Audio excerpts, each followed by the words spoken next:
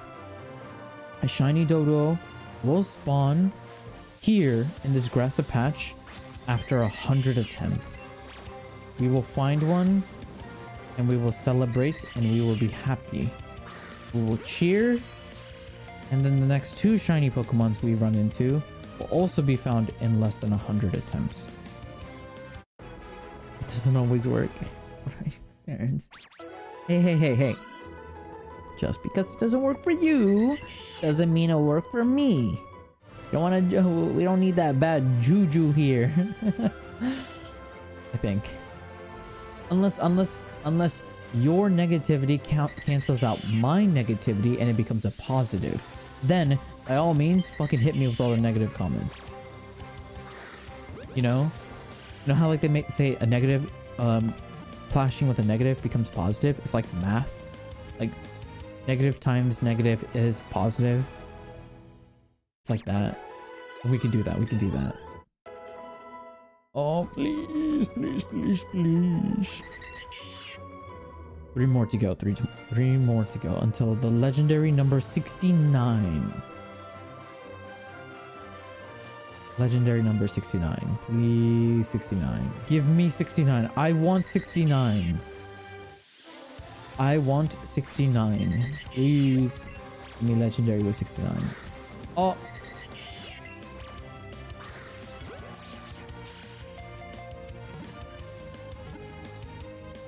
Oh, speaking of games, by the way, going back to that topic we were talking about earlier, chat, about video games, a game that I would be interested in playing again is Elden Ring. Because there's that new Elden Ring coming out, and it looks really fun, actually. It's Elden Ring Night Rain, I think is what it's called. It seems to be like a co-op Elden Ring game, where it's like the entire Elden Ring game, but now you can play co-op, so you can play on the same world with another person, which is pretty cool. I don't know if I'll play it with another person, to be honest. But I'm glad there's a new Elden Ring game coming out. Really interesting to seeing if this game can, or this new Elden Ring game can be just as good, if not better, than the one we got. Because the one we got right now is amazing. Is it coming for the Switch? That's a good question. I don't know. My TCG Live experience is actually going very well. I have upgraded my Charizard deck significantly. I changed it up so fucking much. And now I am currently in the Necrozma rank, which is in the yellow ranks. which is one tier away from master rank, which is the highest rank in the game, like the purple ranks, where like Mew Arceus ranks are. So I'm very close. I have a win streak going on. I think I have like a 13 or 16 game win streak. So I'm just like cruising through all of these ranks pretty fast. I did recently lose my most recent match. So I did lose my my most recent match, which really sucked. The way I lost was so stupid as well. The way I lost was all of my Charizard EXs have been prized. All of them. I was like, bro, what are the odds of out of 6 prize cards, all of them are my fucking Charizards? And the thing is, I still got a knockout before getting a Charizard. But the issue is, the 2 prize cards I got after knocking out were not the Charizards. So I was just like, rip. I was like, oh my god. Like, even getting, I got 2 KOs. I got 2 KOs before they could. So even I was like playing to like peak performance, and I was like, I just need a little bit of luck. All my Charizards are prized. I don't have a Hisuian Heavy Ball. So I couldn't even search through my prize cards for it. I just needed to pray that by killing this Pokemon, the next 2 cards I get from my prize cards, one of them is a Charizard. If one of them was a Charizard, I would have auto-winned. I had a really good board state. I disrupted the opponent so much where they weren't drawing a lot of cards, and I was preventing them from building up their field.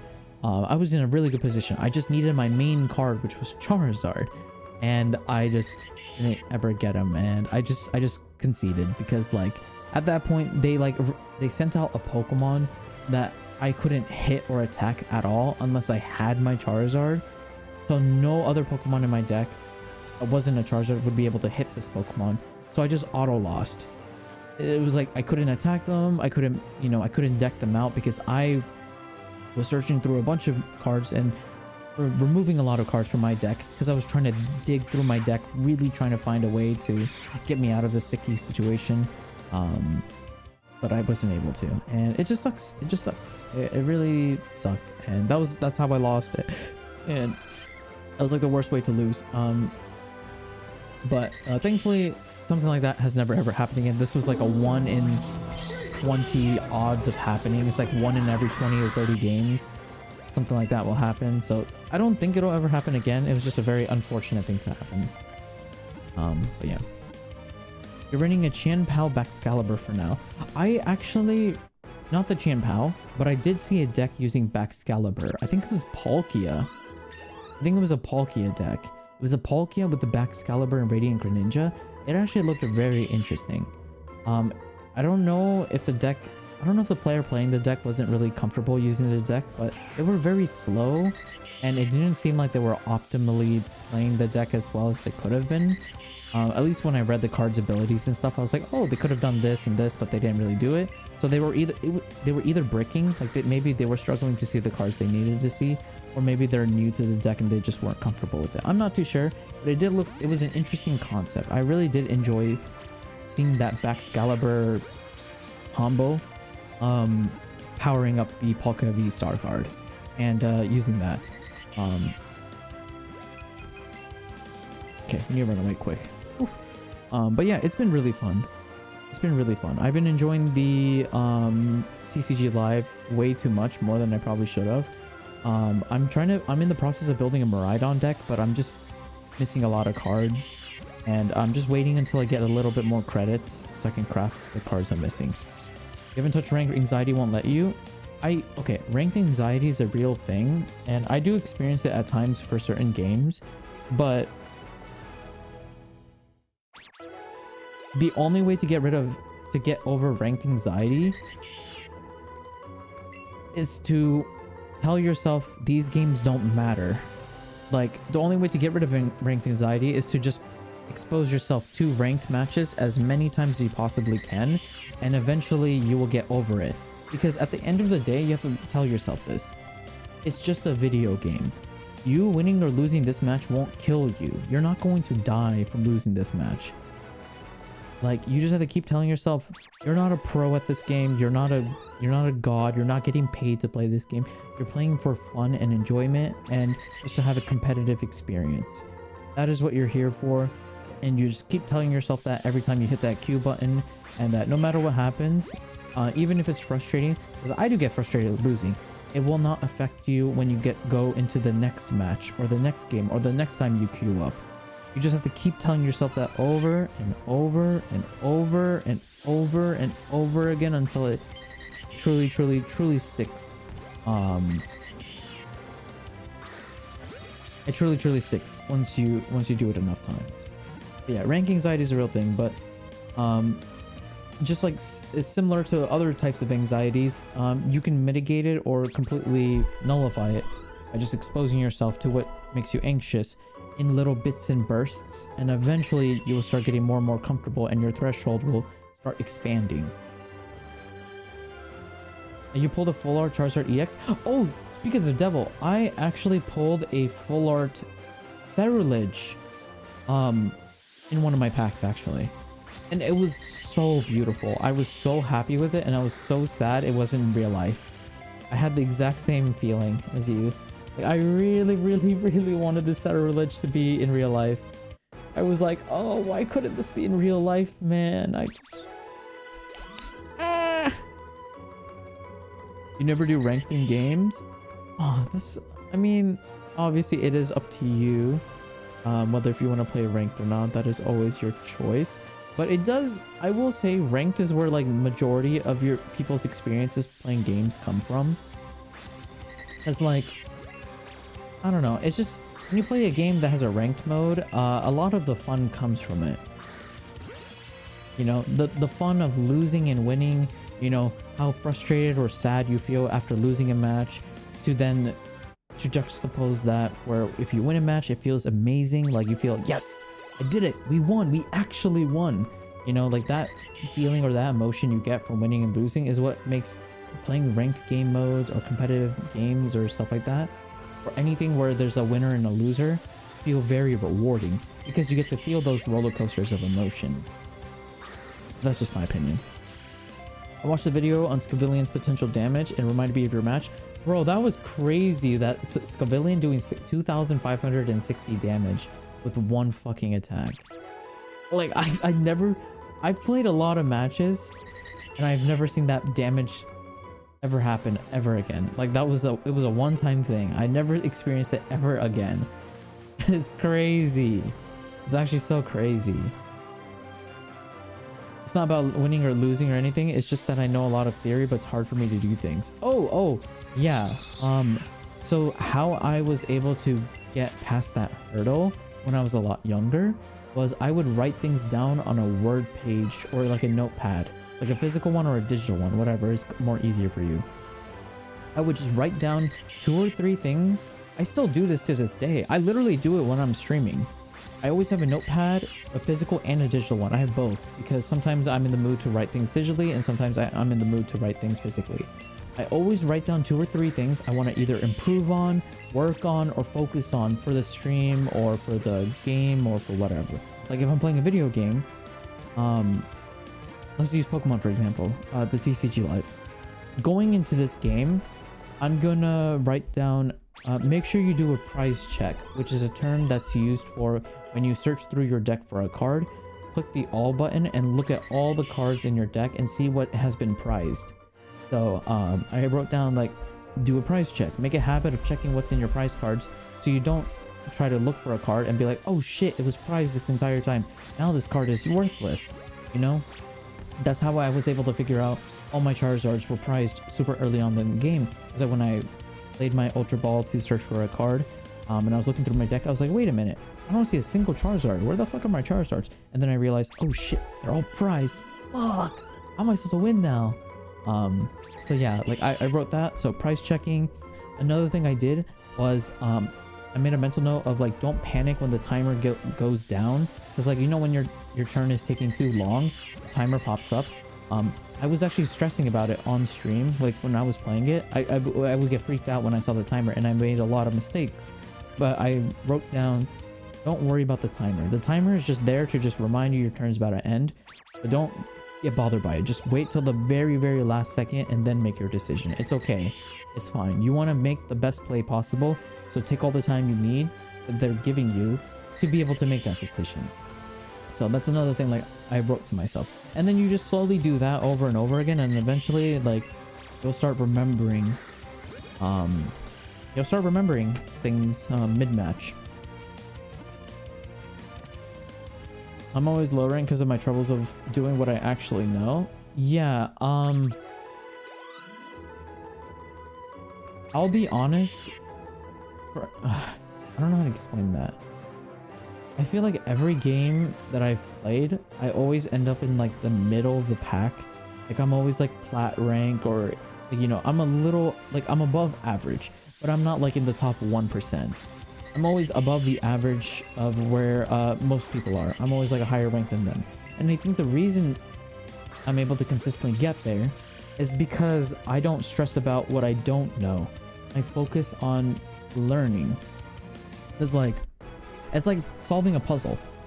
It's like, say you play a game and then you go up against, or say you play a match, right? And you go up against a Dialga deck. The first time you go up against a Dialga deck, you're gonna be like fucking like surprised, like what the fuck does a Dialga do? What? You're probably gonna lose because you don't know what the card does. But then after the match, I take like half a minute. I take like 30 seconds and I talk to myself. I'm like, okay, what just happened? Like, what the fuck did this Dialga just do to me? Okay, it discarded a bunch of energies, and then it plays this, it plays the Dural or Archaludon, and then it grabs all the energies and attaches it to your Dialga. So that's the game plan of the deck. So the next time I run into a Dialga deck, I'll remember that. I'll be like, okay, so the game plan of this guy's deck is he wants to get a bunch of energies in the discard pile, and then he wants to get his Archaludon out, so it'll supercharge his Dialga. So in order for him to not do what he wants to do, I have to annoy him. How do I annoy him? By killing his Duraludons as often as possible, so he can't do that. And that's how I figured out how, like, one of the ways that you can beat that deck is like if they play Duraludons, you just kill that motherfucker as often as you possibly can. You just try your best to like bring it out with a boss's order or a prime catcher or something, and you just try your best to just constantly kill it over and over and over again, and they will fucking be pissed off at you.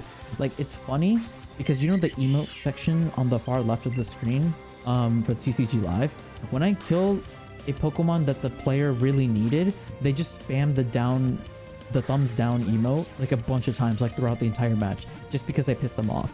And like that, it's a little annoying, but it's also a sign that you did something that annoyed the enemy, which is a good thing because you're trying to win, you're making them lose. So by annoying them, you're winning the mental war. So it's kind of like that. It's kind of like that. So, but that's my advice for ranked and stuff. I don't know if it's actually good advice, but hopefully it helps somebody out there.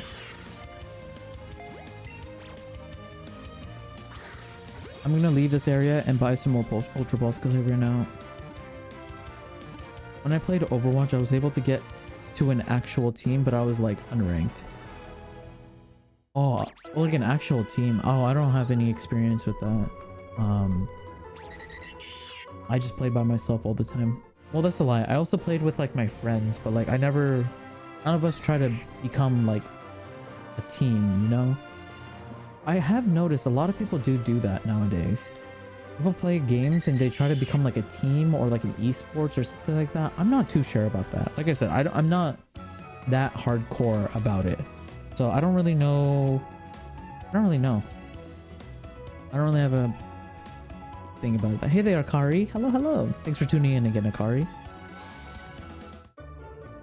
Hello.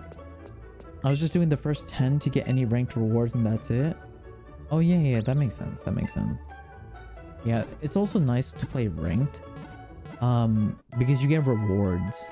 They give you stuff for playing. So I understand like it can be anxious, but like don't think about like you playing and get anxious about it. Think about you're playing the reward, and the only way to get the reward is to play ranked. So what if you lose a bunch of times? It doesn't matter. If anything, if you're so worried about losing, just think like this. When you lose, you make someone else happy. So if that makes you feel better, then there you go. But if you get frustrated with yourself when you lose, maybe like have more realistic goals and be like, you're getting frustrated and that's okay, but if it really bothers you, what can you do to prevent yourself from getting frustrated? I don't know, just I guess talk to yourself or think to yourself is like the best way to describe it.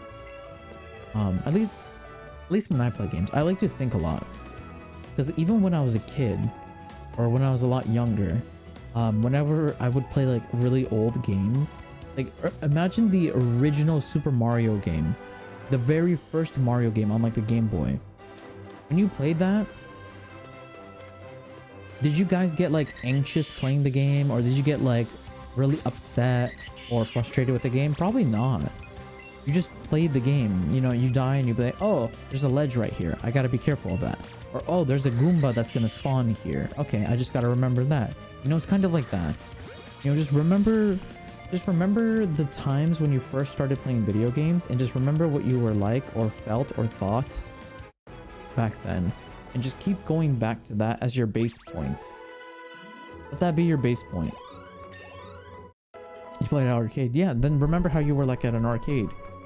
Like, imagine like what it was like. Imagine what that was like. Like, what were you thinking? What were you feeling? How were you handling battles and stuff like that? Like, what were you doing?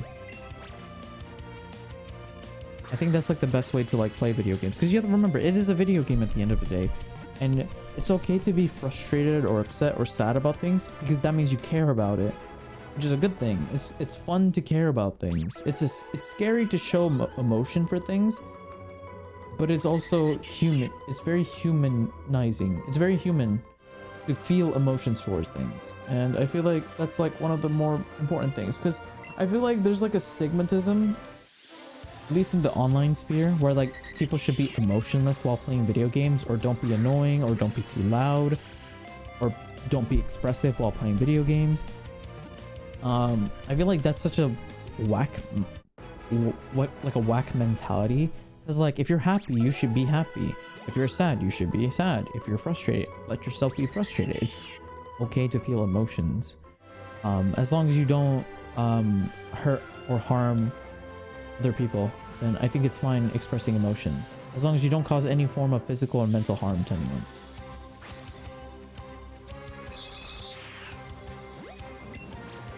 Oh, wrong Pokemon. Ooh, that was close. I almost lost my catch combo.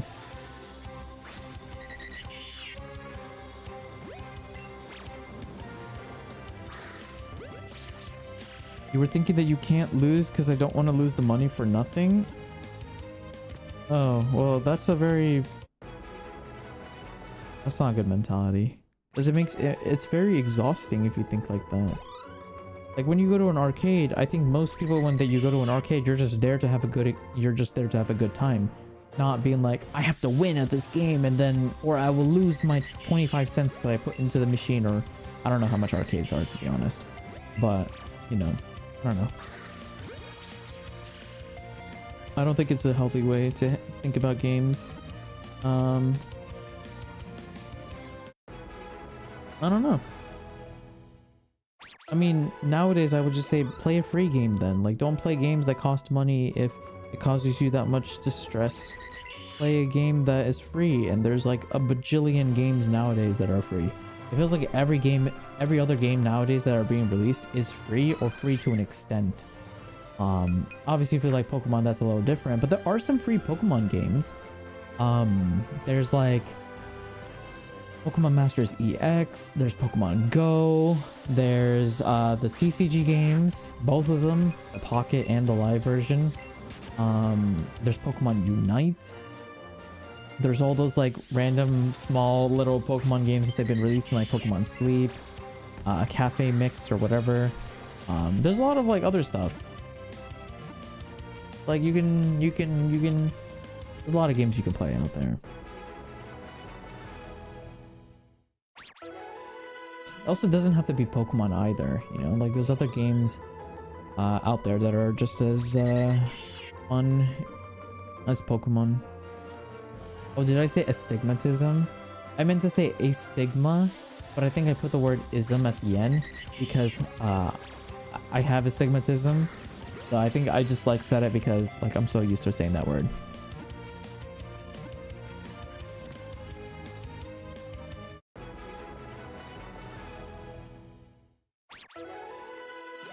I've never played Pokemon Sleep. I'm just listing off games that I can remember off the top of my head that are mobile games that are specifically owned by Pokemon or endorsed by the official company. Obviously there's like a bunch of knockoffs and stuff like that, but like, I mean, if you really want to play a Pokemon game, you're gonna look for like official sources for Pokemon games and stuff. Yeah, I think Pokemon Go is probably like the closest to like a mainline Pokemon game that you'll probably find. Because like you explore, although it's real life, but you still technically do explore. You battle, you trade, you catch Pokemon. There's legendaries. You know, I feel like Pokemon Go is like the closest mainline actual Pokemon game there is that is completely free. Oh, that's true. If you live like in the middle of nowhere, then I guess it wouldn't be the same experience, huh?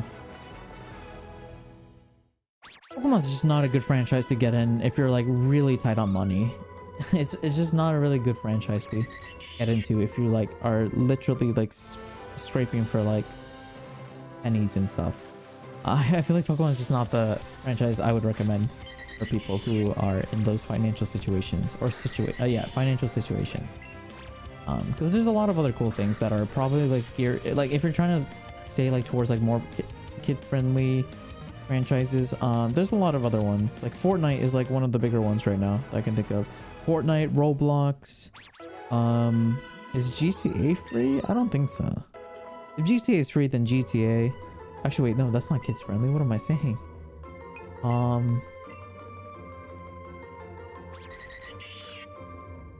I don't know. There's a lot. There's a lot. Honestly, if you just search up best free games to play, there'll be like a whole list. You'll find like a news article or something that like just has a list of like a bunch of games that you guys can play if you guys are interested in playing like a free game, specifically a free game.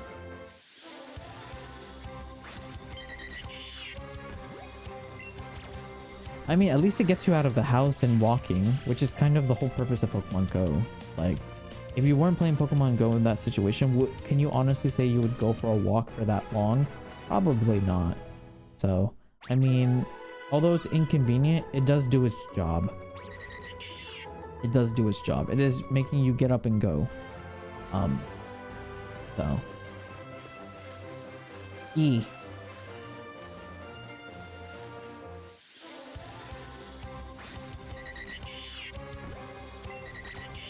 Yeah, I couldn't remember if GTA was free or not. I'll be honest, I haven't played GTA since like 2015 or 16. I don't know. It's been a very, very long time since I played GTA 5. I do like GTA content. I do see clips of it here and there of like people playing like what are they called? Like RP servers, I think that's what they're called, or ERP or something like that. Or like you pretend to be a character, and then you just play with like other streamers and stuff like that.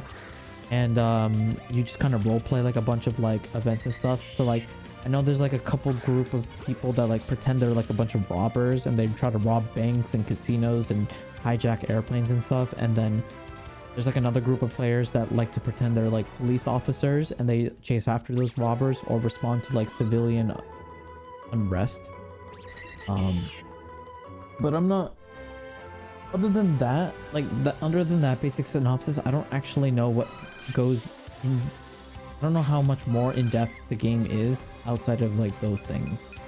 As it's interesting, but I don't know if I would do. I feel like I would only do it if I had like a good group of friends, and they were all already doing it. You know what I mean? Like I don't think it's not really a thing that I would like go out of my way to like start doing and playing. Same thing like with Among Us. I like watching Among Us clips and stuff like that, but I don't really want to play the game, you know? Like playing the game feels like a headache or a chore. Like I don't feel like I would enjoy playing it. I enjoy watching it. It's like one of those games where like I don't really. Oh my god, we hit 100. It's like one of those games where like it's only fun if you have friends.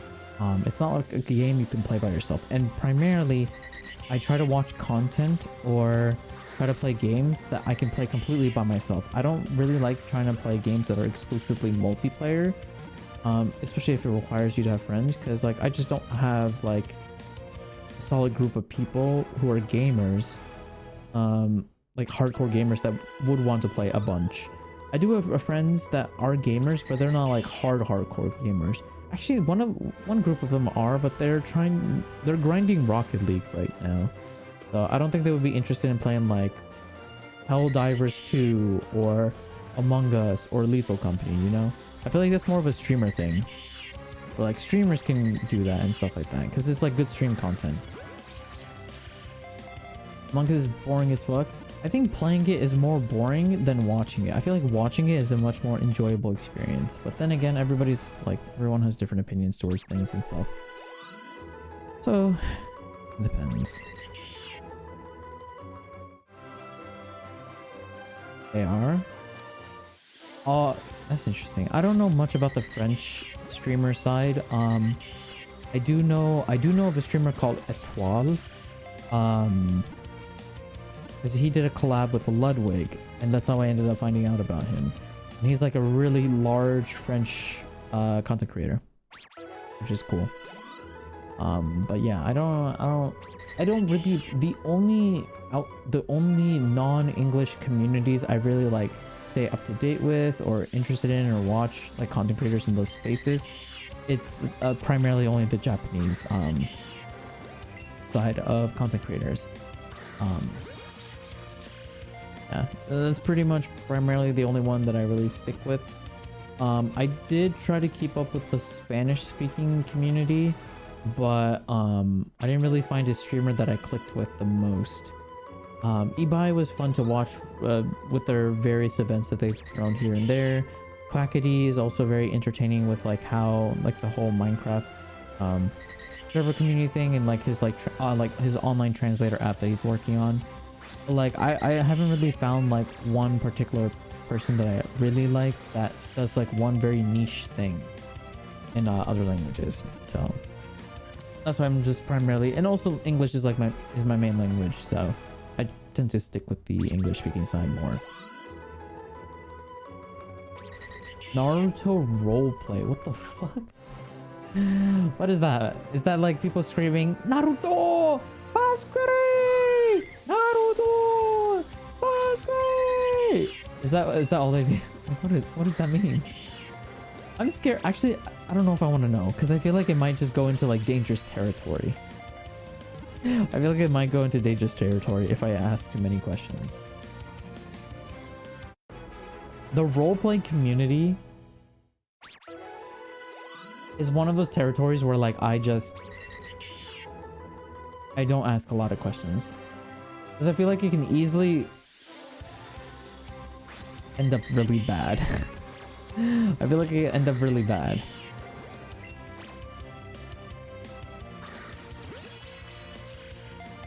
Well, that's interesting. To just retell this story. That's interesting.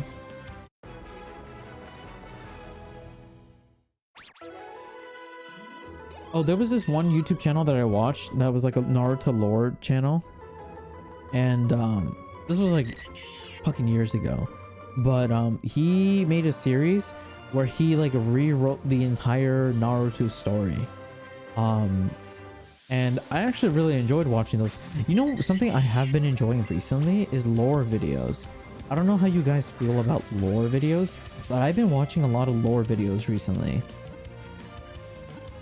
Like I recently was listening to Midra's lore from Elden Ring on a YouTube video. It was like a 5-hour video. I just had it playing in the background while I was like cooking and like doing various chores and just listening to it. And it was interesting.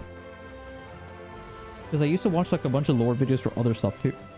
Like I would watch like what if, or I would listen to what if Dragon Ball lore videos. like somebody like rewrote the Dragon Ball story, or like they made like an alternate universe. Like, what if Goku was trapped in the hyperbolic time chamber for 1,000,000 years? Like, what would happen then? You know, stuff like that. You know, shit like that. And it was they were interesting because it's like, oh yeah, that'd be kind of cool, but like at the same time it would never really happen. So it's interesting to see like what other people's takes are on those type of stories. But usually most of the time I tend to get bored of watching those videos because usually the people writing those type of videos are not really good at writing, but occasionally you will find that one video that's like really good and written very well, and like the person telling the story has like such a nice voice, and it's just like, oh my god, this is such an amazing story. Like you really get sucked into the universe. I do occasionally find videos like that, and those are like gold mines for me. Bro, chat, we're at over 110 encounters and I still haven't found a shiny Doduo. I'm crying in the club right now. Bro, I was really hoping to be at Cinnabar Cities, to be in Cinnabar right now. I looked at the time. I was like, if we can be at Cinnabar at 5 o'clock, that would be great. That would be great. Because then it would take like maybe another 2 hours to catch our final shiny, and then we battle Giovanni. Once we beat Giovanni, we can then start making our way to the Elite Four, but it doesn't seem to be the case.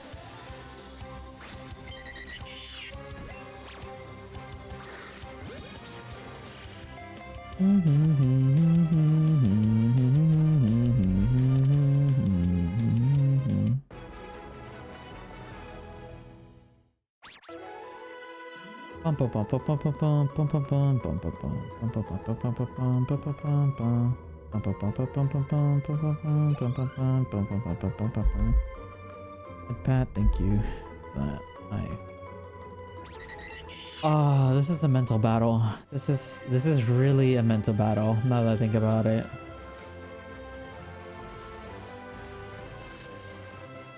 I swear this happens every time.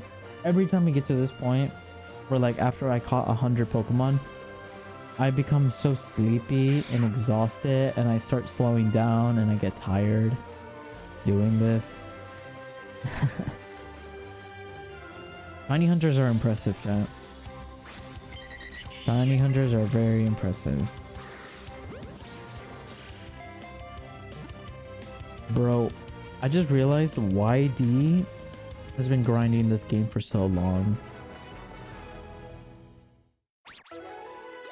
Let's go specifically, chat. They've been grinding this game for so long to get a shiny.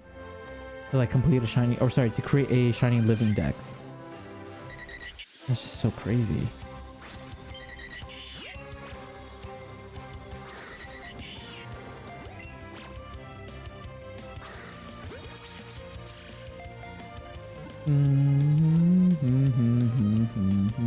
I think if I ever do another Pokemon challenge in the future, I think I'm going to do a Professor Oak's challenge next.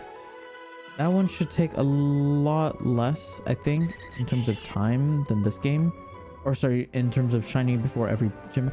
I say that, but I feel like the next time, I feel like when Generation 10 comes out, I'm going to shiny hunt before every gym badge. I feel like I'm going to do that. I just have a really strong feeling I might do that. I don't know. I don't know how I feel about that. Or maybe the first time I streamed through the game, I just play it normally. And the second time I played through it,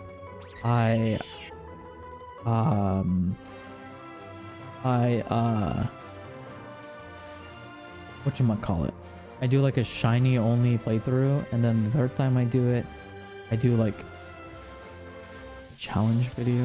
I don't know. I guess there's so many things you can do. I'm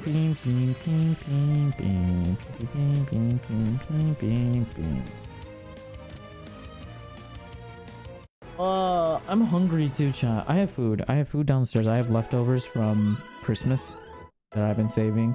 I can just quickly warm it up and eat it. That might be a good idea to do.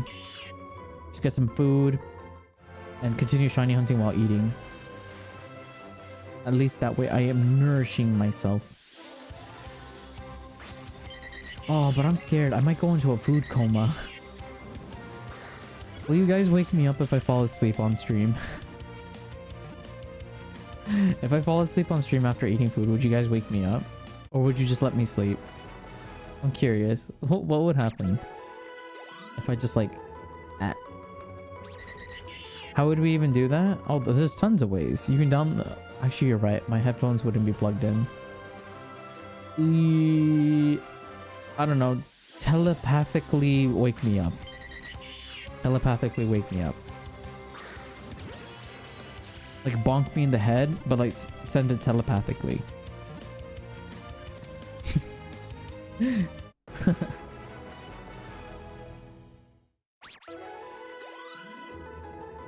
Bum, bum, bum, bum, bum, bum, bum, bum, bum. 118. Let's go. You know, honestly, someone could make a really loud TTS. Oh, that's true. Yeah, you do that. I am sorry, I forgot. Well, I didn't forget, but like I just haven't really found the time to set up the TTS reward for channel points. Honestly, I think I'll have it realistically. I'll probably have it ready January 1st, the start of the new year. I feel like I might have it ready then, so you guys can use channel points.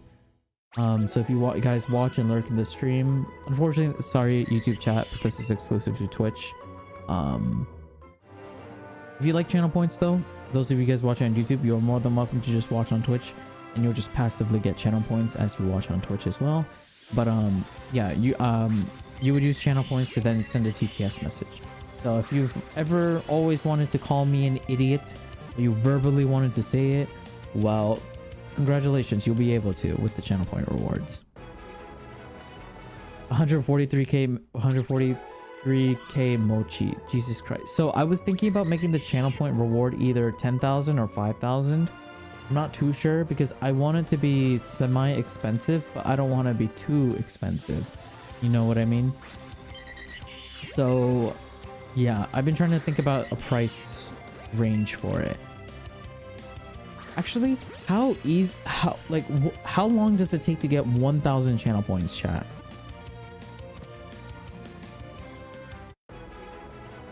How long does it take to get 1,000 channel points? Actually, no, wait. I just realized the head pat redeem is 500. Yeah, maybe 3,000. It would be maybe 3,000. It would be 3,000 or 5,000, I think, is like a good ballpark range. Actually, wait, how much is a glasses redeem? I don't even know how much my channel points are worth anymore. I haven't messed with channel points since like the week we got affiliate. Glasses is 1k. Okay, yeah, that makes sense. Okay, yeah. I'll make it 3k probably for TTS, because I don't want it to be too low, because then we might just get somebody who's just like really rude and toxic, and they'll just spam like a bunch of like rude messages. I think it'd be easier if or I think it'll be better. I mean, actually, I don't mind if someone says rude messages because it'd be funny, but like I don't want someone who just come in and just say a slur, you know. I kind of want to like discourage those people from doing it, but I don't want it to be too high where it's like even normal people can't do it, you know what I mean, like actual viewers. So I think 3k is like a good range. I think it's a good amount for TTS.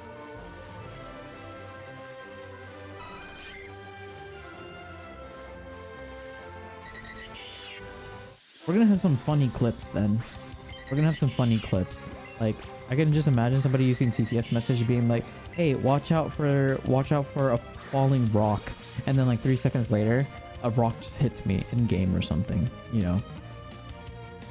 I can imagine like some funny ass TTS messages like that.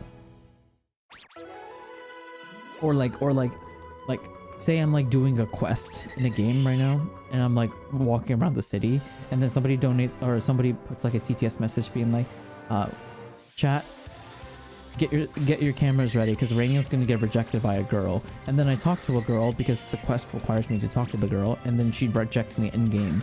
I feel like that would be really funny if somebody in TTS would like predict something to happen and then it actually happens. I feel like that's like one of those like funny moments that could end up being pretty clippable.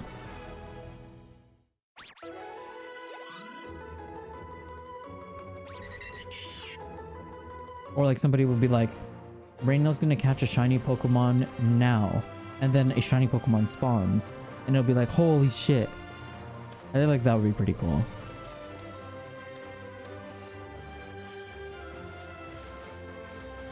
Those are like the moments, like my headcanon that I have for like, for TTS. Also, I've been doing a really great job of drinking water this entire stream, chat. I've been really forcing myself to drink water this entire time. I've already finished a bottle and I'm about to finish my second one.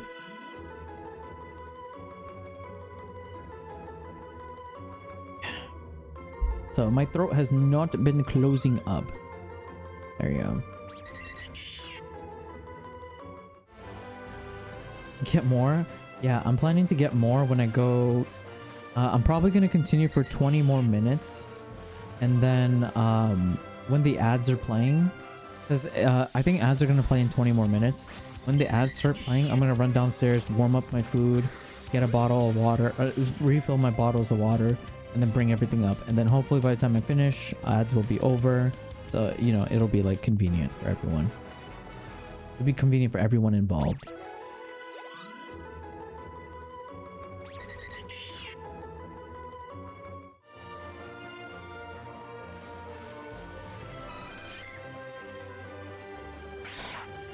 Oh, Pokemon gods, hear me, hear me. May this wee little Pokemon trainer of yours please catch a shiny Doduo this instant. Woe is me, woe is me. Please give me the shiny gold. I don't know. Oh yeah, Tama, did your friends ever finish the videos? If so, I owe you a high five. What does a shiny Doduo look like? It literally looks like these Doduos, but green. So you see the fur? It's brown. I just imagine it green. That's what it'll look like. Mig, hello, hello. Hope you had a good Christmas / Boxing Day. Or holidays if you don't celebrate either. Pokemon gods, please make Reiniyal struggle with this hunt to make him go over 4K. I kid you not. If I reach 1,000, I might not finish this challenge this year. I may not finish this challenge this year. Because if we go to the thousands, God, that would be terrible. That would be terrible. That would be so over odds as well. That would be so over odds. He's gonna work harder? Facts. Facts. But yeah. Honestly, chat, retroactively, I'm saying this now. The next challenge we do, Pokemon related, is not gonna be a shiny challenge. It's gonna be a Professor Oak challenge. It's still gonna be a challenge, but it's a different kind of challenge. At least those ones are more entertaining, or more entertaining for me as the player, as the one playing the video game. I would enjoy those more than this hellhole that I'm going through right now.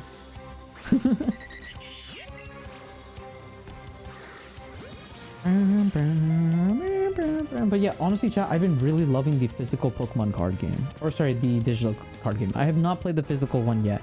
I've been asking my friends, being like, hey, would you like to play Pokemon cards with me and stuff like that?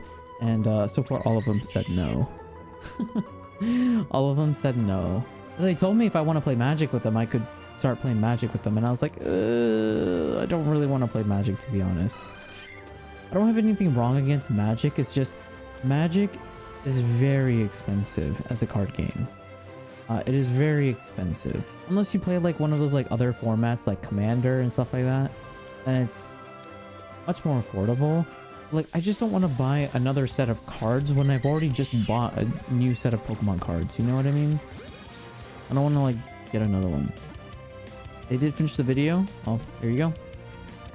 Wait. Do you want me to send the high five first, or do you want to send the high five first and I reciprocate? How we're gonna do this? How are we gonna be doing this?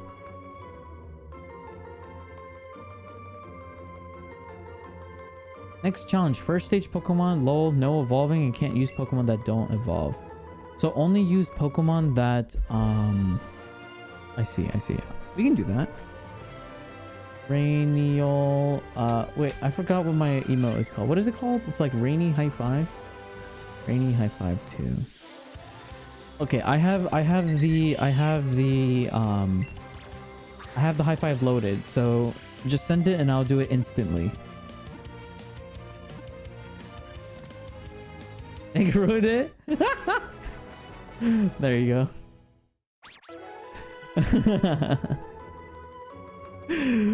We love Mig. Oh, also Mig, have you seen the most recent YouTube video? If you haven't, I encourage you to watch it because you play a really big part in the stories, in the video's story lore.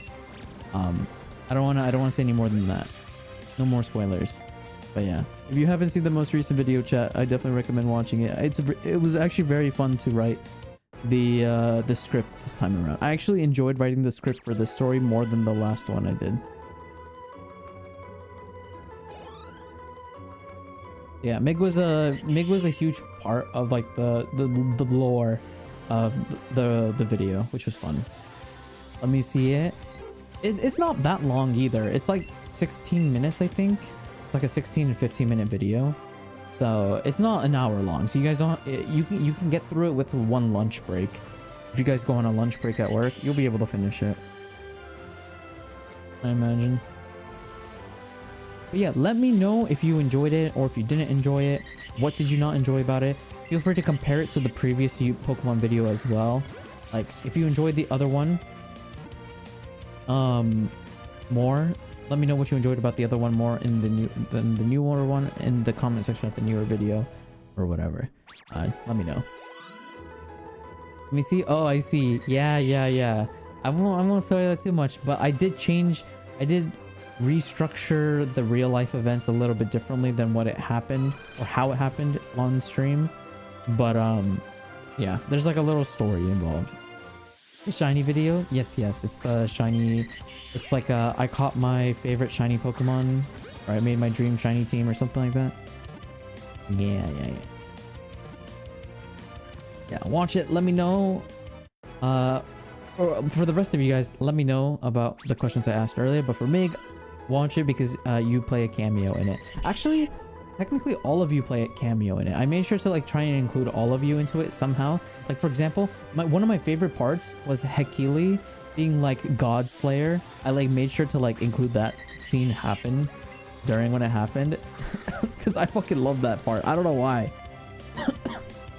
when that was being said in chat, I went back to go watch it and I was fucking dying laughing. I was just smiling. That was a goofy moment. I really enjoyed it.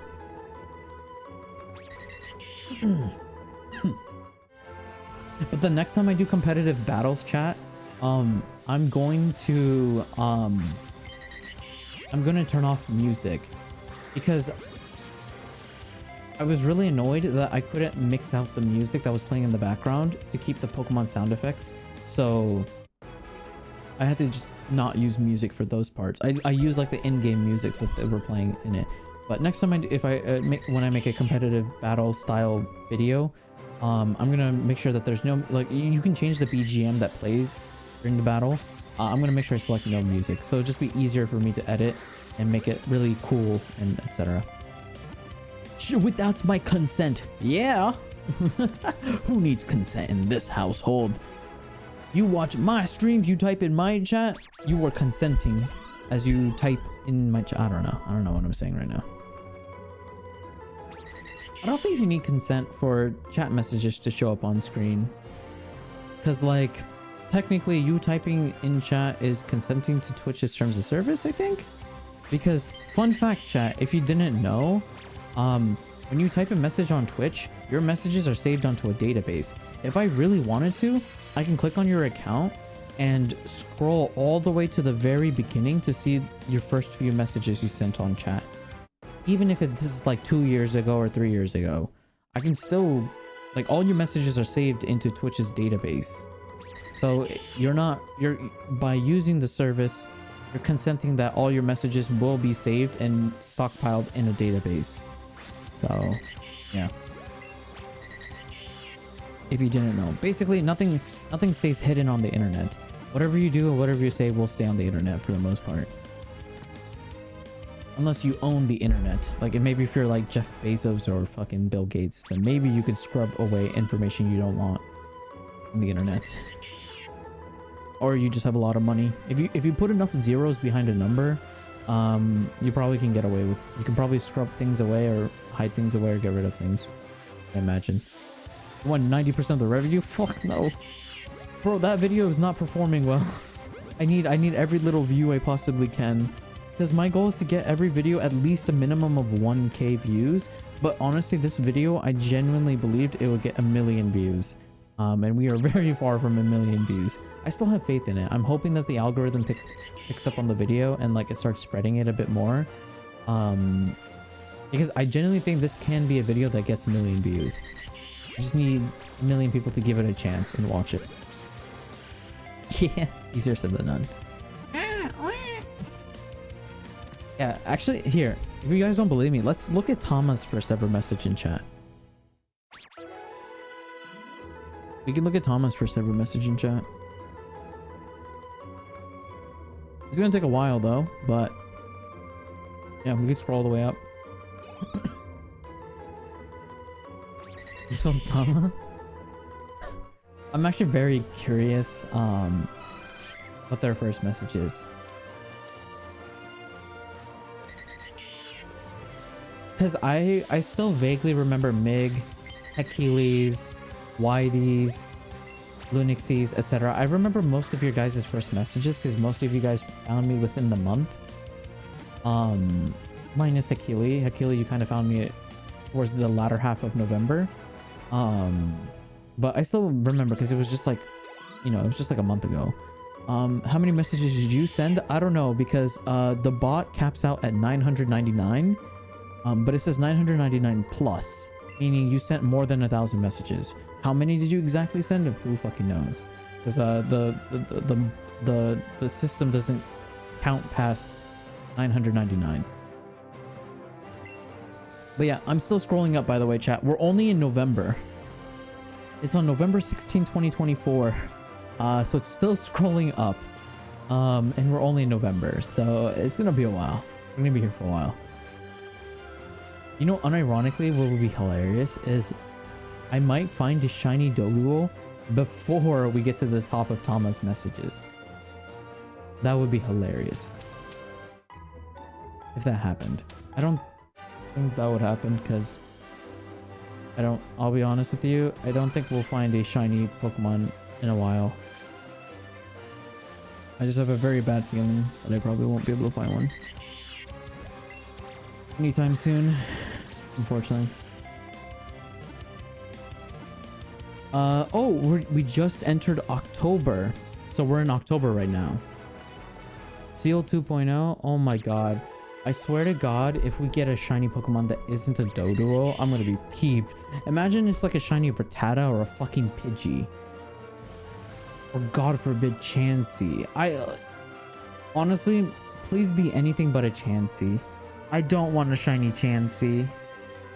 I really don't. If you're gonna give me another Pokemon, please don't be a Chansey. No, don't. I do not want a Chansey. Chansey's the one shiny Pokemon I don't want.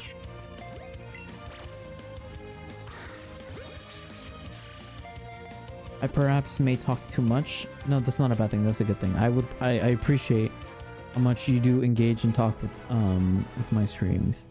So it is not a bad thing, and don't think of it as a bad thing. Yeah. Oh my god. Meg is like my #1 hater and my #1 fan at the same time.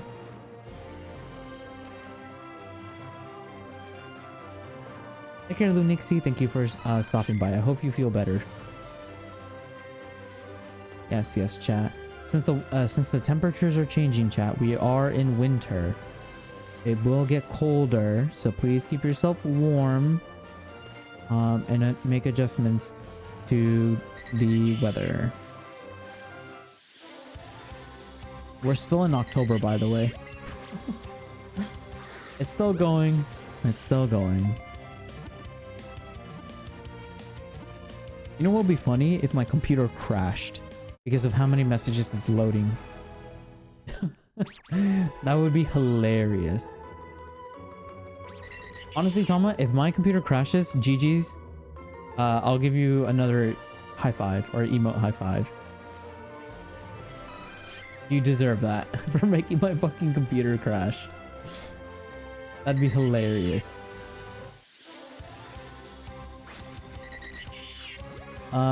We are officially in September now.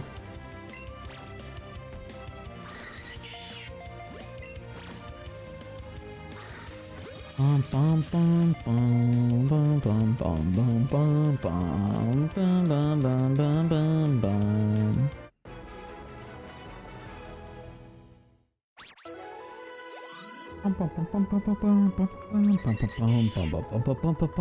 bum bum.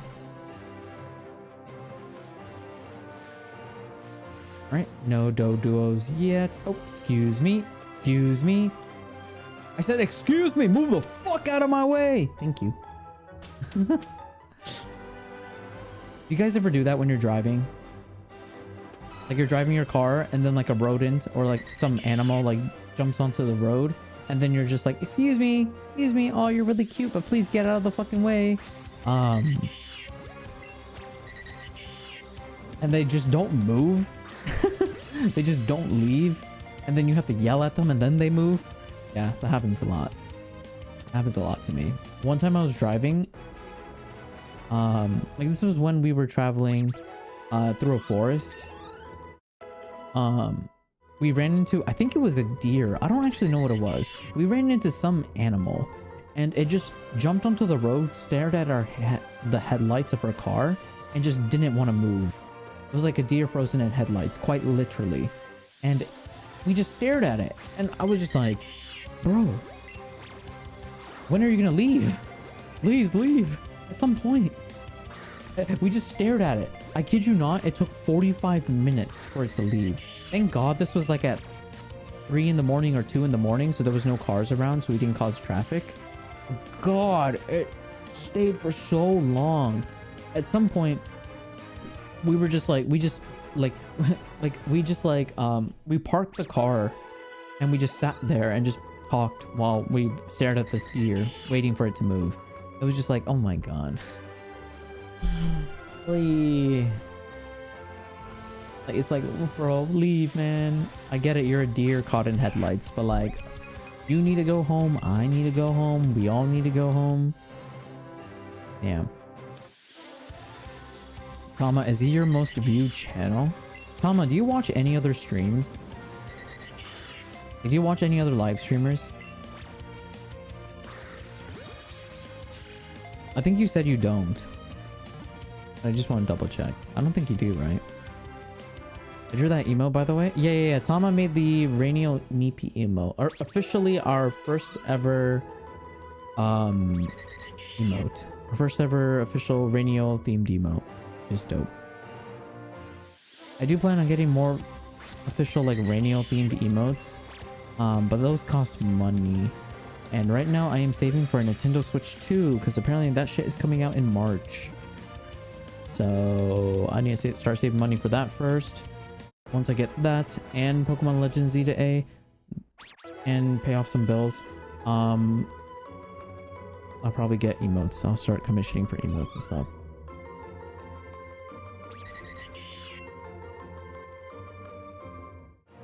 Literally the only person whose streams I actually watch, everyone. Oh, so you watch everyone, but you don't like really watch. That's surprising.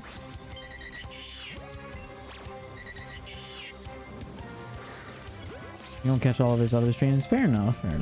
Probably time zone differences, I imagine, or whatever. Well, I appreciate that. Thank you very much. I appreciate that.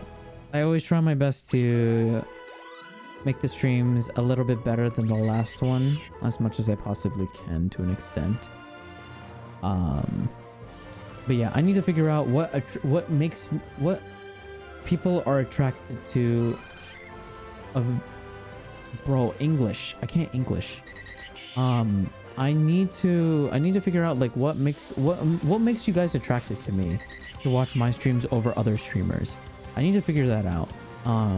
Because then once I figure that out, then I can start hammering more into that skill set, and eventually hopefully I master that skill, and it'll cause even more people to start showing up, so then you guys can just like intermingle with each other while I'm like being a Pepega on stream. Man, I watch all your streams, but I don't watch many other streams. Oh, okay, I misinterpreted. Wait, that makes me feel even better. What the fuck? I appreciate that. I will get better. I feel like I've improved a lot as a streamer over this course of the year. Dude, my first streams were terrible. I went back and watched the VODs of like the very first streams I did like back in May. Oh my god, they were so bad. Like the audio, for example, was so bad. Like my voice was so quiet. Like you couldn't even hear me. And the game was louder than me. Like so much louder.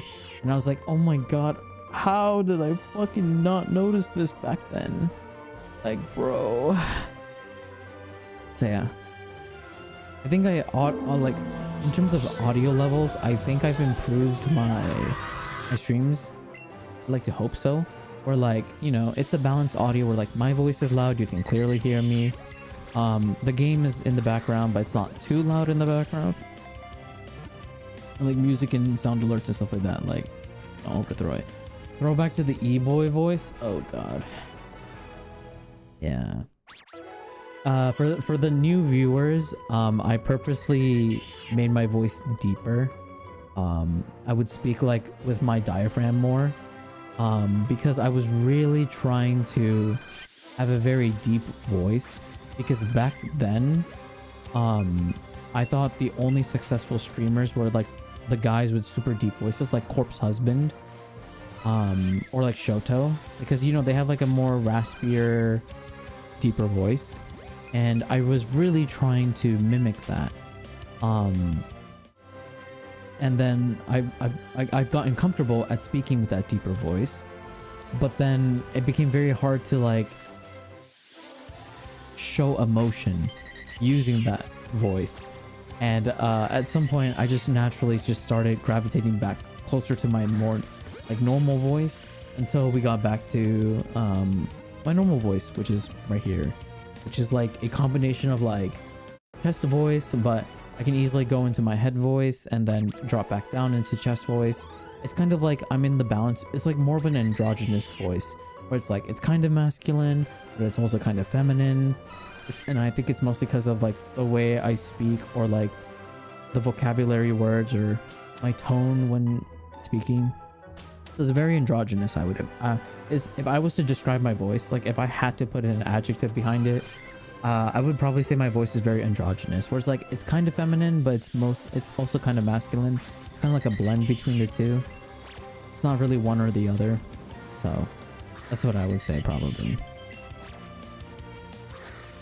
But I could be wrong. I could just be making shit up, and you guys would just believe me because I'm just saying shit. ASMR stream. I hate ASMR. I hate ASMR with a passion. I've tried really fucking hard to find ASMR that I like. I hate ASMR. I hate when people swallow in the mic. I hate when people lick their lips on the mic. I hate when people chew in my ears. I hate the little scratchy sounds that they make when they like open up a box, or they're like showing off something. I hate ASMR. I don't like those like weird like noises that sound like they're inside my fucking ear canals, drilling into my brain, causing me brain cancer. I don't like it. I don't like ASMR. The only ASMR I like is keyboard ASMR. I'm sorry, jury, court, head judge. I admit I'm guilty. I do like ASMR, but the only one I like is keyboard ASMR. I like the sound of like the keyboard going like the talky sound that it makes, like click click click click click click, like those sounds. that the keyboard makes. I like it. It's addicting. It's like, I get it. I get like, ever since I found out what keyboard ASMR was, and I've like seen some clips of it and stuff, I really felt like that is the sound I like. I like keyboard ASMR, and I get it now. I get why a lot of you guys love ASMR, because what I feel, the little brain tingliness, the dopamine that I get from keyboard ASMR is probably what a lot of people get when they listen to ASMR of like other streamers and other stuff, right? That's probably what you get. That's probably what you feel. And I get it. I fucking get it. It's addicting, man. The keyboard ASMR is so god tier. It's a blessing. It's a blessing, and I am glad to live in a universe where I am being rewarded with it. It's good. Fuck damn. I can go crazy for a keyboard ASMR. Keyboard ASMR is goated tier. I love it. Yeah, sorry. I just wanted to rant about keyboard ASMR. Overstimulation? Oh, actually, it might be. I don't actually know. I don't actually know if it's overstimulation. It could be. I actually really don't know. Do I get overstimulated when I hear ASMR? What is overstimulation? What is that exactly? Sorry if that's like a dumb question. Like, what is that exactly? Like, what? How would I know if I'm overstimulated? You know what I mean? Because when I think of overstimulated, I think of getting a migraine and your brain shutting off. That's what I think overstimulation is. But I don't think that's what overstimulation is. Overstim is basically there's a way to shorten that word. Overstim. It's basically when there's too much going on and it feels super annoying. Oh my god, if that's the case, I get overstimulated so much. My god. Wait, I actually get overstimulated so quickly then. Really? Is that actually what overstimulating is? When there's too much going on and it feels super overwhelming. Bro, I feel like that every day. I feel overstimulated every day then. Oh my god. Wait, what? No way. I don't think, is that what it is?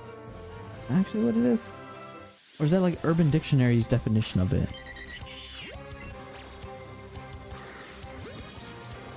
It's a commentary. I don't think I'm autistic. Why are you guys so hard pressed about me being autistic? Oh my god, we've had this conversation before, and the funny part is, you guys, and I don't know how, but it was, I think it was you, Tama. I think you convinced me to take an autism test, and the test said I have autism.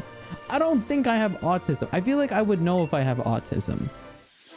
I feel like I would. I don't think so. Let me see. Overstimulation. The maid stream? Oh yeah, I forgot about that. Overstimulation is a state of being overwhelmed by sensory input such as sound, touch, taste, sight, or smell. Fuck. Symptoms can lead to headaches, dizziness, light. Oh fuck. Nausea, joint pain, muscle tension, stiffness. Anxiety, fear, irritability. Oh my god, I do get overstimulated. Oh my god,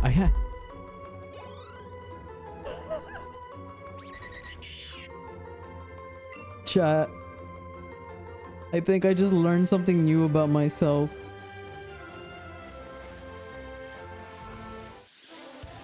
I think I get overstimulated very easily. Oh my god. Yo, should I take it? Honestly, I feel like I should visit the doctors and take an autism test or an ADHD test or something. I feel like I should take one. Because I took one when I was a kid, years ago. But the mental health science has dramatically changed from when I was a kid. Because this was like 69 years ago. Mental health was like... The mental health equivalent for a boy was just spit on it and just rub it in. Like just rub it and you'll be better. You know? That's what mental health was basically in a nutshell. Just spit on it and rub it and it will go away. You know? But nowadays, obviously, it's a lot more different. You get overstimulated easily. I'm starting to think I do too now. Because I get overstimulated so quickly, even on stream. Like I think you guys have seen it, where like I quote unquote, I call it crashing out. Like I crash out, or like you know, when something stupid happens, I'm like, oh my fucking god, come on, really?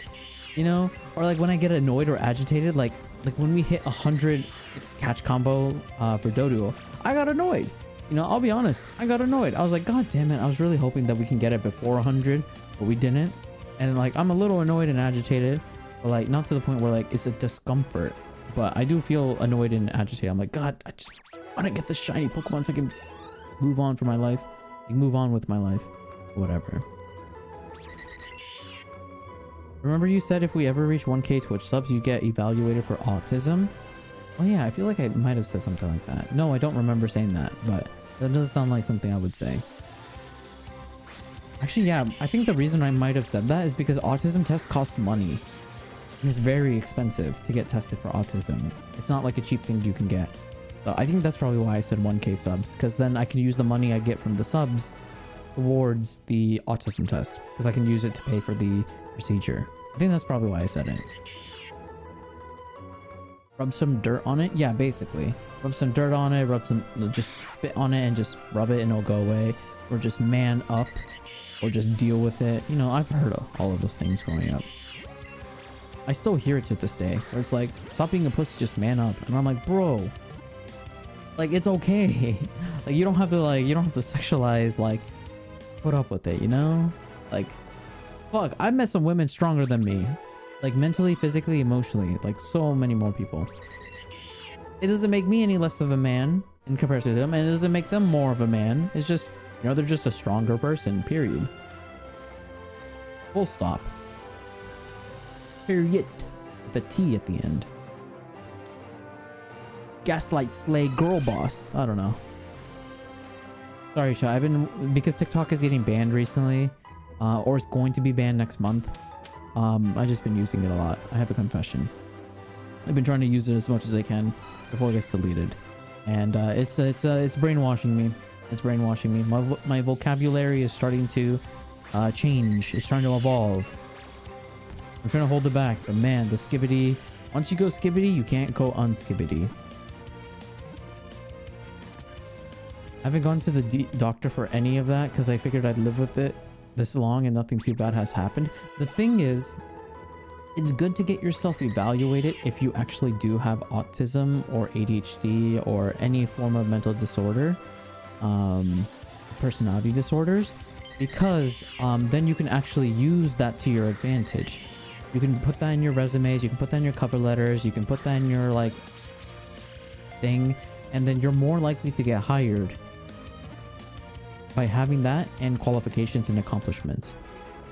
Because society or jobs or whatever view it as like a debuff onto a person, and when they see you still accomplish and do a lot of cool things with these debuffs, they probably think you're a really good employer. At least that's what I've been told by one of my one of the people who have hired me in a office job that I worked years ago. They hired me because because I've actually gotten myself evaluated in a hospital for severe depression. Like I was diagnosed with severe depression, and I had it for like over a year and a half. And I've been able to move out of the severe depression state to like just a regular depressed state. But you know, when you do get yourself actually checked up, you can use it to your advantage. I gotten some scholarship money, I've gotten some donations here and there, I've gotten a lot of liberty, leeway, and I abused it because it is your right to abuse it. Because fuck, all these millionaires are owning businesses and corporations and have like 3 houses and 5 cars and 3 wives. Hey, I want to get paid like an extra $2 more. Why not? It's not breaking the bank. These guys got fucking 5 Lamborghinis. Give me $2 more on my paycheck. You know? So yeah, you definitely want to use as much as you can to your own benefit, because fuck capitalism and fuck all these rich people who just control the world and stuff like that. I want to get money. I want to get money. Give me money.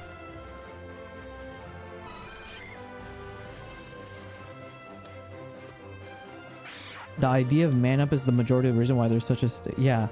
It's actually one of the, like, I hate that because I remember being told that in college a lot, where like when I like expressed my emotions to my girlfriend or whatever at the time, or people I was interested in or dating, they would always think I'm a bitch for saying like, hey, my pet animal died or whatever, right?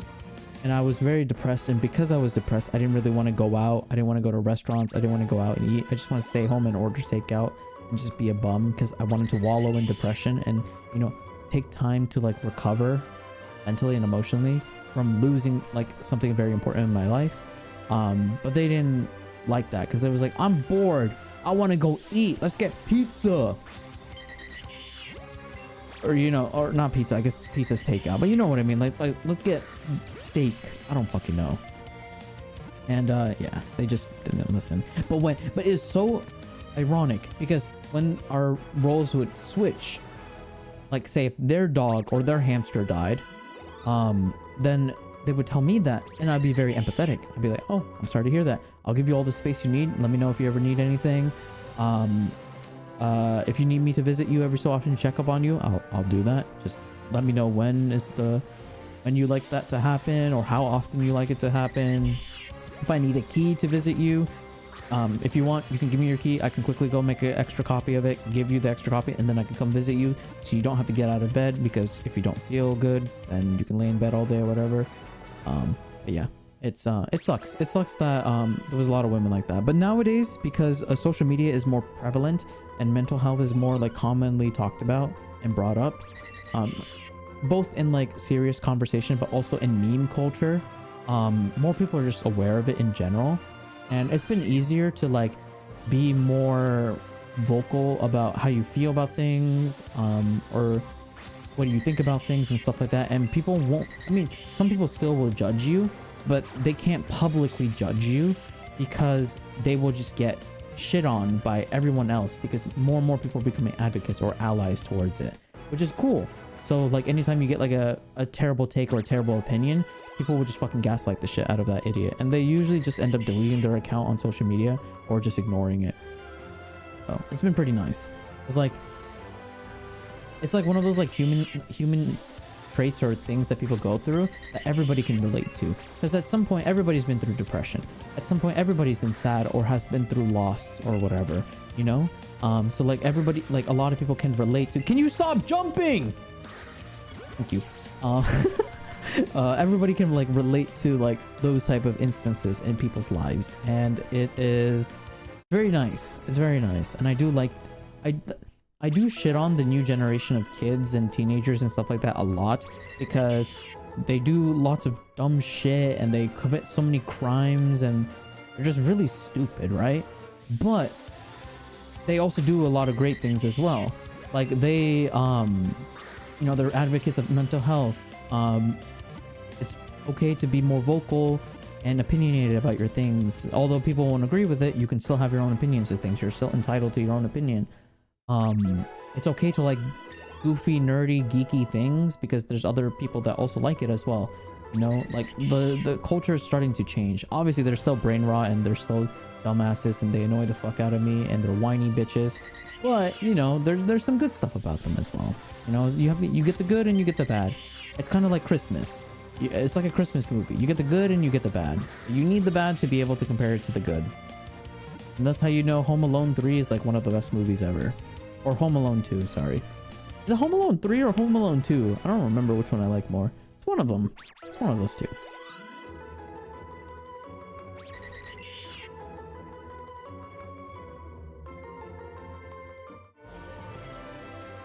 Yeah, you should definitely look into it. If you didn't know, if you have like any form of like mental disorder or personality disorders, it is within your right to write that in your resume or cover letter or wherever the application requires you to put it. Because when you fill out applications, like if you ever, I don't know when the last time you guys ever filled out a job application, but if you fill out a job application since like 2022, there's a section where it's like, in the US, sorry, I should preface this. This is all in the US, the United fucking States of fucking America. Freedom! It's in this country. I don't know about other countries. Because in Japan, it's not really a thing. It might be a thing now, but I don't live in Japan anymore, so I don't know. But back when I was living there, it wasn't really a thing. Some jobs did have it, but not all of them. But in the US, at least being back in the US and living in the US, it is like pretty much every single job I've applied to, and this is like all sorts of jobs. They do have a section now where it's like, do you have any one of these like mental disabilities or physical disabilities or personality disabilities? Please list them and then provide like the necessary information that is required to validate this or whatever. And then in small print, it's like it will increase your chances of getting hired if you have one of these, because the country is legally required to have at least like 1 to 5% of the work population be these people. So like it increases your odds because you're in a smaller pool of people in a sense. But yeah, it effectively is to show that like it's another way of saying like even if you have disabilities, you will still get judged and hired as long as you meet the criteria that they're looking for, and that everybody has like equal employment opportunities. Obviously this is all just jargon and government shit because it's not really true, because you know the whole meme of like everybody, you apply to 1 million jobs and you only get 2 interviews does exist. But like in theory, on paper, it should increase your odds of getting the job. But I mean, obviously, who knows the statistics behind it? But yeah, there is a section for it. If you haven't read the terms of service or have filled out an application in a long time and read all the fine print, I do recommend reading the fine print for a lot of things, chat. Specifically things that will eventually get you money at some point, because it's good to know what the laws are or the rules and the terms of service are, so you don't do something stupid or wrong or illegal and then get sued over it. That is why like I'm a huge advocate of like following Twitch's TOSs and YouTube's TOSs. So like I'm like, if you joke that you're under 13, I'm gonna have to tell you to get a parent to give you permission to watch my streams, because you're breaking YouTube's and Twitch's terms of service. If I ever become a Twitch partner or like a verified YouTube creator, because I'm a YouTube partner. I'm not a verified creator yet, but I'm already a partner. I'm a YouTube partner. I've gotten confirmation. I have all the information. I've gotten my little email with my congratulations and stuff like that, and I filled out like paperwork and stuff like that. So I'm already a YouTube partner. I'm just not a verified creator yet because I don't have that much clout yet. But when you do become a partner with like these services, it allows you to make a shit ton of money if you get a lot of views and stuff like that, right? If a lot of people are watching you. But it also forces you into a contract, because now you have to follow their rules and stuff like that. So it's like, I can't stream copyrighted music on streams. I can't endorse self-harm or violence or drugs or stuff like that, or gambling to underage kids. I can't show any form of sex on stream or whatever. You know, I can't show like fully nude people having sex with each other or whatever. Like, you know, there's things you need to do. So it's good to know. It's good to know. And obviously there's other like smaller things like that and whatnot. But those are like the main things that I think most people know or can understand or relate to. Debuff. It is a debuff. It is a debuff if you think about it. Like, I don't want to wake up every day hating my life. I think that's a debuff. I'd like to wake up every day and be like, I'm glad to be alive. I can't wait to work hard. You know? That'd be great.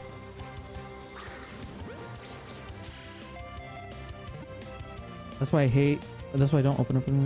Yeah, you're just hanging out with the wrong crowd. That's what I've learned over the many decades. I just learned that if you surround yourself with a good crowd of people, you will stop hearing that more and more. Like, I don't hear it anymore about like, you're not man enough or whatever. I don't hear it at all, period.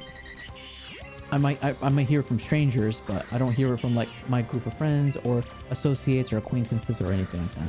I just don't hear it at all. You just have to choose. You have to just be very picky with who you surround yourself with. That's what I've learned. I do have a habit of like talking or ranting about something, then expressing some form of emotion and then going back.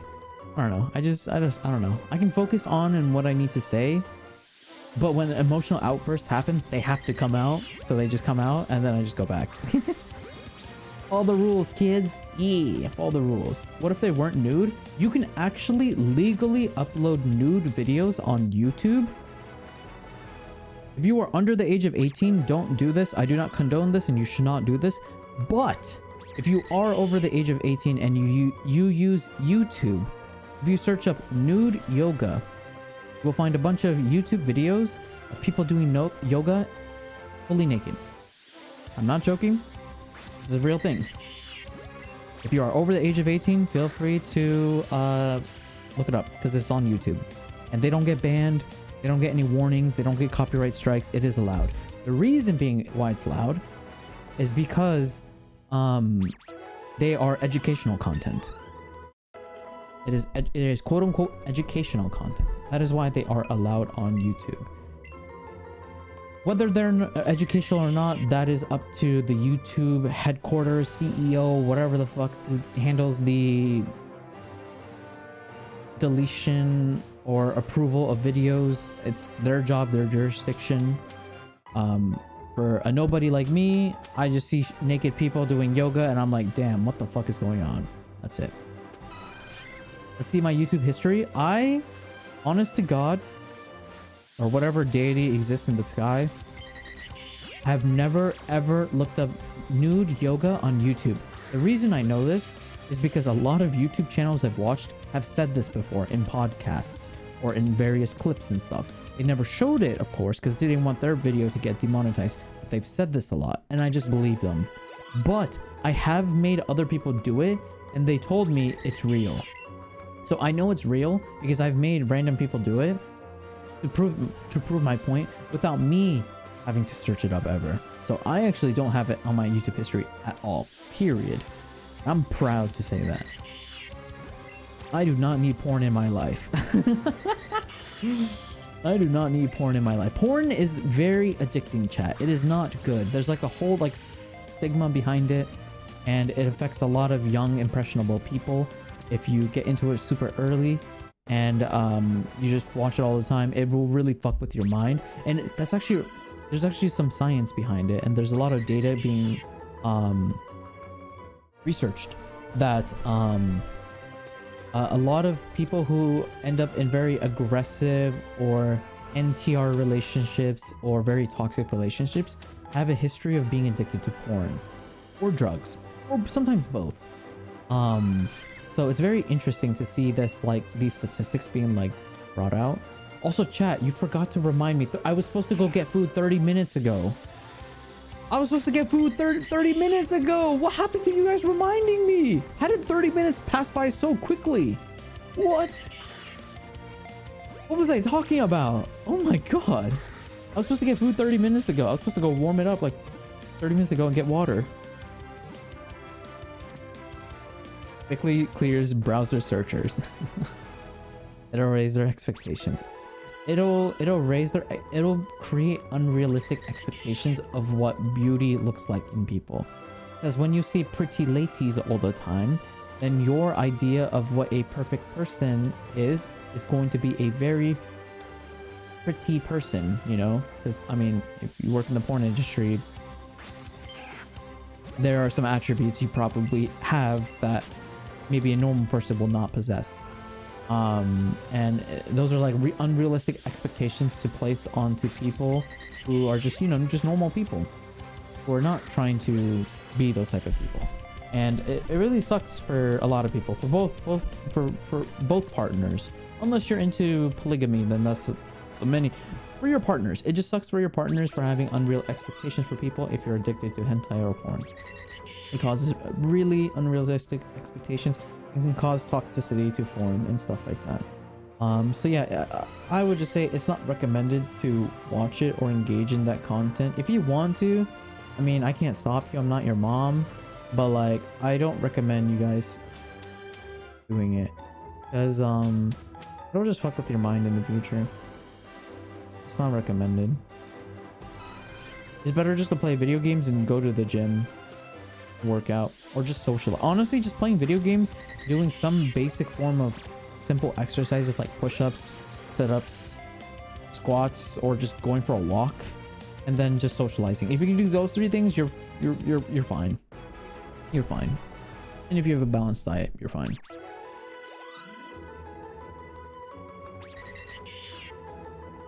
You didn't tell us to remind you? Oh, fuck. Well, here, remind me in 30 minutes from right now to go do it. We'll do this for 30 more minutes, and then I'll go do it. I'll go warm up some food, refill my water, and come back. Go get food? No. I want to do it during the ad break. So at least that way I'm being efficient with my time. So those of the people who are not subbed to the stream, they won't get hit with ad breaks or ads during the actual stream. They'll get hit with it during an intermission. And it'll also give you guys time to also like go get food or water or whatever, if you guys haven't already done that. Or get a quick stretch in.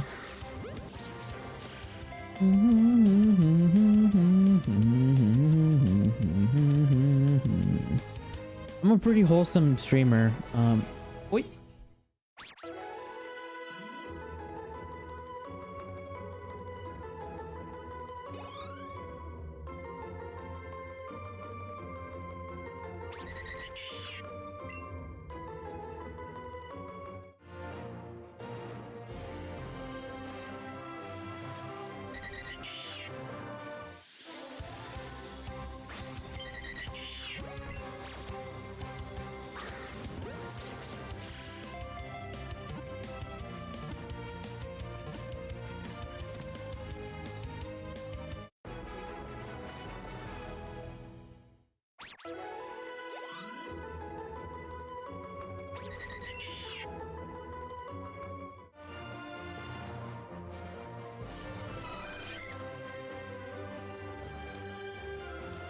Sorry, chat. My mom called me, and you know how it is. Moms are more important than chat.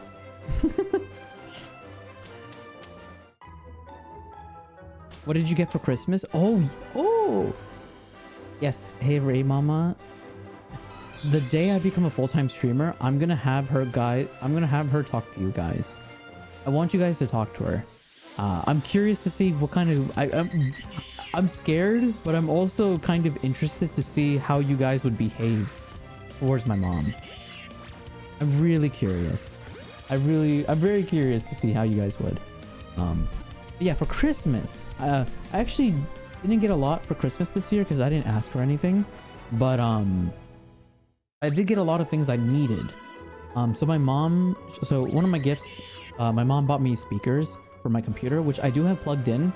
However, because of the way my stream setup is, I have to mess around with the wiring and figure out how to get it to work the way I want it to specifically work. Because, so I don't have a splitter, so I'm not able to split my audio from the PC and the Nintendo Switch into the same headphone. So when I stream on the Nintendo Switch, when I'm playing a Switch game, I can't hear the PC notifications go off. So like when someone donates or something like that, I can't hear it. I still see it, and I see it in chat, so it's not like I'm ignoring it, but like I don't hear the sound effect, and I would like to hear the sound effect.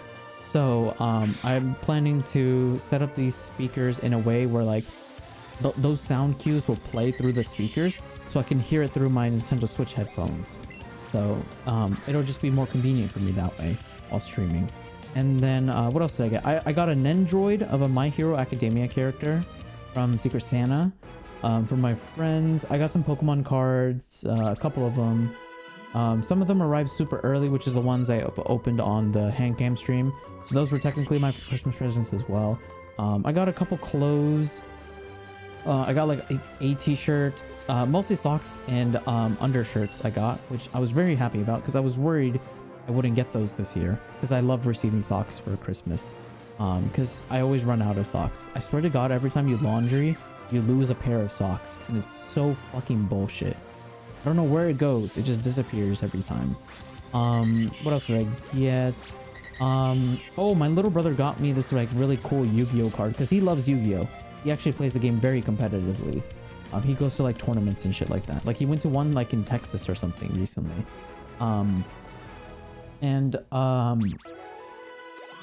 Yeah, he got me some Yu-Gi-Oh cards. Those were cool. I put them in a little like container so they didn't get messed up or whatever. Hey there, Slug. Welcome to the stream. Hello. I'm just talking about what Christmas presents I got for Christmas. What else did I get? I got lots of food, like cooking stuff for food. I got a new spray can, a coconut spray can. It's like a huge fucking spray can. It will last me for like a whole year, or at least like for 9 months probably, because I cook a lot. What else? I got oh, somebody got me this clamp that I can use for the hand cam streams. So it'll hopefully make the hand cam streams less shaky when we do them. But I'm not too sure. I haven't tried it out yet. And what else did I get? I'm sorry, I'm just looking through my room. Oh, I got keychains. I got a bunch of keychains. I got a keychain from one of my friends who went to South Korea, because he's from South Korea, so he just went back to visit family. I got a keychain from Los Angeles because one of them visited LA over the holiday. I got a Pokemon Greninja keychain, which was really fucking cool. It's so cool. Like, here it is. Look, listen. That's the keychain in the package. Here, jingle. I know some people on TikTok like that sound, hearing the little jingle. It like gives you stimulation or whatever. I got those. It's a really cool Greninja keychain. I don't know if I can show what it is because I think it's a custom one. I think that was like a custom one. I'm not too sure. I would have to ask. And I got a tech deck. I got a little tech deck, which was cool. I got a box of chocolates. It is actually some very expensive chocolate. I think they're like $5 each. So, I mean, they're not like as pricey as a Ferrero Rocher, but like it's more expensive than like a Hershey bar, you know? That's like in the middle. But to me, those are expensive because fuck, I would never buy chocolate this expensive ever. I'm the type of person to go to like a dollar store and buy like a box of chocolates for like $1. I'm a cheap bastard when it comes to candy. What else? What else did I get? I think that's it pretty much, to be honest. Yeah, that's it.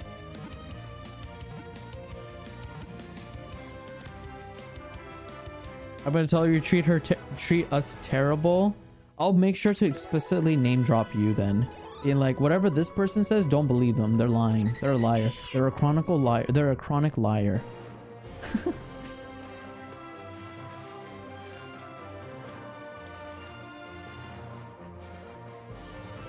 Getting socks is always amazing.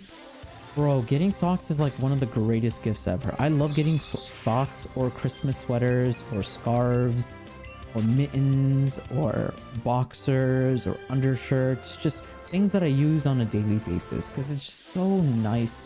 I don't have to buy them. You give me something that's like very usable and like I will use every day. It's like one of those best gifts. It's like one of those gifts like I just like. I like it a lot. I hated getting socks and underwears as presents. Lol, now I wouldn't mind. Yeah, as a kid, I hated boxers and socks and shit as like presents. But as a fucking grown-up, is like the best gift you could possibly give to a grown-up. That or like a gift card. They know what you like. Oh yeah, I've known these people since like fucking forever, man. I've known them for so many decades. I've probably known them longer than most of you guys have existed on this earth. ASMR keychain. Is it Russell Stover? No, it's not. I don't even know what that is, I'll be honest with you. I forgot the name of the brand. Because it's in the kitchen. It's in the fridge. Because I keep my chocolate in the fridge so they don't melt. What are we hunting for? We are hunting for a Doduo. We're trying to get a shiny Doduo. Compulsive liar. Yes. Lint? Oh, actually, it might be lint. Actually, no, it's not lint. Oh, what is it? What is it called? It's like a purple, it's the purple package. You know those chocolate brands you see in the grocery stores, but they're in like the purple packaging? It's that one. What are those called? It might be Lint. Here, let me see. Let me Google these names that you guys are saying. And see. Oh, wait, I can't Google. Fuck, I forgot. I'm still scrolling through Tama's messages. We're still not done, by the way. Let me spell that.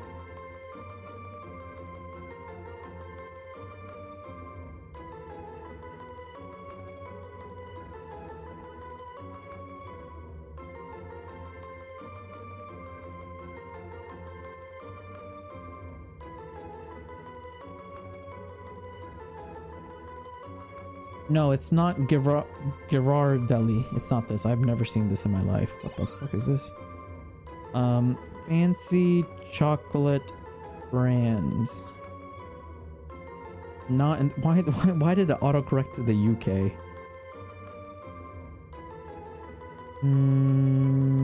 Oh, Cadbury.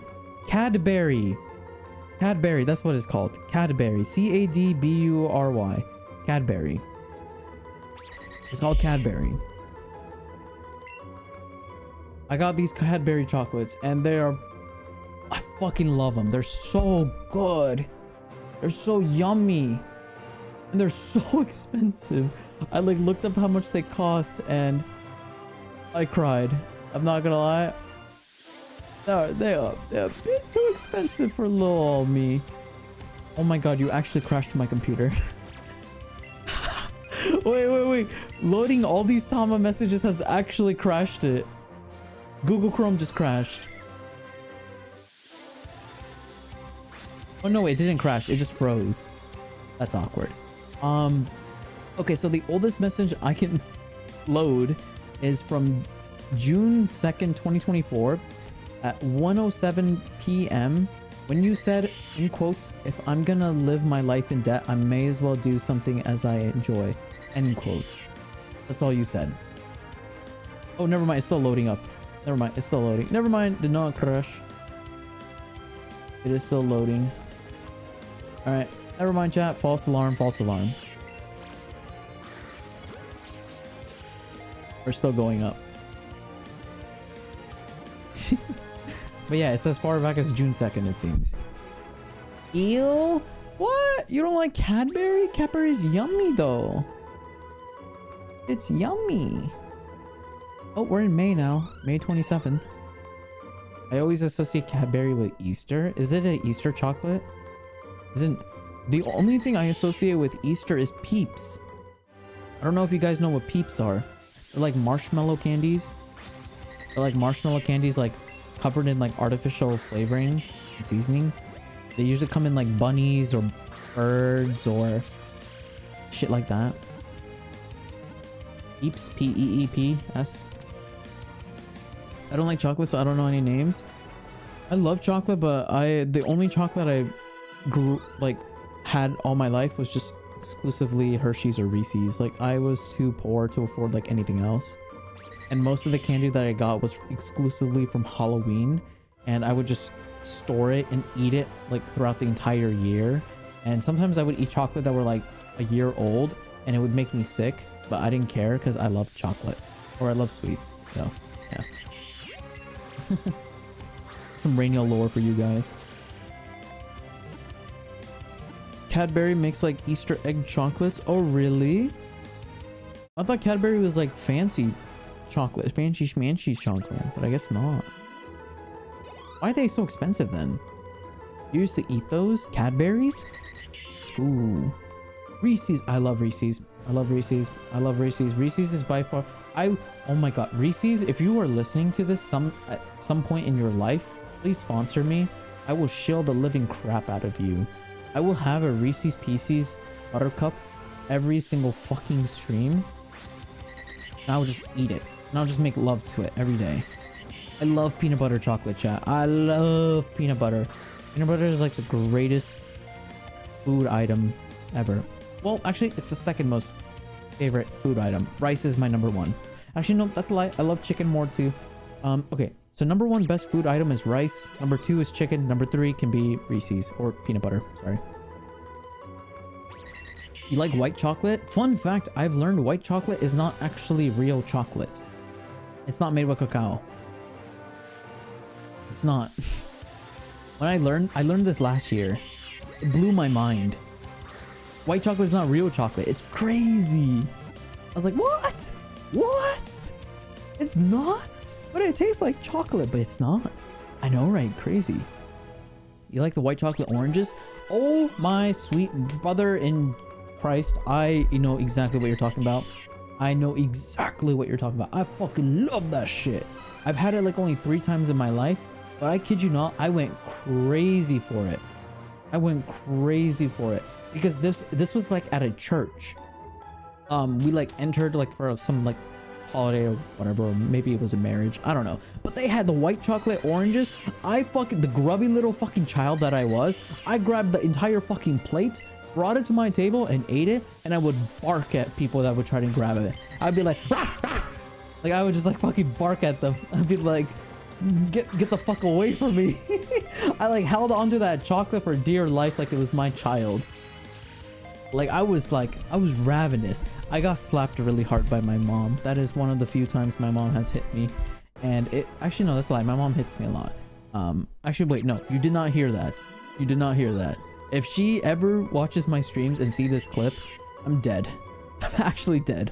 She has never hit me ever, chat. She's a sweet, lovable person and she would never harm me growing up with a belt or a wooden slipper or a hanger or if anything ever.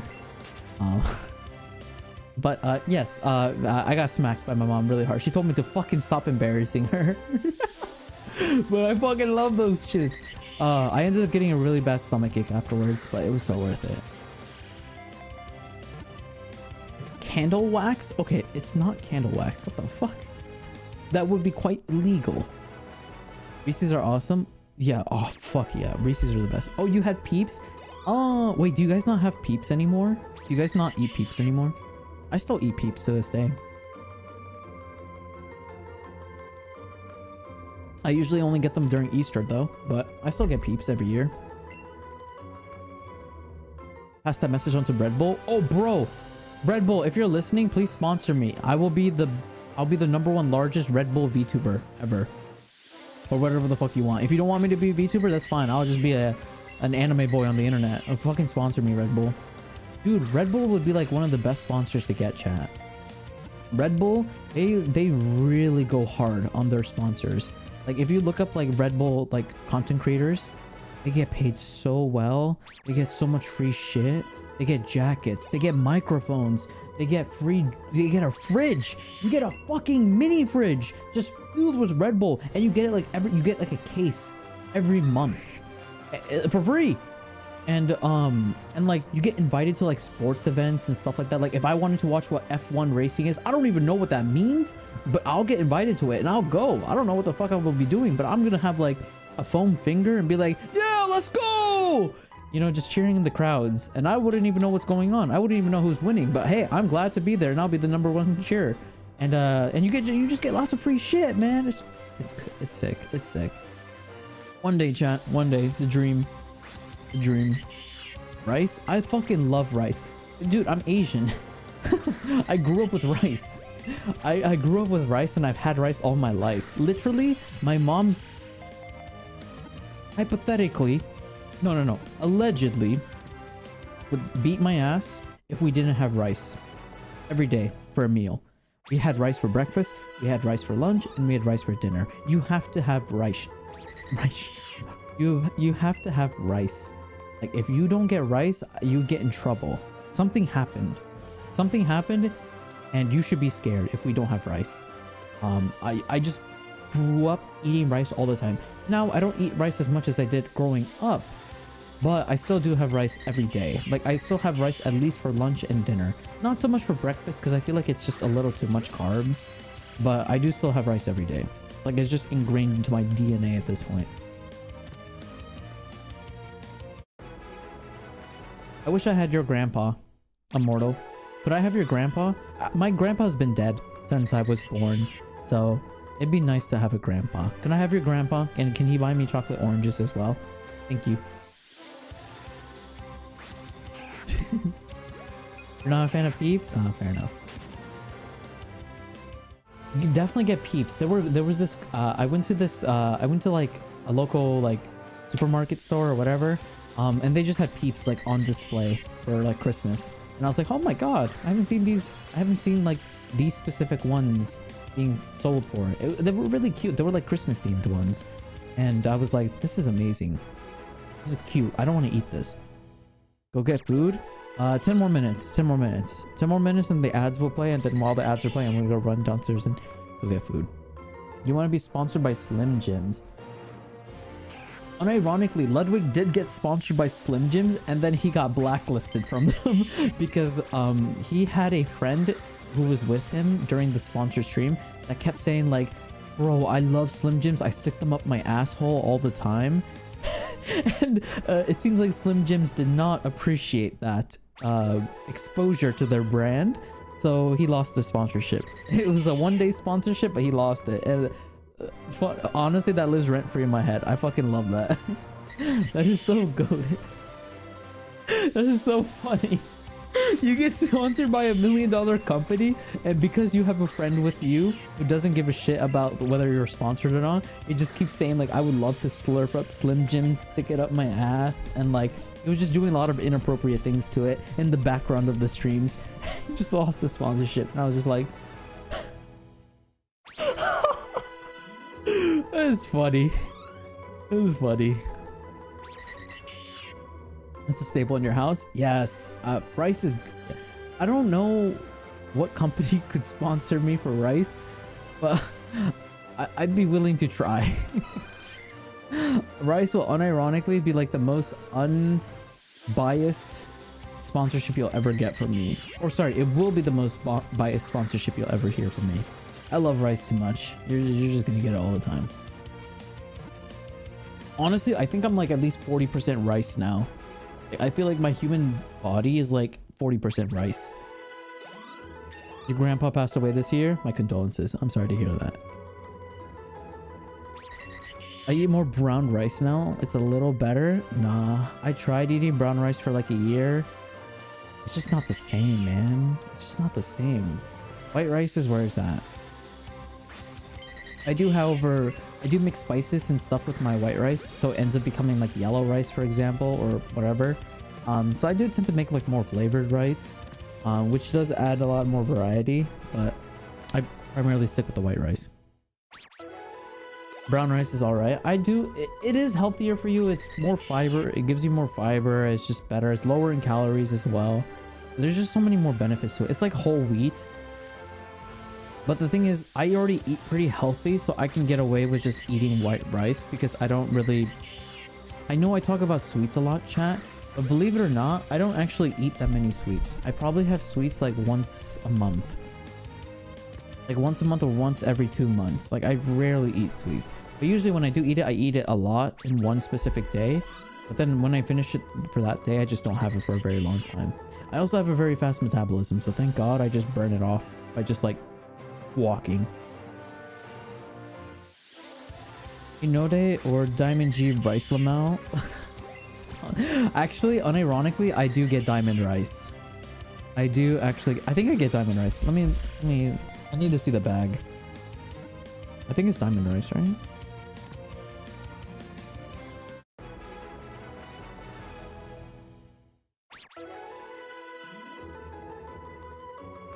Yes, it's diamond rice. Diamond rice is the one we get. Dude, I would love rice sponsorship. 221. I'm gonna kill myself. The brown bag, or sorry, the yellow bag. We get either the yellow bag or the brown bag, whatever is on sale. Unironically, I don't really care about the brand of rice we get. I always get the one that's the cheapest. And usually it's I think it's the brown bag that's the cheapest usually, but I'm not too sure. It's just whatever is cheap. Yeah, where do you buy your groceries? Or whoever buys groceries for your household, where do you guys go? Are you guys like Costco heads? Are you all like Costco people? Or are you guys like BJ's or Giant or Family Mart or 7-Eleven or fucking Whole Foods or HelloFresh or there's so many groceries, man. There's a bajillion. Whatever the fucking thing in New York is called, I forgot what it was called, but there's like this very famous. Is it Harry Skeeter's? Is that the one? I don't know. I've heard like so many different grocery brands. Hy-Vee mostly. Okay. Isn't Hy-Vee like a little expensive though? I could be confusing it for something else, I imagine. Walmart? Oh yeah, Walmart does have groceries, huh? That's how you know I don't go to Walmart. I forgot, Walmart does have groceries, right? Wait, Walmart has groceries, right? Oh my god, my stomach is growling. If I put my mic against my stomach, you would hear it growl. That is disgusting. Okay, that was Eradicate. I was just double checking because I heard something spawn. I was like, ooh, what if this is shiny? I have to double check. It's definitely not the most expensive grocery store. That's true. I think Whole Foods is probably the most expensive, right? Because Whole Foods is only in California, if I'm not mistaken. Actually, it could be in other states. I wouldn't know. But the only Whole Foods that I know of is the one in California.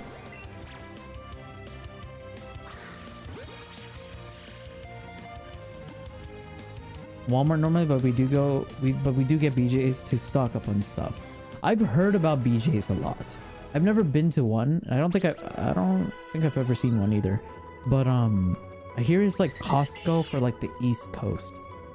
It's like East Coast Costco. You haven't even reached odds? Yeah, but I'm bitchy. I want it sooner. I was very spoiled with our Nidoran and Growlithes, getting them in like less than 60.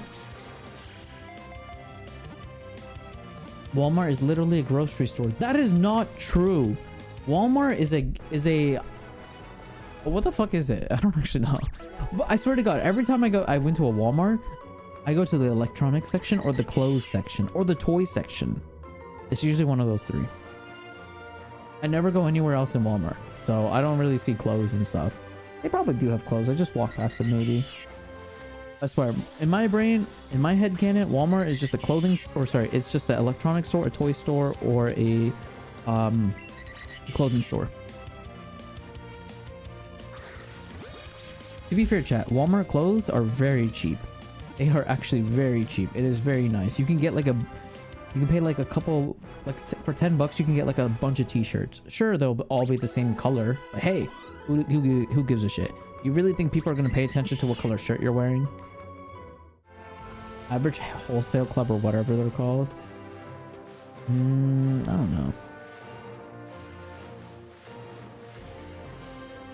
Bro, I'm so hungry. Fuck. 2 more minutes, chat. 2 more minutes and then I can go get the food. Walmart clothes are awesome. One of my favorite dresses is from there. It's like $13. I think I have a bunch of like random ass white t-shirts and black shirts from Walmart that I wear. It's just nice getting like a pack of shirts in bulk. Because like most of the time I wear hoodies or jackets, so I can just like put the shirt on underneath all of it and it's just nobody knows what kind of shirt I'm wearing or whatever. Come here, Dodo. I get my work shoes from Walmart, 22, a pair of hiking shoes. What the fuck? 22? That is a steal. That is a steal for a pair of shoes. Bro, what? Maybe I should go look for shoes. Actually, no. Shoes is the one thing I don't compromise on. Shoes, car, and mattresses are the 3 things I do not compromise on. I always spend a lot of money on shoes, mattress, and cars. Because, I mean, that's what I was raised to do. Because shoes are what decide how tired your feet get, or like if you wear a good pair of shoes, it will prevent injury, or like, you know, you won't hurt your foot or you won't hurt your ankles or whatever, and stuff like that. Mattresses will allow you to sleep well, recover better, you know, not have like pain in your shoulders or whatever, or in your back. And then cars are what keep you safe when you drive. So if you get into an accident, hopefully the car will, like, you know, be able to tank it or whatever. You know, it's like, it's efficient in fuel. You're going to be spending a lot of time in your car, so you want it to be somewhat comfortable, fuel efficient, and safe. So yeah, exactly. So yeah, so those are the three things I was always told. I should always never skimp out on spending. Your shoes, your car, and your mattress. I was always told those three things.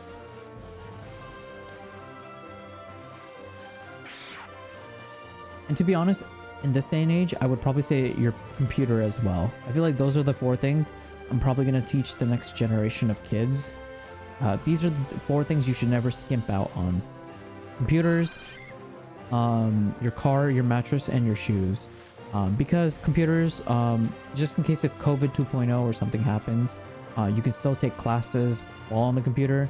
It also doubles as a gaming system. It also doubles up as a work system, like a workstation, so you can do your work and stuff if you want to work from home. It also functions as a system to teach you skills and life lessons. You can watch a bunch of YouTube videos and learn a bunch of skills and here and there, you know, stuff like that. So I think computer, mattress, shoes, and computer, mattress, shoes, and car are like the four most important things I feel like everybody should not skimp out on if they can. You wear a hoodie and you don't wear a shirt underneath. Is that comfortable? Oh, ads. I think I just missed the ads. Shit. All right, I'm gonna go and warm up food, chat. You guys are gonna probably there might be an ad playing or not. Maybe you guys already missed it. I don't know. I wasn't really paying too much attention to the stuff. Thank you so much for the follow, Prince Marco. Thank you for the follow. I appreciate it. Can this thing stop jumping, please? Okay, thank you. Thank you for the follow, Prince. I appreciate it. I hope you're doing well. I'm gonna be right back, chat. Give me like 3 minutes. I'm gonna go warm up some leftover food and refill my water bottle. So if you are tuning into the stream or you've been here and you just haven't been really paying attention, I'll be back in like 3 minutes. Keep your guys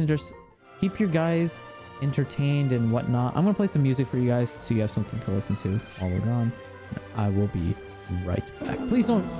Okay. Okay, it's not a shiny. Good. I just wanted to make sure that the next Pokemon that spawns isn't a shiny. So like if I like was AFK and a shiny spawned, I would cry. And I would never hear I would never live it down because you guys would probably clip it and meme the shit out of me forever. Yeah, I'll be right back. I'm gonna grab food.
All right, sorry about the wait. I know it took longer than 3 minutes, but I have two very good reasons why.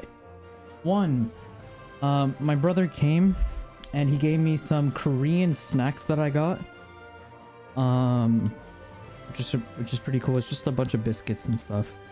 I don't think I'm gonna eat all of it, but some Korean snacks, which is cool. And the second thing, I took a picture of my meal, but then I realized I was in the picture because of the reflection. So I had to enhance and zoom into the food, but I have taken a picture of what I'm eating and I'm going to post it on Twitter so you guys can see what I cooked. Because I have a feeling a lot of you guys think I like bullshit my cooking, and I'll have you know I do, but it always ends up tasting very nice and it looks very presentable. Like you could take Instagram photos and like say like, oh, I just went to a restaurant, but oopsies, really, it's that is not the case. Oh shit, wait, am I live streaming? Oh no. Oh my god. Oh, for a second I thought I started live streaming on fucking Twitter and I was like, oh god. Wait, it's just selecting a bunch of photos. No. Why is it doing that? Oh, there we go.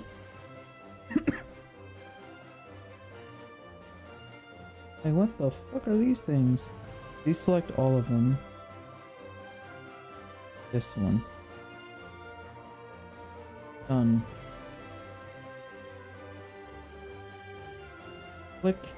Add.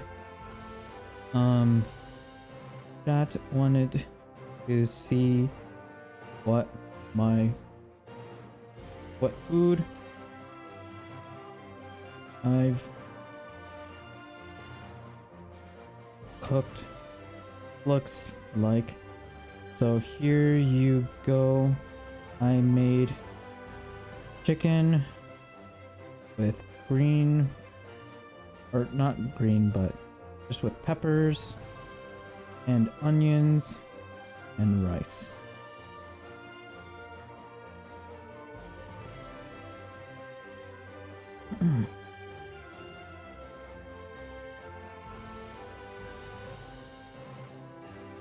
There you go, chat. I just posted on Twitter the image. So yeah, it is zoomed in. It might be a little hard to see because like it's pretty zoomed in, but there you go. You guys should be able to see it now. Did you bring enough for the whole class? Fuck no. I'm a fucking fat ass. I'm gonna eat this shit on my own. There might be enough for you guys, but I'm hungry. I want to eat. I'm still growing. 69 years old and still growing.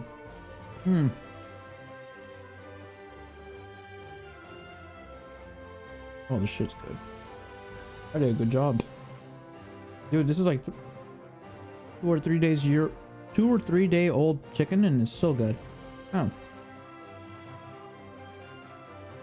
I was a little worried it wouldn't taste good, but it still got flavor. Damn. Good shit, man.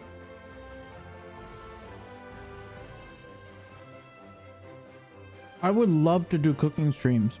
I just can't. I would literally need to buy a new home because my kitchen is not big enough to set up a computer and cameras for a cooking stream. So when I become rich, that's when cooking streams will happen. Or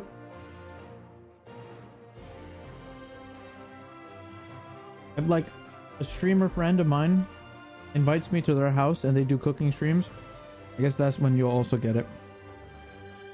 But it's definitely not happening where I live. I have too small of a kitchen. I literally don't have the space. So yeah, this is it's a spicy chicken. It's with paprika seasoning and various other spices. Coated, mixed in, charred, cooked, or cooked on pan for a bit, and then you bake the rest of it in the oven so it's evenly cooked. Then The vegetables are all sliced and cut. Season it with salt and pepper.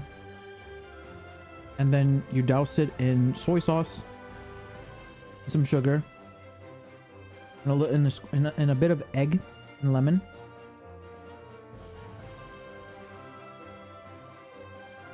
And then the sauce, which I don't think is shown in the image. The sauce is horseradish with mayonnaise, mustard, Dijon mustard specifically, and a little bit of hot sauce. And then you drizzle that on the chicken, or if you're like me and you like things being tidy, you just have this in this little container right here, a little sauce, a sauce cup, bowl, whatever you want to call it.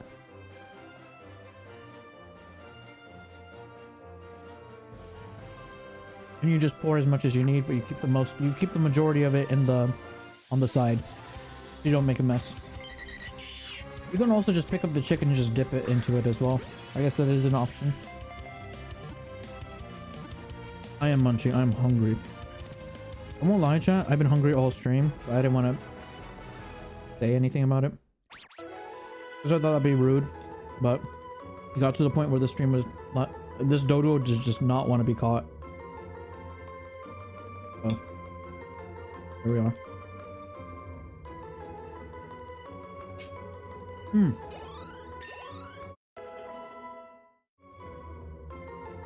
Yeah, I'm trying my best not to chew into the mic. I'm like really far away from the mic. I'm really hoping that's not picking up the chewing. I feel bad. I want you guys to subjugate. I don't want to subjugate you guys into the one thing I dislike. Yeah. I also got some Korean snacks. It's like a moon pie. I forgot what these things are called in English. It's like a moon pie, if you know what those are. It's a red velvet flavor. It's like red velvet and like white chocolate or something, or cream cheese. I'm not too sure. I haven't had these in years.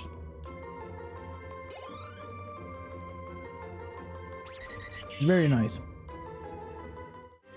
It's very sweet. You better share? Oh. I never share food.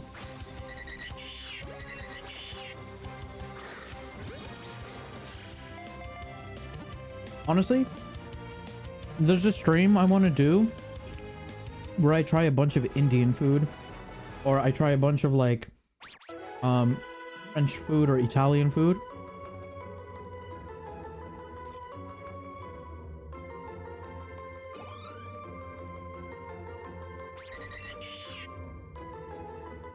And just try a bunch of like international foods.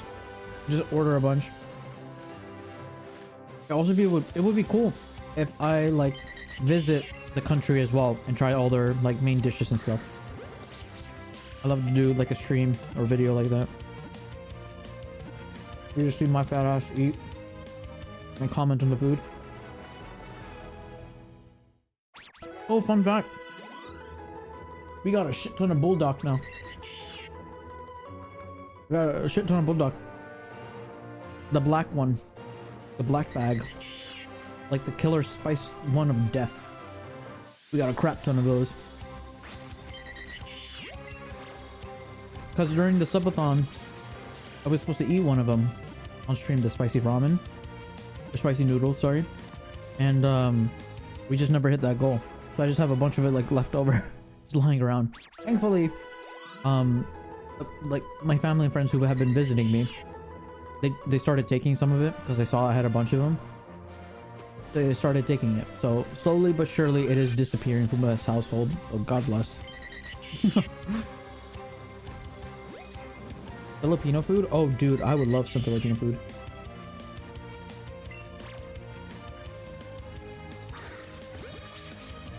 I'd go to a Jollibee. I could do like a stream where I try everything from Jollibee.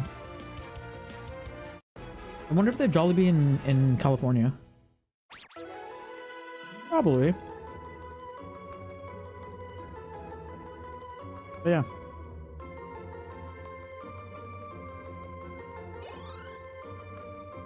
I know Jollibee is like one of the more like popular chain restaurants for Filipino food.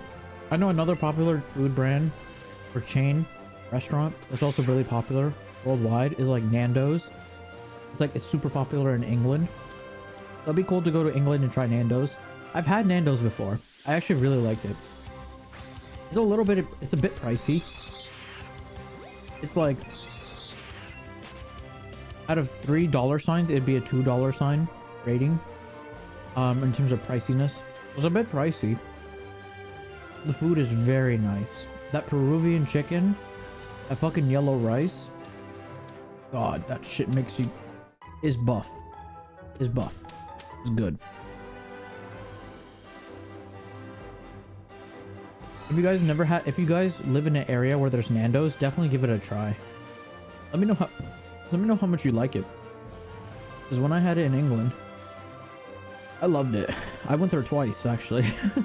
I went there one time at the fucking Westridge Mall. And the second time I went because it was near the hotel I was staying at.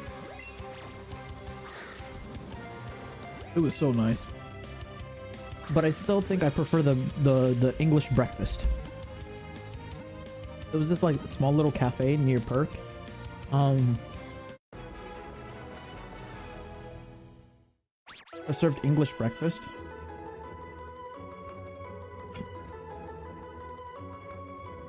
That was a lot of fucking food, chat. Dude, a full English breakfast is a lot of food. You eat like your entire daily calories from that one meal. I just ate like 2,000 calories worth of food from breakfast. It was filled with like sausages, beans, toast, eggs, bacon, sausages, I had an orange juice, mushrooms, onions. It was filled with so much shit. It was so good. Honestly, I thought beans and toast was revolting, because I was like, why the fuck would you add beans on toast and just eat that? Like, just that. But when you have it, when you actually try it, it's good. It is good. Because I'll be honest, chat, I'm not too crazy about beans. I love beans, but I usually like beans with, like, when it's mixed in a salad, or you put it in a taco. You know, you mix it with shit. I wasn't sure if I would like beans by itself, but honestly, beans on toast is really buff. It is so good. It's so good. It's very hearty. It's very hearty. And it made me appreciate beans more. Yeah, I have definitely had beans with rice before. I think they do that at Chipotle, right?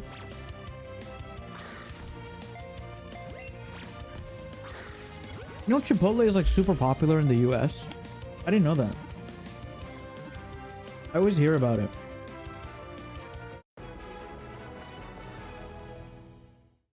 Get like a burrito bowl from Chipotle, and then just fill that shit up with rice and beans and other stuff.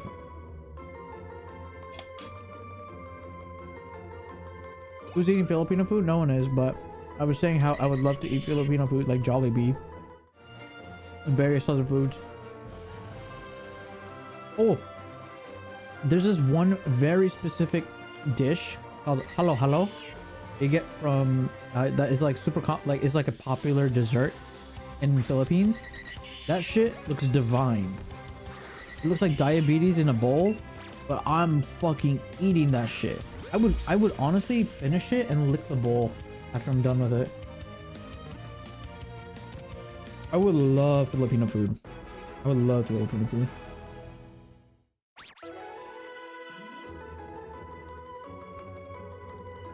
Also, I forgot the name of that Filipino dish, but it's this one where like it looks like a kebab on a stick, but it's chicken intestines. I've seen that and it looks really good. I'd be so down to try that. Like the street food. It's like chicken intestines, but like it's like coiled up into like a zigzag, and they just skewer it with like a stick, and then they cook that. They like season that shit, and then they cook it, and they just sell it to you like a corn on a cob on the street. And it's so good.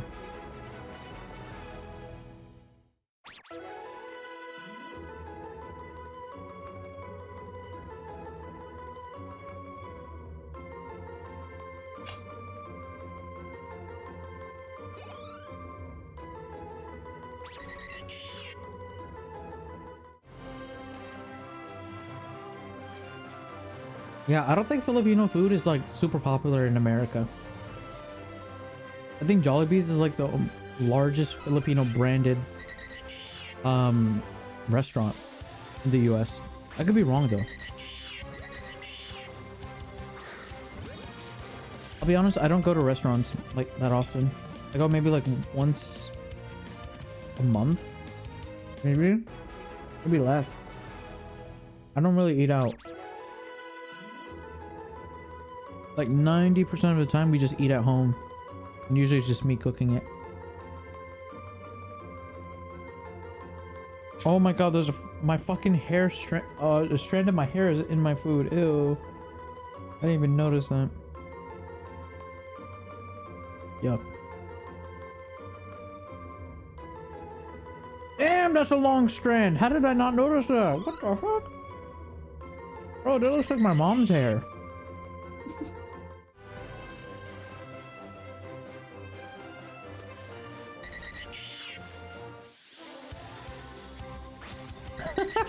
No, I'm positive it's mine.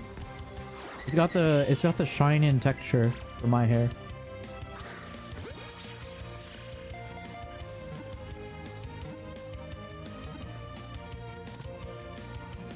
No, I think I would love halo halo. I think I would like it. I love sweet things. There has only been 2 things in my life that I've had that were sweet and I hated, and both of them were pistachio. I don't like pistachio, so as long as it doesn't have pistachio, we're fine. Or avocado. As long as it's not pistachio or avocado, we're good. We are good.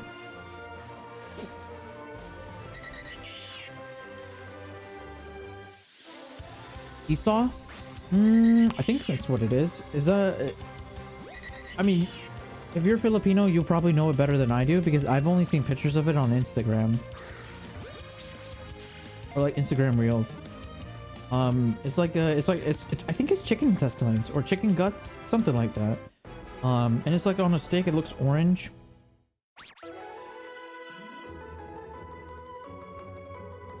It's like very tender on the outside and a bit chewy in the center.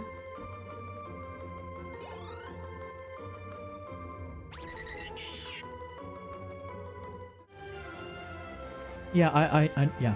That's why I wanted to say, as long as it doesn't have pistachio or avocado, because I've seen some TikToks where like it's like a person making halo halo, and they were explaining the ingredients they use. And one of the videos I saw, it was like they use avocados for flavoring or something for it, and I was like, yeah, fuck that. I'm gonna make sure I ask with no avocados for mine.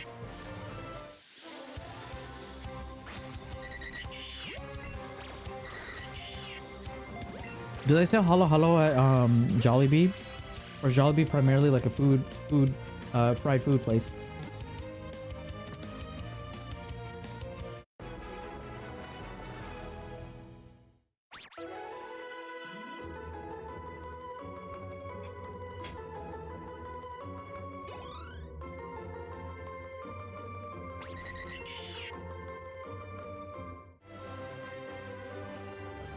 You need to try ube. What is ube?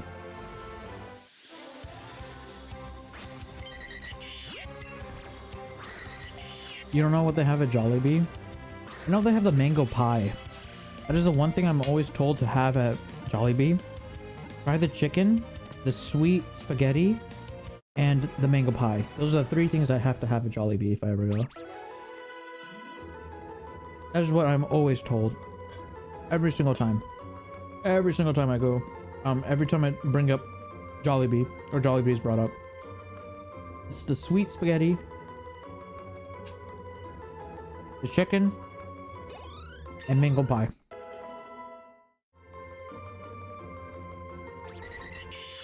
Oh! I know what ube is. I know what ube is. I know what it is now. I remember now. I remember now. I think I would love it because I love sweet potatoes. Fun fact, just last week I made an entire oven batch full of sweet potato fries. I just got a bunch of sweet potatoes, cut them with the skin because I like the skin on them. I kept the skin on them, and then I just oven baked them. I fucking baked them so fucking much they became so crispy. I was like eating McDonald's fries but healthier. They were nice.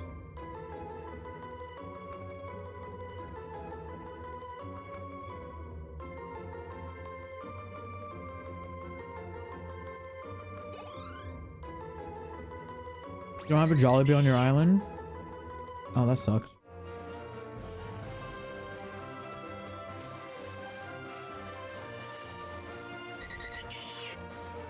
Ah, excuse me. That really sucks. These would these though. All this food talk is making you hungry? Oh god, when I was talking about the turkey at the beginning of the screen, I was crying internally. I was like, I fucking want food right now, man.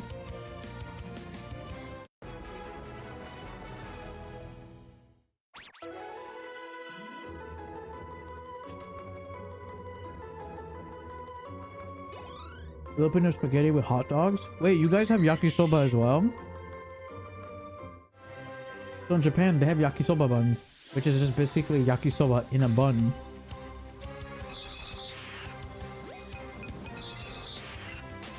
That shit is good. Yakisoba buns, they're so good.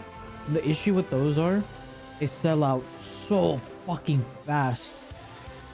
There was this one specific bakery I would go every morning, and they would sell like a lot of like bakery based items, and one of the most popular items that they sold, well, there was two items, but one of them was the yakisoba buns. That shit would sell out in like 15 minutes every morning, and they would make like 50 of them, like fresh. Just imagine 50 fresh yakisoba buns just coming out, just being placed on the table.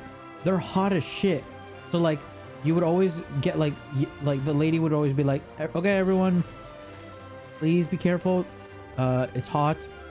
And then she would like place like tongs around, and then it'd be bags, and you just see people grabbing it and be like, so fucking hot, because they're all like rushing to get it. Oh cool. It was so good.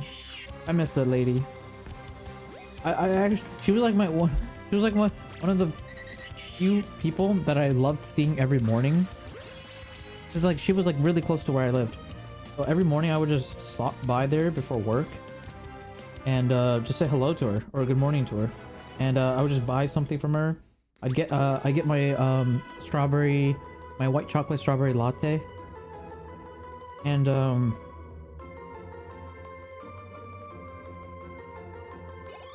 my yakisoba bun, and I get it every morning.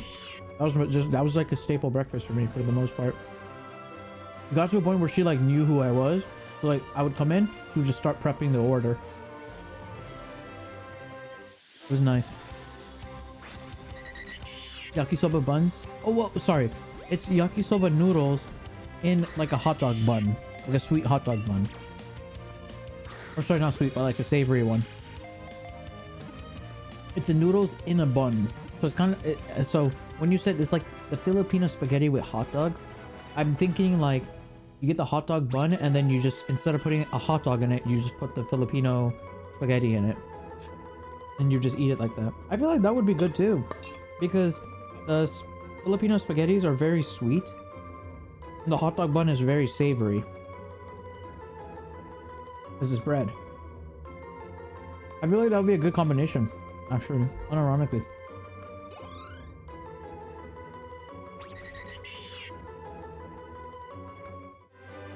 Oh, it has like chopped hot dog. Oh, I see. I misunderstood.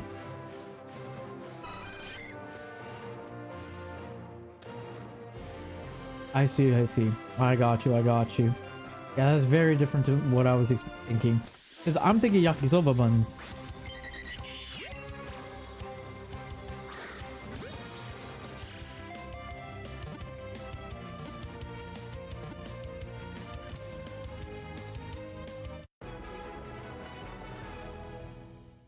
Alright,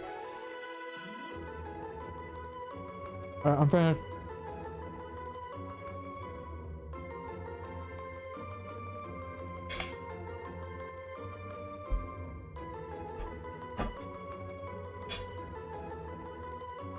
Oh.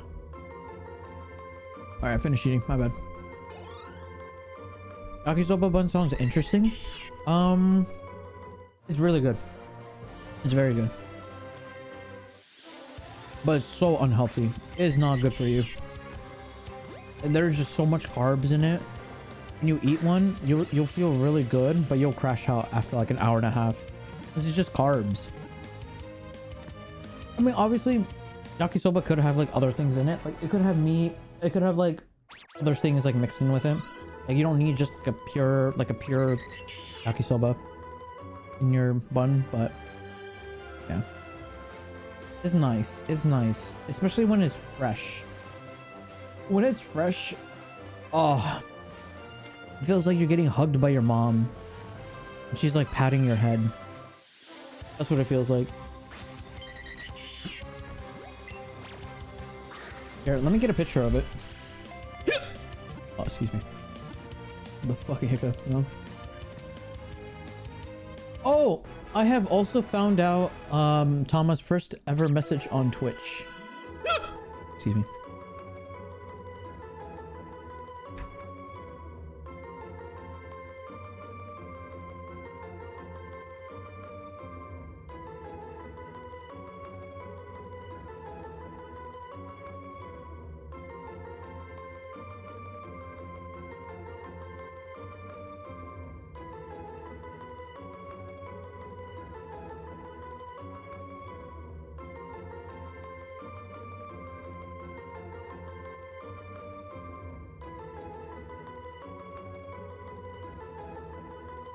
That is a yakisoba bun right here.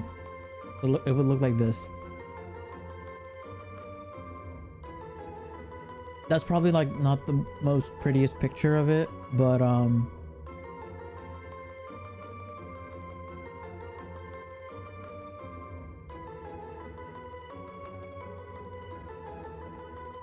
here's a better picture.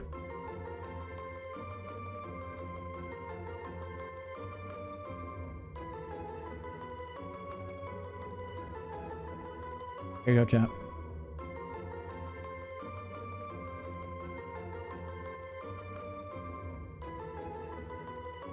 See a power bun? The power bun? So, how buns? Buns! Oh shit! Okay! Bro, I would fucking eat this shit all the time. This looks like fucking... This just looks like a fucking steamed bun. Oh, it has pork in it too? God damn. You eating good over there. You're eating good over there. God damn. That shit looks good. That looks divine. That looks divine. I love dumplings, chat. I love dumplings. There was also this very famous dumpling store in Tokyo. It would have a fucking 3-hour line during like holidays and shit. Oh, fuck. I remember that place. When the first time I had it, I teared up. I teared up. I've only had like 6 or 7 foods ever in my life where as soon as I took a bite, I started tearing up. That is like one of them.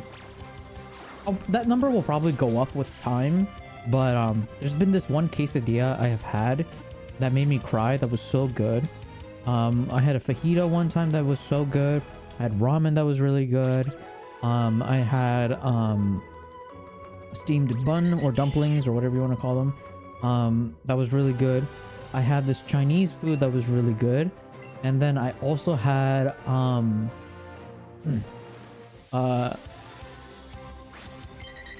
I guess I can add the yakisoba bun to that list. Didn't really make me tear up, but I got very emotional having it.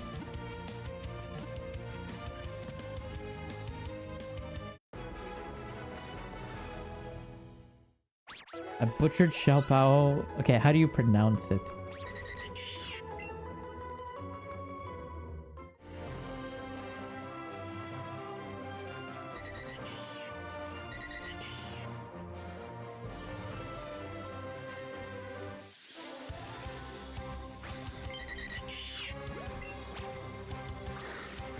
Show Pao.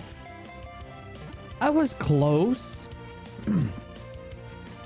I was close with the pronunciation. I was close.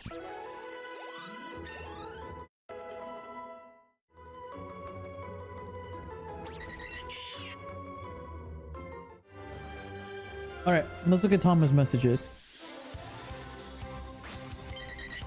So the first ever message from Tama on Twitch, because technically Tama found me through YouTube. The first ever message from Tama was on 5/27/2024, so May 27th, 2024. At 21:24, which was, what is that, 9 o'clock? I think that's 9 o'clock. Or 10 o'clock maybe? 21:24, what time is that? This is like 10 o'clock, right? No, that's 9 o'clock. At 9 o'clock in the afternoon, or at night, yes, it is morning. Good morning.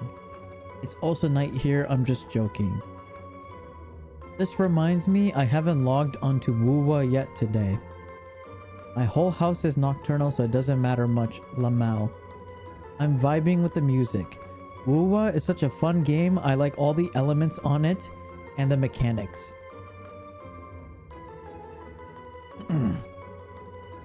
So yeah, those were your very first messages. And then the first message you type in all caps was, "Yo, that echo is cool as fuck."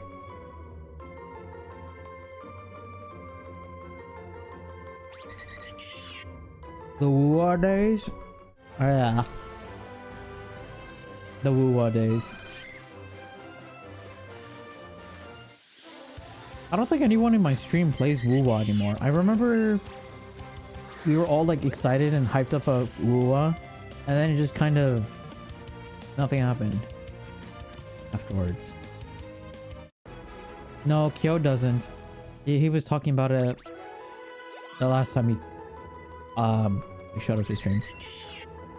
Because I was asking him about so there's this really cool character.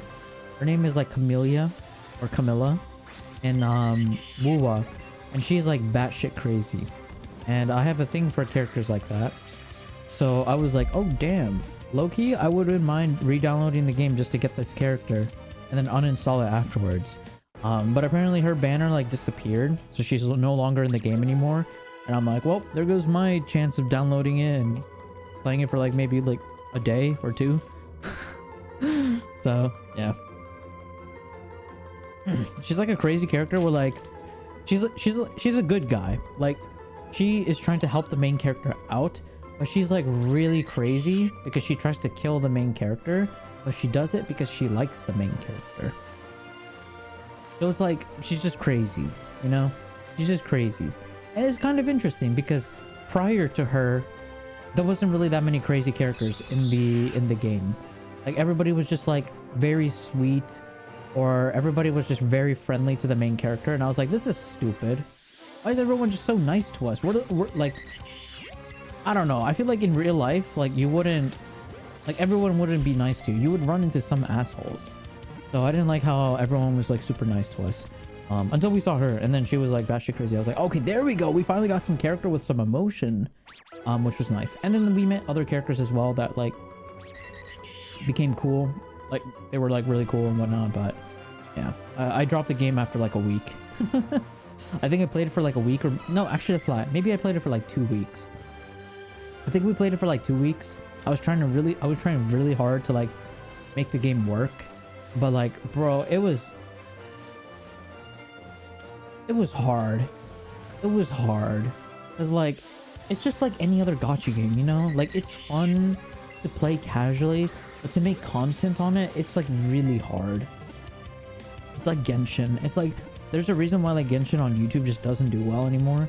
It's like nobody cares anymore. Everybody likes the story or lores or stuff like that, or cutscenes, but nobody really wants to like, really, you know what I mean?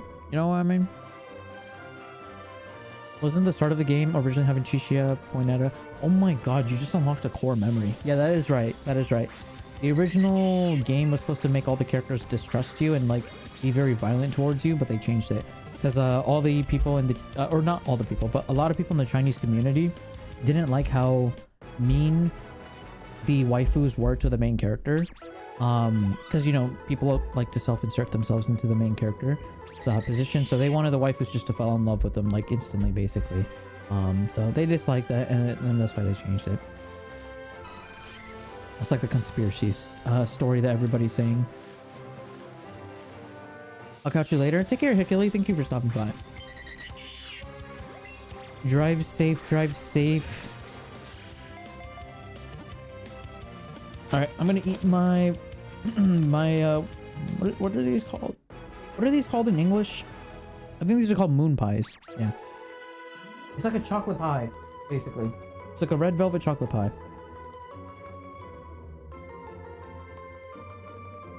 Oh. Oh.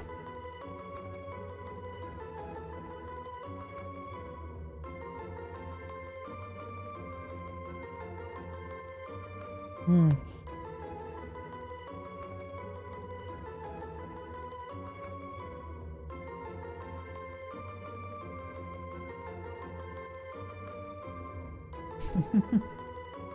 Mm-mm.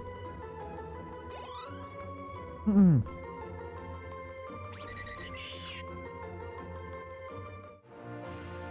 I'd be lying to you. I was savoring it until I saw your message, Tama. I fucking swallowed that shit immediately. I just shoved the entire thing in my mouth as like protest. As soon as you said, "Let me get a piece," I fucking yeeted that shit into my throat. I'm not sharing. Fuck that. I don't share food.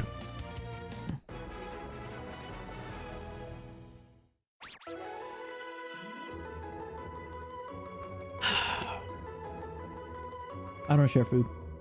I eat that shit. I eat that shit or I take that shit. I will take food from other people. I will phantom tax you.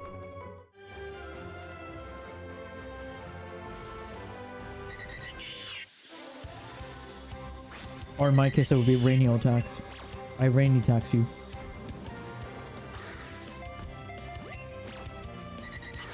I tax you for your food. Oh, you eating that? Good. Give me half of it. Give me a piece. Give me a piece. Oh, she tax. Oh, she tax. Oh yeah, I've been meaning to ask chat. Do you want me to be more VTuber like? Do you want me to be more like a VTuber? Like, you know, like start incorporating some like vocabulary that is like in the VTuber culture into the streams. Like start using Soshi, Oshi, Gamioshi, Taskaru, like stuff like that. Or do you just want me to be me? I'm fine with either or, by the way. I don't really care. It's like I don't really think of myself as a VTuber, but I think I should start embracing the fact that I am just a VTuber. I'm a guy that also is a VTuber that also likes Pokemon and just games. I'm real, but I'm not real at the same time. Yummy snackies! I got to eat snackies! Yummy! So these are butter biscuits. They're like Korean butter biscuits. They're very yummy and sweet. Nom, nom, nom, nom.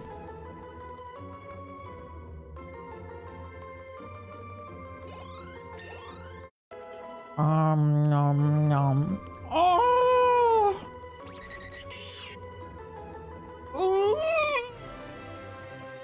They're so good. They're so crunchy, but when you get into the center, they're so chewy. Very yummy. I love food, man. Food is like one of the things in life that you could just not live without. I hate food a lot too, because I hate the feeling of being hungry and wasting money on food. But dude, food is nice. Ah.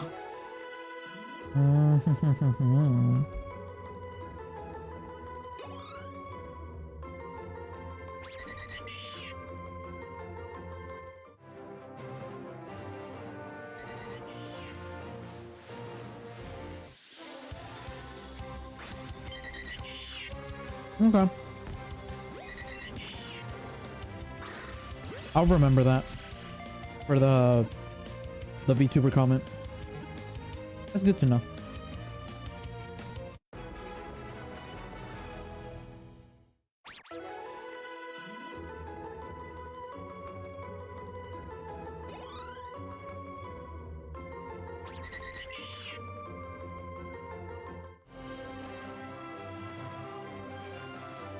Asian snacks. I'll be honest, I've been to a few Asian markets like here in the US. It's always overpriced. I don't know why it's so overpriced. I mean, it's probably because of shipping, like importing it. But I just never see any point in going to like an Asian market and buying snacks over there. 'Cause they're always like American priced, not like what they should be.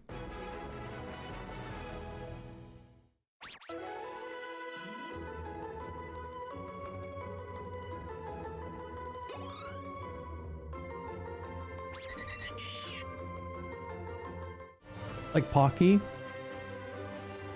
If you try to buy like Pocky from like an Asian market, like a normal one, like just a regular chocolate one,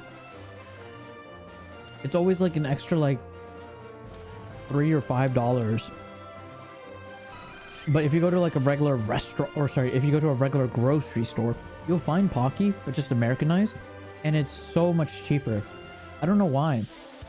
All Asian snacks are always like super overpriced in America. But these snacks are from when my brother, he because he went to Korea, so he just brought back a lot of snacks with him. Like he has like this entire basket of just like Korean snacks, and that's what we were eating. So it was very yummy. It was very yummy. Photosynthesize. I'm gonna use that joke a lot. Oh, Miles! Yo, what up, Miles? Hello, hello. How are you doing?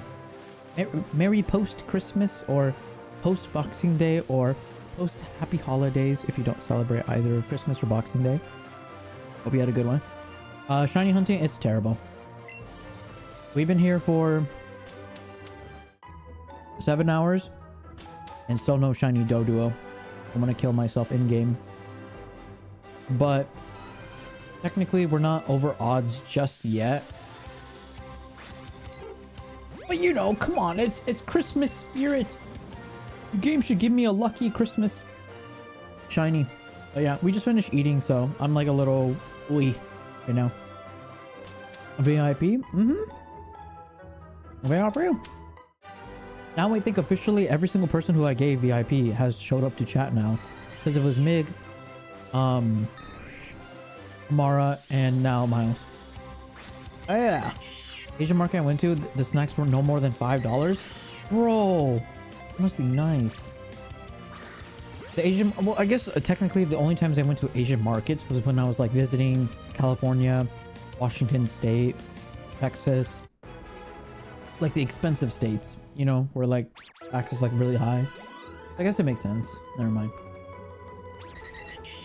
Yeah, I don't really go to Asian markets. I don't really see a need to. Because most of the things I need are pretty generic things. Happy holidays too. Oh, thank you, thank you. Yeah, hopefully you had a great Christmas. Or you got a lot of food, because I know I did. I got a lot of food and a great Christmas. Yeah. But I won't lie though, I really miss Japan. Because Japan, buying snacks in Japan was so much easier. Like, it was like a couple yen. It was like a couple hundred yen and you could just buy a bunch of snacks. And I won't lie, living in Japan, I was very surprised I didn't gain like 20 pounds. I genuinely thought I would gain 20 pounds by the time I came back from Japan. But I didn't. I actually lost a lot of weight. And I think it's just because I walked everywhere. Because like transportation in Japan is like amazing. It's so advanced in comparison to America. Like America might as well just be using like old telephone lines instead of like wireless phones. Like they're so far behind with transportation, it's fucked. Like even Europe is way better than America. America is dog shit when it comes to transportation. It's so terrible. It's like so hard to go from anywhere to anywhere. Your family ordered a lot of barbecue. Oh, barbecue. Barbecue. I would love some barbecue. That must have been fun. I love barbecue. I don't really get barbecue that much though, because it's just a little expensive. At least where I live. Because they charge based on how much you eat. Not like you pay like a flat price and then you get like barbecue food for like 30 minutes or whatever.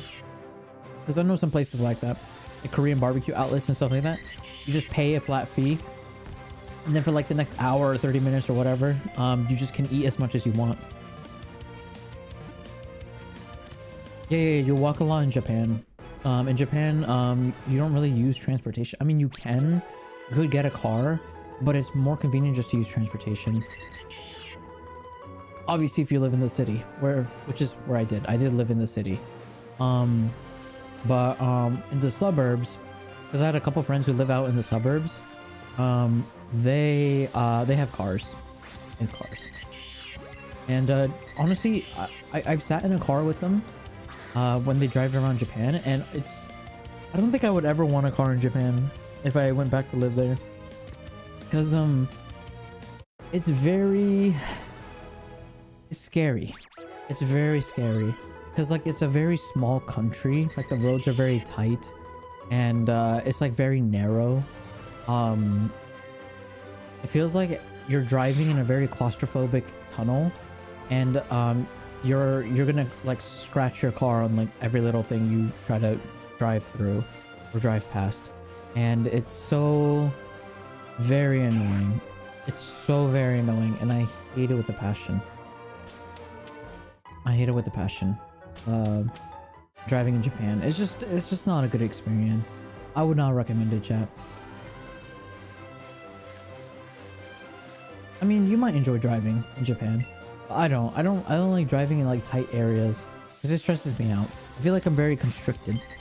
I've only had Korean barbecue once when I was like a child, so I don't remember it. Oh, you should definitely get Korean barbecue. I don't know how much it is nowadays, but I still think it's worth it for how much you pay for. Because if you can eat a lot, you'll get a lot out of Korean barbecue. Or, bro, go to a hot pot. Go to a hot pot. Chat, if you don't know what a hot pot is, it's basically it's like an establishment where you go, and it's recommended to bring people with you. Like you don't want to go by yourself. I mean, you can, but like it's not the same experience. But basically, you go as a group, and then you're given like a pot where it's like it has like it's boiling whatever. Like it could have like chicken, or it could be like chicken broth. It can have like salt, or it could be whatever, right? And you cook your meat on this little like pan pot thing, and while it cooks, then you add it to your broth or your soup or your whatever you're using to eat it, right? And it's so fun because it's like the name says, it's a hot pot. You make your own hot pot meal, but you all share, like everybody that you bring with you, you all share ingredients together. And every single time you go, it's like a completely different experience. I love hot pots, to be honest. I've went quite a few times actually, and it's always been an amazing experience because I don't know how to explain it. When you eat food with a group of friends that you care for and like, food tastes so much better. When you eat with people that are friends with you or kind to you or whatever, food just tastes so much better. It could just be placebo, but the food tastes better, and it's always a great experience as well. One time we went to a hot pot and we got a cheese pot. It was like a cheese pot that was just being cooked in front of us, and then we would just grab a ladle and then just pour cheese on like our food, and it was so good. It was so good, chat. But I won't lie. for a second, I thought I got like I thought I became lactose intolerant because I ate so much cheese. I got sick. I had so much cheese, I just got so sick, and I thought that day is when I got lactose intolerant. I thought I caught the stomach bug or lactose, and I was like, oh no, I've become one of them. Not like this. I could never have ice cream again. And I was like panicking, but I just realized it's because I think I just overate and I hurt my stomach. Like, you know how like sometimes you drink so much water, you eat so much food, you you overbloat your stomach, and then when it retracts, it hurts. That's like what happened basically. I like ate way too much, and it caused my stomach to expand way too much, like past its threshold, and it ended up hurting as it tried to return back to normal. That's basically what happened. But yeah, basically don't eat more than you can handle, because you will regret it tomorrow. So yeah. Oh wait, shit! I was supposed to, I have to send some money to my little brother because he wanted to go get ice cream.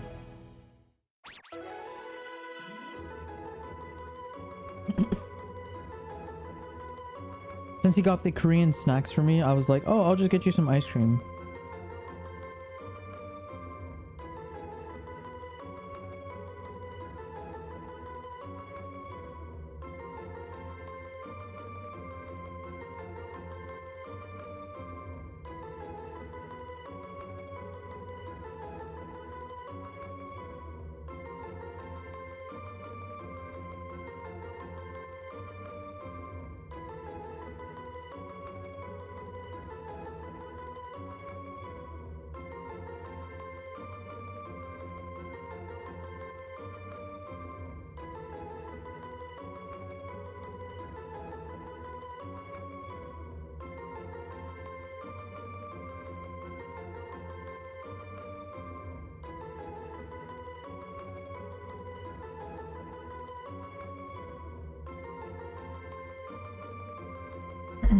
Sorry about that.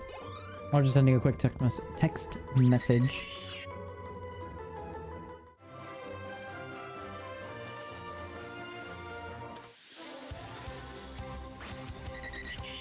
Oh, also, I've noticed I have a habit. I'm developing a habit. I've been touching my skin a lot. Like, I just like tap my skin because it's very soft now. Because I've been using moisturizer and lotions for like a very long time, and now I think my skin just like has fully absorbed it and has like changed in a cellular level, where like it's just naturally super soft now, and it's just very nice to touch. It's just very nice to touch, and I really like just poking myself because of it.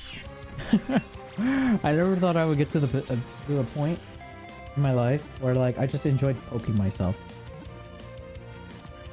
Because before, I have a habit of like playing with my hair. Like I like finger comb my hair a lot. I finger comb it a lot. I have a really bad habit of doing that a lot.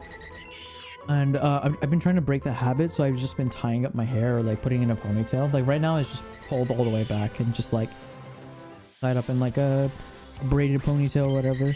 And and like because I'm like fidgety, I need something to touch. I'm just like poking my skin. Like I'm just grabbing my cheek and just being like soft skin is hard. Soft skin is nice. It is nice. It is a little annoying at times because you develop like a cat's tongue towards your skin. So like whenever I touch something very cold or hot, I feel it more than before. So it is a little annoying that my hands are a little bit more sensitive when it comes to hot and cold things now. But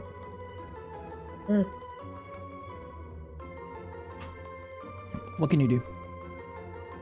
What can you do?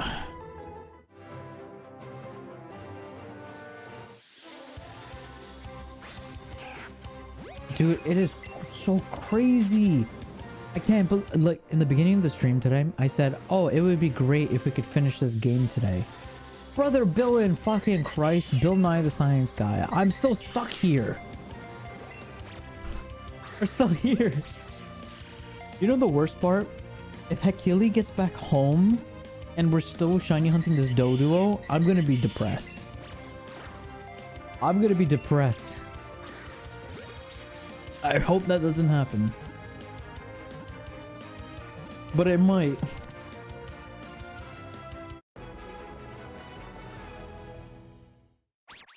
Dude, I have so much respect for shiny hunters. You guys are crazy. You guys are crazy. How do you not lose your mind over this?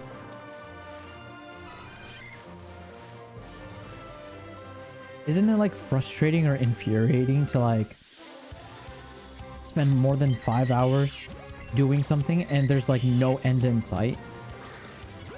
You're just climbing an unclimbable mountain.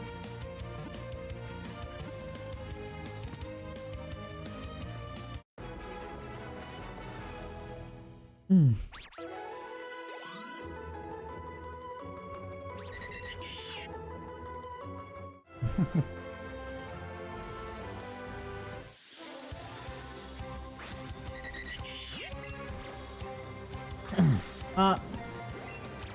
Oh yeah, chat. I'm gonna be streaming me doing the Pokemon Let's Go PCG online. When I reach Mew rank, I'm gonna stream the games that I play leading up to the Arceus rank, so you guys can see me hit the highest rank in the card game. So that's pretty cool. I'm really close. I actually, unironically, might be in the Arceus rank, or sorry, in the Mew rank tomorrow or the day after tomorrow. Because I try to play a couple games before I go to bed, like at night. Because I have it on my phone as well. If you didn't know, it's a mobile game as well. And you can link your accounts together, like with your PC and your mobile one. So I just play like a couple games like right before I go to bed. And they're really quick too. I thought they would be really long because like it's the actual card game versus the pocket version. But surprisingly, the games are not that long. I think on average, most of my games are like maybe 8 to 10 minutes. Sometimes they do drag on a little bit. Like sometimes they are like 15 minutes. But that's usually because like either the opponent is playing very slow, or I'm playing against a very stall heavy deck, like the Snorlax stall deck.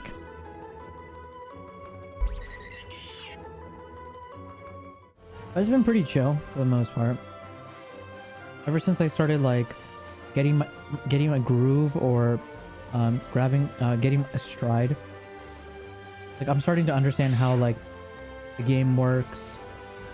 I understand how my deck works better, and I'm starting to understand how like other decks work too, because I'm starting to notice a trend. I'm like seeing the same decks over and over and over again. Usually the decks that I see is the Charizard deck, the Gardevoir deck, the Raging Bolt deck. Wait, Gardevoir, Raging Bolt, Dialga / Archulodon,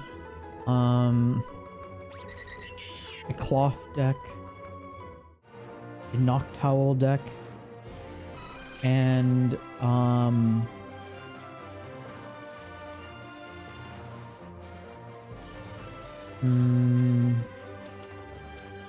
there's also one more deck that I run into a lot, but I just don't remember.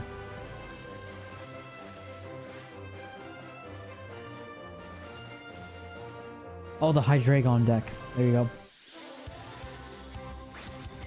Those are like the... Oh, and Miraidon. Oh, yeah, yeah. I ran into so many Miraidons yesterday. It's actually crazy. Oh, wait, shit. I have to log into Pokemon Pocket real quick, too. For my free pack of the day.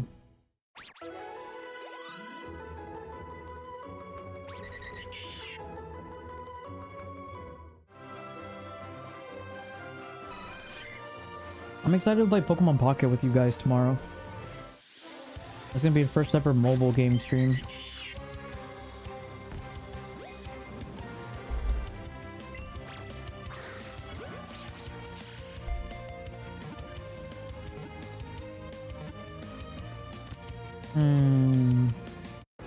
Is there anything interesting here? Doesn't seem to be.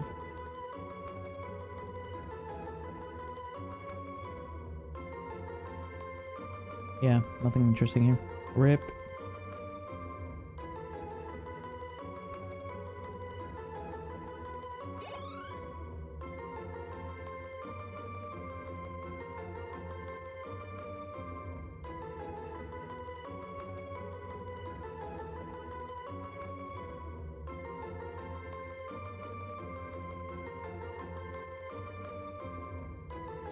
I've Wonder picked 100 times? That's crazy.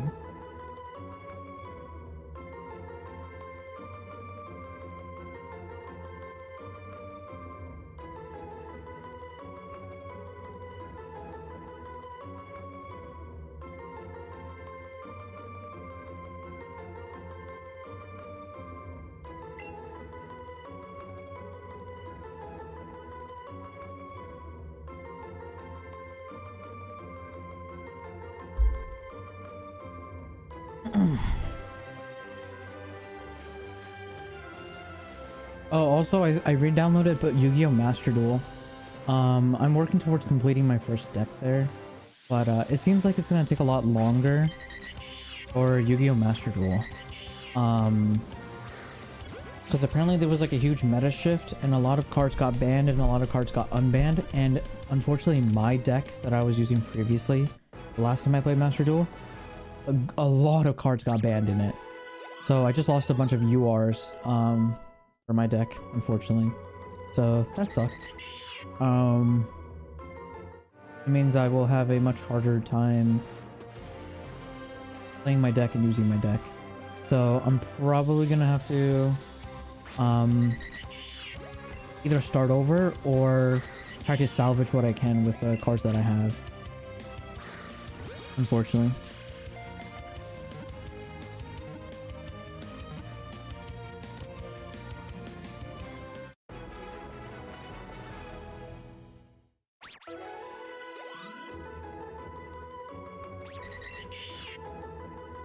But it'll be fine. I'll eventually piece something together and use that.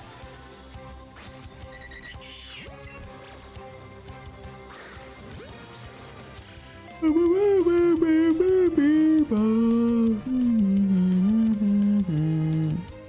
know, a game that I really kind of want to play a lot, that a lot of people have been playing though, is Marvel Rivals. I was watching a bunch of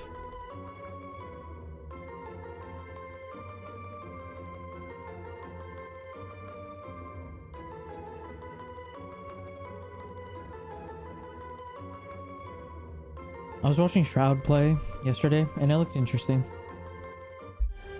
It literally looks like Overwatch, though. It looks like Overwatch in third-person perspective. But it actually looks like a good game. It doesn't look like it looks a little bit more balanced than Overwatch, to be honest. Because Overwatch is just an unplayable mess right now.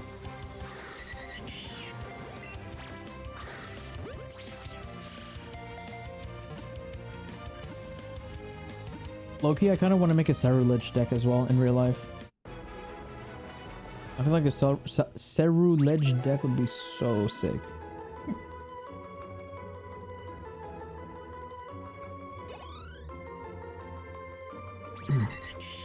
What happened to Overwatch?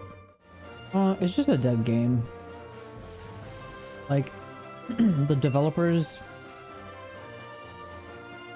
It's like they don't play their own game, so they don't know what's wrong with the game. It's just not in a very fun state, and it's been like that for like the past like 6 or 8 months now, maybe even longer. Because basically, without going too much into detail, I don't want to overwhelm you guys with details, but basically, if you play DPS, which is a damage character, it doesn't feel like you're really doing anything. If you play healer, it's annoying because nothing on the enemy team dies. And if you're a tank is like the most influential role, but it's very rock, paper, scissors. Meaning, if you play one character and the enemy plays one character that's strong against your character, then you're forced to switch to another character, so your team just doesn't auto lose in Overwatch. And then once you make the change, if they switch into another character that counters your character, then you have to switch, and then you just have to keep switching characters. And that can be very infuriating and annoying in a game like Overwatch, because how a lot of people like, or the reason why a lot of people like Overwatch and played it, was because they had a very diverse group of characters, like a very diverse group of like characters or people you can play as.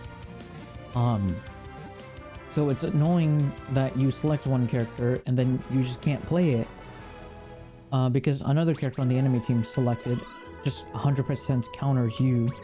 So you're forced to switch, or if you are stubborn and you really want to play the character you really like, which is fair enough, you're just gonna die over and over and over and over again, and then your team just loses because you're the one feeding on your team.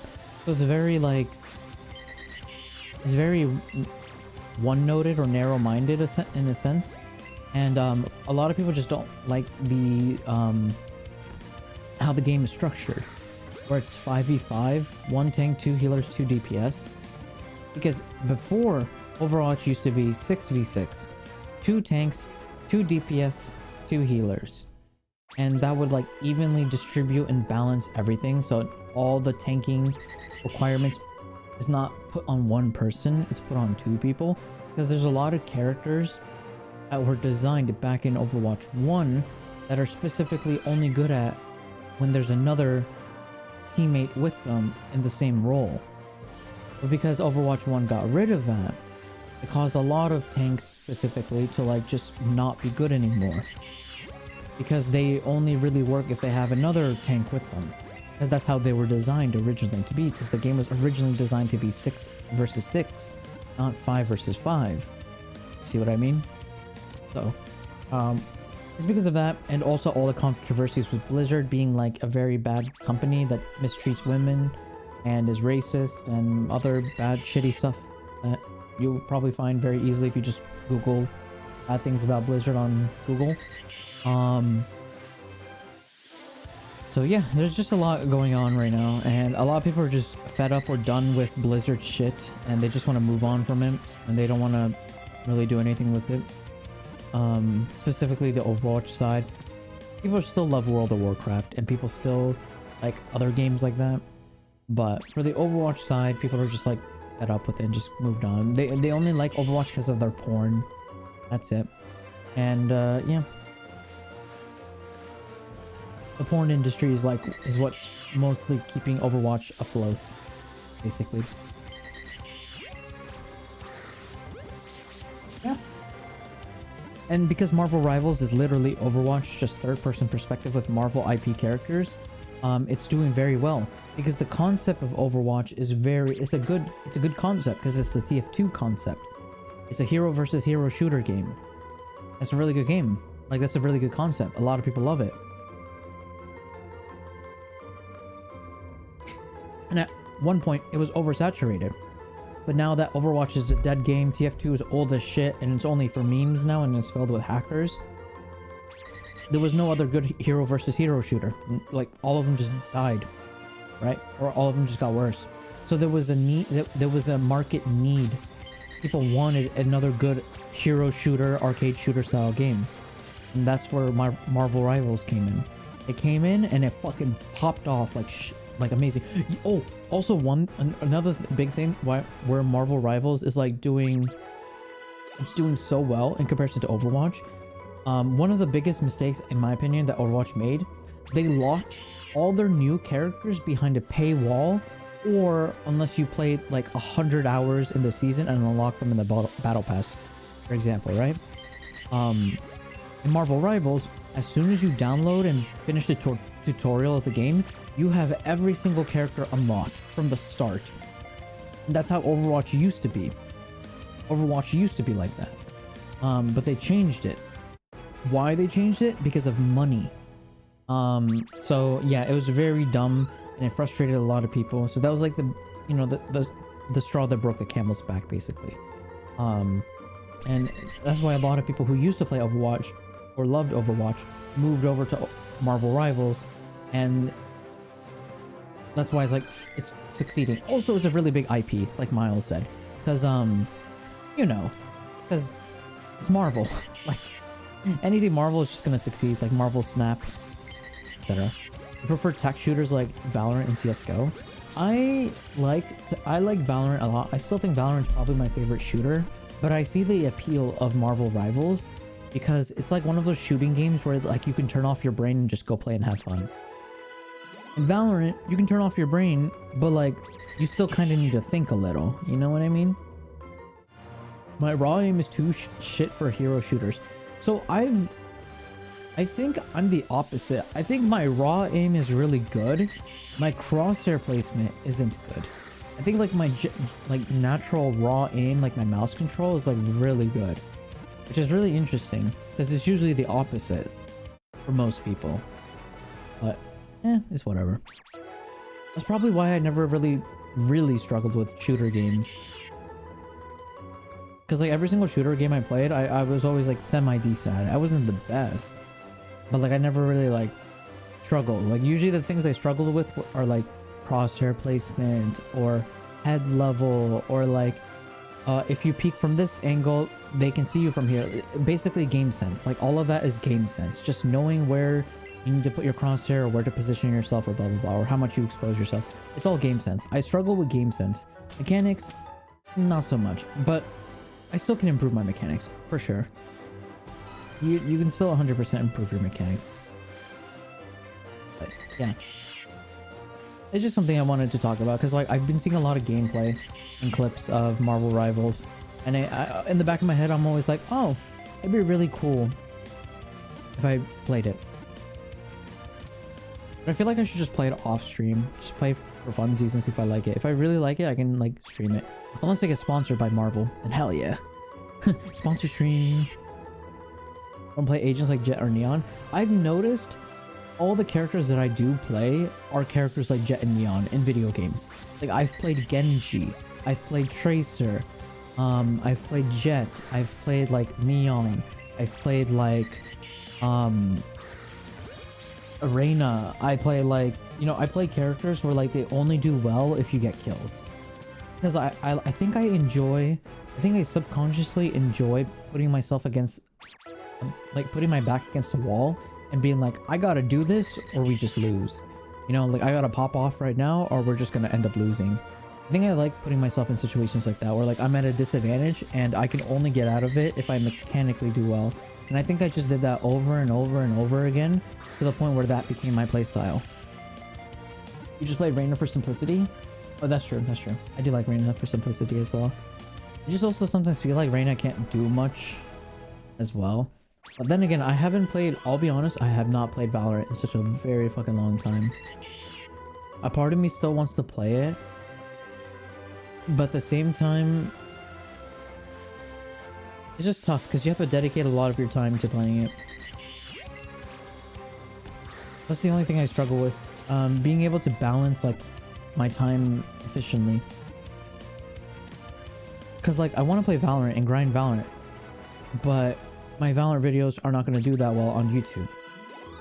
And my ultimate goal is to grow as a content creator. I want more viewers on Twitch, more viewers on YouTube. I want more people to watch my videos. I want more people to tune into my streams, etc. In order to do that, I have to make good videos. And Valorant really isn't that good in terms of viewage, because I've noticed there's been like a shift in the viewers, or like they just want to watch somebody who's already good at the game. They don't really want to watch people who like grind their way up, you know? Like people enjoy watching videos that were like, oh, I was silver from this day and then I became immortal. People like those videos, but they don't want to see the process. They want to see the end result.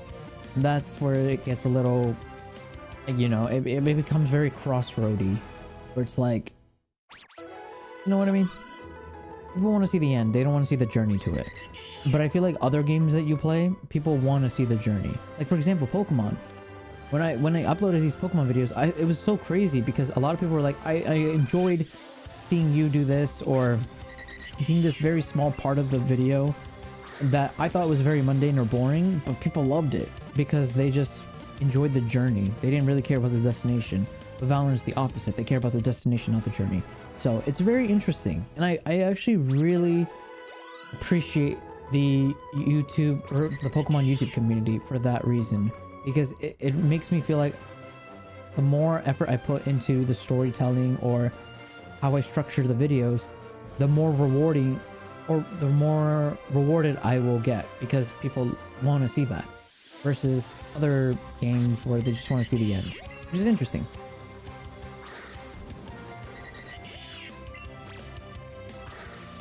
Yeah, it's such a cool thing where like the journey is the core theme in Pokemon. I mean, the destination's also important, but people care more about how you get to the destination.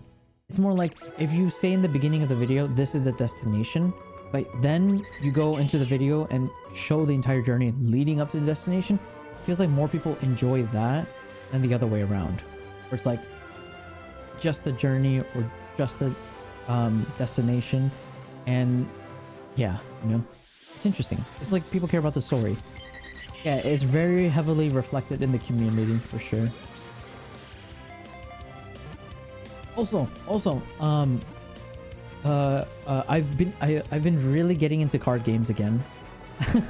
I've been playing the Pokemon card game, like the live TCG game in Pocket. So I'm interested to see how the Pokemon trading card community reacts to card videos. I don't really know what kind of videos I would make or stream yet, but I'm very interested in doing that because I actually really like the Pokemon card game because there's an online card game. There's like an online simulator called PTCG Live. It's made by like the official Pokemon company, and like whenever you buy like Pokemon packs in real life, it's almost like little code cards, and you can just scan them into the game, and then boom, you can like just use the pack that you just acquired in real life in the video game. And I thought that was pretty cool. I think that's really interesting. Used to play Magic the Gathering. My friends want to get me into Magic the Gathering. I have not tried to, or I've seen some gameplay of it and it looks interesting and I feel like I would enjoy it, but I've already committed to the Pokemon card game and I don't want to pick up another card game. That's where I'm at right now. I just don't want to get another card game. You haven't played in a long time? Yeah, they want my friends, they play like, I forget what it's called. I think it's called like standard format. I think it's standard format, I think is what they play. But they told me to get into Commander. I think it was Commander. I'm not entirely sure what these like words mean. But yeah, they really wanted me to get into it. And I told them that I might get into it. No promises, but I might try and get into it. We'll see. But right now I'm trying to relearn the Pokemon card game. I'm trying to relearn Yu-Gi-Oh! And I'm also playing the Pokemon card game as well. So like I already have my hands full with like 2 card games already. Well, technically 3 with Pocket as well. So no Magic right now. But I enjoy Pokemon and Yu-Gi-Oh! I would love to learn a Cardfight Vanguard as well. I have a Cardfight Vanguard deck that I got, and I really like it. And I would really like, I would love to learn how to play it as well. Commanders, imagine having a hero character and you build a deck around them. Oh, okay, so it's like One Piece. It's like the One Piece card game. Because I've played the One Piece card game a little bit as well when the game first came out, like all those years ago, like last year. Was it last year? It might have been last year. Whenever the One Piece card game came out, I remember getting the red deck, the Luffy deck, when I played that. It's like you get one like leader card, and then the entire deck revolves around that leader, basically.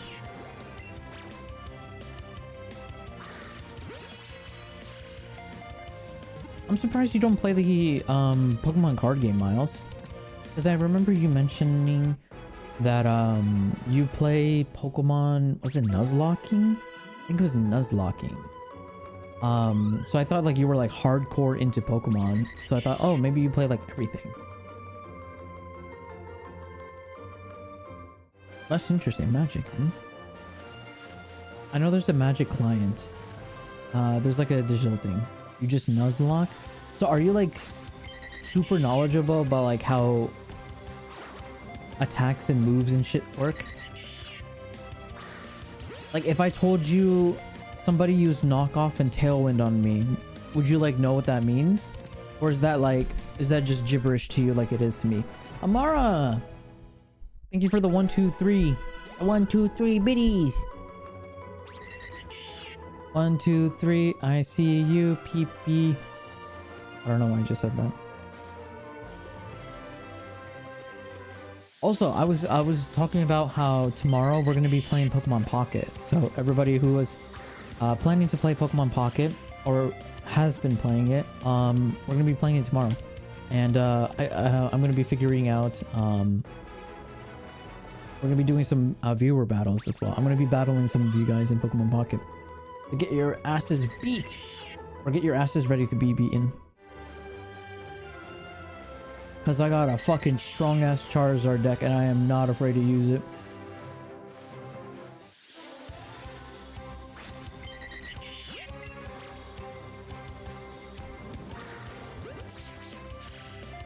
You've downloaded and not touched it? Oh. You have to finish the tutorial first.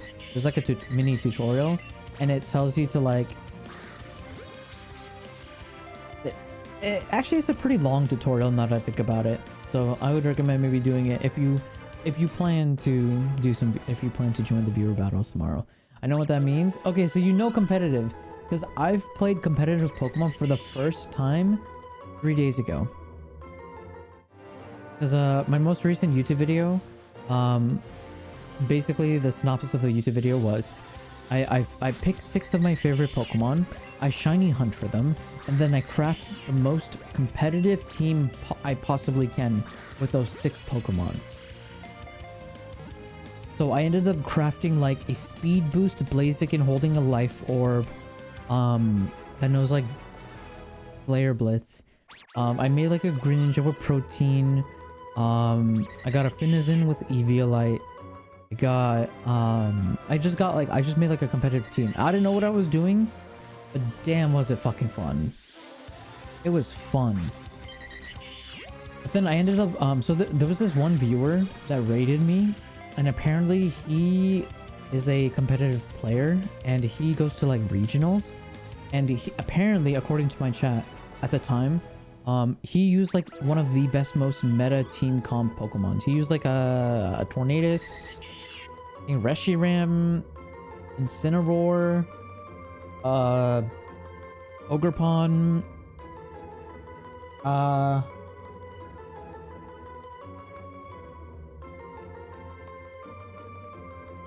and an Urshifu. That's what it was.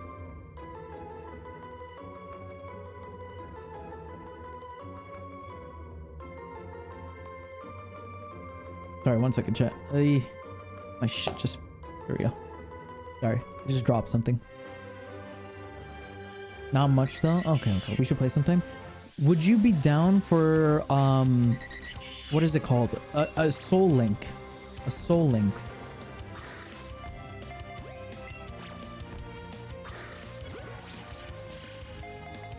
I might. Depends on if I decide to be lazy or not.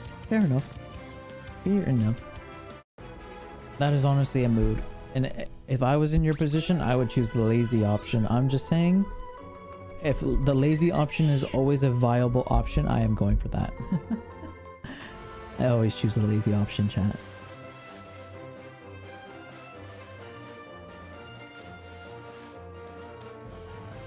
You'd be down to Soul Link? Okay, you have to hold my hand the entire time we're doing it, because I don't know how to set up a Soul Link. I don't know the rules of a Nuzlocke. I don't know how to set up anything. And I don't know how to stream it either. So I would have to figure that out. How many Doduos do we have? That is a good question.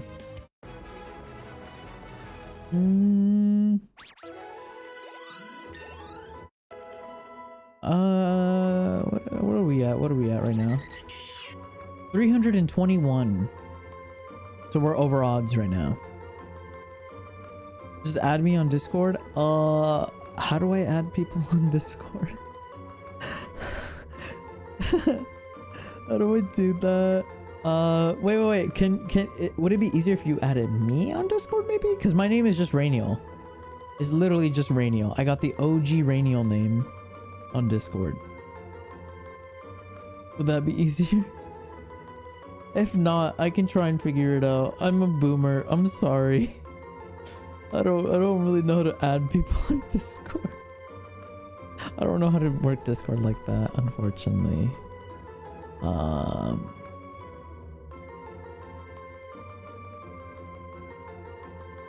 can ask Lumi if she can teach me, because she helped me out with it earlier.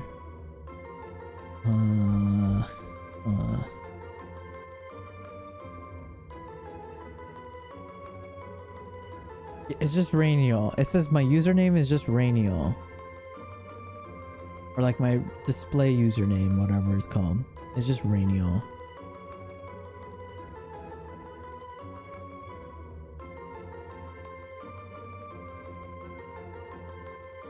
Hopefully I didn't just dox myself by saying that. I don't know. I don't know how Discord works, man. I try not to use Discord as much as possible. Boomeranial? I try not to be a boomer. I really do.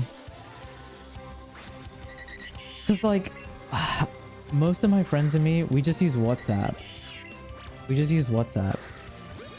We don't really... The only thing we use Discord for is to join voice channels. But then you don't need to add anybody to join voice channels. You just join the voice channel when people are in it. You added me? Okay, how do I look for it? Because I know I'm in D&D mode, so I don't know if it like suppresses notifications and stuff like that. It would probably be in the friend tab, right? Ah. I have 10 missed messages apparently. When did that happen?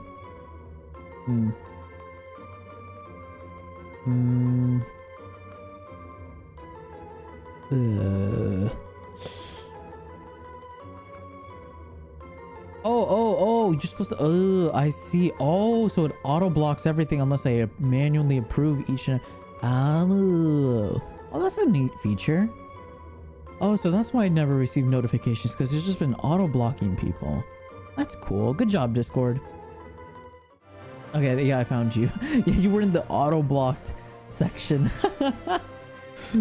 Okay, I see. Okay, I see. Your name is publicly available on Discord. Just make sure to block requests eventually. Yeah, so apparently Discord has a... I don't know if it's set by default, or maybe I did that, or maybe Lumi did that for me. But, yeah, it's just automatically blocking, everything. Because, like, I clicked the little window, and it showed me, like, 10 missed messages of people. But I never received a notification for it. So that's cool. No worries. This is not like... This idea that I brought up with you is like not anytime soon. This is like probably like a month or two down the line. It's just something I wanted to like bring up because like... I like trying to plan things out in advance as much as possible. I will find an excuse to add my Oshu. I don't know what an Oshu is, but your Oshi doesn't, yes. I don't know. I'm like, this is what happens when I eat food, chat. I just get a little goofy, just a little goofy. This is why I don't like eating food on stream, because I get a little goofy. I get a little bit of too much energy. Okay, chat, who wants to make a bet with me? Who wants to make a bet with me? Sama, do you want to bet? Do you want to make a bet again? It's Seal 2.0, it seems. Are we betting again? You're funny when you're goofy. Goofy. What? A bet? Yeah, so when we were shiny hunting the seal, Sama was like, let's make a bet. And the bet was like, or maybe I said it. Well, one of us said it.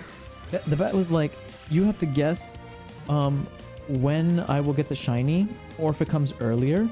And if it doesn't come, then you gotta do something for me. So like, for example, like Tama's bet was like, I would catch, or I would get a seal in 431 or 413 encounters.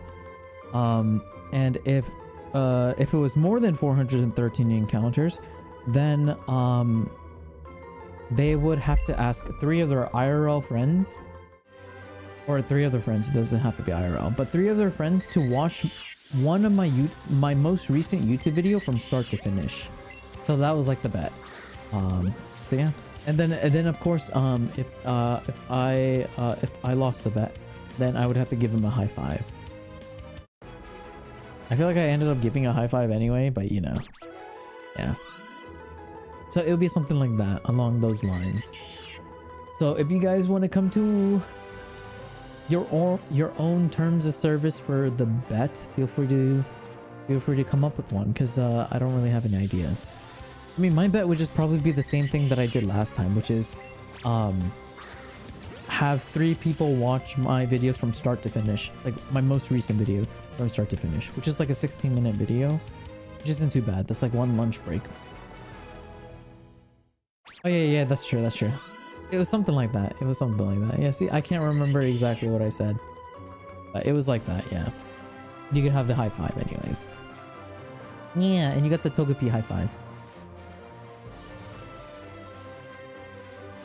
It'll be 354. Okay, 354. Okay, what happens when you win?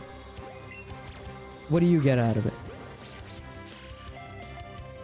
Hey there, Connor. Long time no see. Happy post-Christmas. Hopefully you had a great holiday. Oh shit. Thing's running away. Yikes. Hope you've been doing well, Connor. Hope you've been doing well. Or happy holidays. I forgot to say that as well. Hopefully, if you don't celebrate Christmas, hope you had a good holidays. Good holiday. English hard. Alright. Let's see. Come on, Doduos. Spawn. Oh wait, Pidgeotto. Why do you fly away like that? Stay away from me, Chansey. You freak. Five minutes of uninterrupted quoting B-movie. Does that mean I verbally read out the B-movie script? Or are you telling me to play like a video of it on YouTube and then we all are subjugated to listening to it?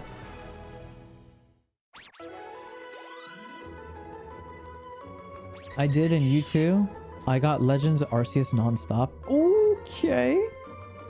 Alright, that's very exciting. That's very exciting. I really hope that I eventually will be able to play Legends Arceus very soon. Right now we're trying to finish this challenge, which is honestly a terrible idea that I decided on, which is try to catch a shiny Pokemon before every gym badge. We have 6 gym badges, so this is our 7th. This is working towards the 7th, so unfortunately it's not the last shiny we'll need. And this thing is giving me a headache! Come on, please! There we go. You read out the entire B-movie script. Deal. Oh, wait. Actually, no. Before we say deal, what do I get? What do I get? Are you gonna get 3 people to watch your... or 3 of your friends or family or people you know to watch my most recent YouTube video from start to finish? Is that what you're gonna do? What shinies do we have right now? We have... let's see... We have Dugong. We got Tama the Vileplume. We got Toxiclorn the Nidoking. We have Mig the Clefable. We have Amara the Arcanine. And we got Leah the Kingler. Yeah. Those are our 6 that we have. And this is number 7 that we're working towards. Sure, why not? Oh, dope. Okay, 354. It's a deal. It's a deal. The loveliest doggo. Yeah, Arcanine has been nice. It's been nice just riding it around because, like, you can... So in this game, you can, like, ride on your Pokemon. And Arcanine is fast as fuck. He is so fast. It's so convenient to just, like, go from one place to another. It's just annoying in, like, these, like, smaller areas because it's so wide that, like, it just crashes into every Pokemon and it just starts every encounter, which is a little annoying. It's like we're trying to be efficient and not accidentally run into Pokemon that we don't need to. I want to say gifted sub, but I have 3 people watching it easier. Yeah. I don't want it to be like some monetary thing, you know, because like that feels a little scummy. To me, it feels a little scummy. So I'd rather it be like, you know, something that doesn't require money, if possible. But also, I don't want it to be like too inconvenient either.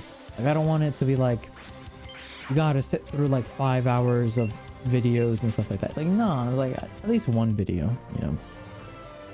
Yeah, we are naming the shinies after viewers. So whoever is in chat when we catch the shiny Doduo, you'll be named after it. Of course, there won't be duplicate names. So like, for example, like if we catch a shiny Doduo and Amara's like, please name me after it as well, I'll be like, I can't. We already named the Arcanine after you. It's only fair. What the fuck? Stop jumping! Thank you. No! Bro! There you go. So yeah. So yeah, that is what we're doing. I think it's very cute. You got 100% FFX2. Fuck that, bro. I've seen so many lore videos of of FFX2, FFX12. Wait, why am I saying FFX when it's already implied that that's the X? Final Fantasy 12. Wait, Final Fantasy 12? Oh no, wait. I'm an idiot. X2. Okay, no, I was thinking Final Fantasy 10-2. 10-2. Oh my god, my brain was like all over the place right there.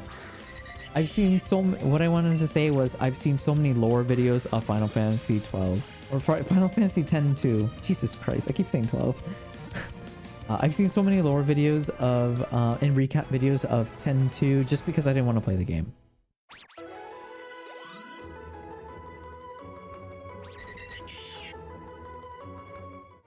It's the third hardest? What? Is it actually? I didn't know that. What's the number 1 and 2? What's first place and second place of most hardest video games to 100% in Final Fantasy? I'm very curious. I would say maybe like, if I was to take a guess, I would say maybe Final Fantasy 8. I would say 8 and maybe 3. 3 or 2 might be like really hard to 100%. Those would be my guesses based on my experience of playing those games.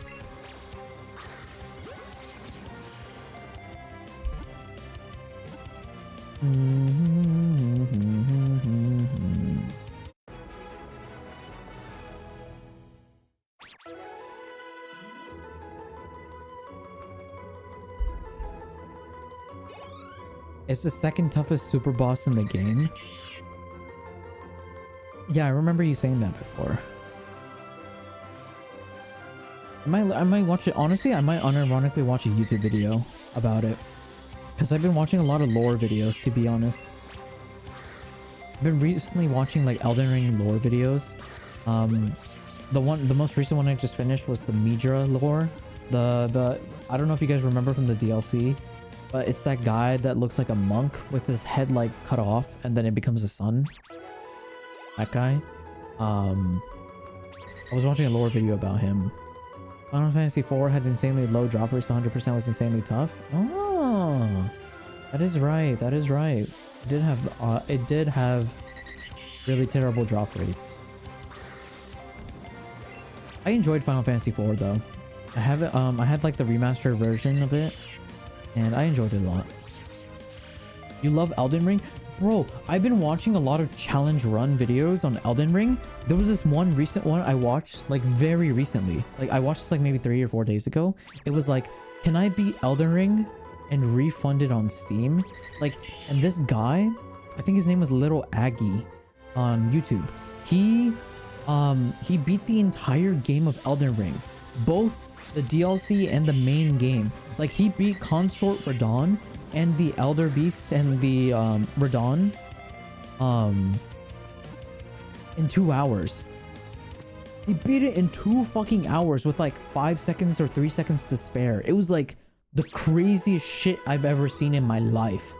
We played through that game, chat. We did an uncapped subathon stream when we played it, when those games came out, when the DLC came out. We did that, and it took us 9 days to beat it, of playing straight from morning to night, like over 12-hour, 14-hour sessions.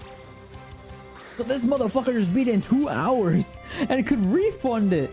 I was like, bro, it was insane, dude. Like I'm addicted to his videos. Like I've just been watching his like which is the most recent. I was literally just watching a video this morning. What was it called? Oh fuck, what was the name of the game? I don't even remember the name of the game he was playing. I played Scholar of the First Sin. Yeah, it's called Scholar of the First Sin, whatever that is. I was just watching him play it, and bro, this guy is crazy. Like, dude, if I had the patience and time to dedicate something like that, actually, I don't even know if I could. Like, honest to God, I don't know if I could like handle the frustration and the bullshit that happens in those games. To like just grind it like 100 million hours and then just get good at the game.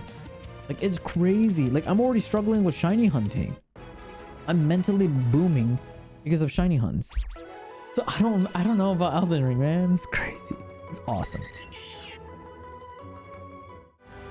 The lore of X2 painted a darker picture of Final Fantasy X that no one stuck around to learn because they were spoiled with the greatness that was 10.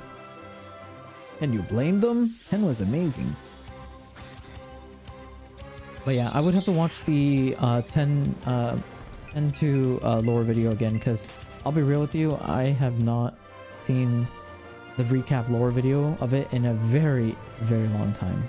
I think the last time I saw a video about 10-2 might have been 2016. It might have been 2016 or 2017. It's been a while. It's been a hot while. I still haven't even played Final Fantasy VII Remake. Part of me wants to play the remake of Final Fantasy VII, but another part of me also wants to wait until the entire game is out and then play it all at once. I'm not too sure what I want to do with it.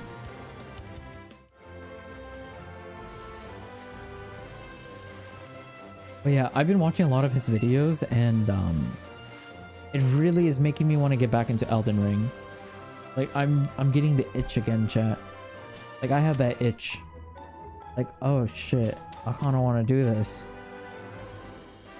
But I know I shouldn't. I know I shouldn't. I know I shouldn't. Because these Pokemon streams and these Pokemon content videos that I've been doing has been very fun for me. But also, equally as fun, we've been gaining viewership because of it. We've been getting a lot of new viewers, a lot of people tuning in, checking my channel out for the first time because we're playing these Pokemon games. So, I'm really enjoying it. And it also helps because I really like Pokemon as well. Ooh, oh, good guy. Good little brother. He's, so you know how like I told you guys that my little brother got me some Korean snacks and stuff? Apparently he's outside with this group of friends and they're getting ice cream, and he's gonna actually bring me some ice cream. So he's just asking me, what do I want? What a goat. Okay, what do I want?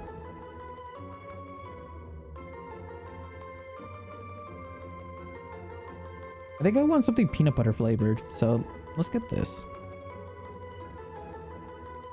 Here.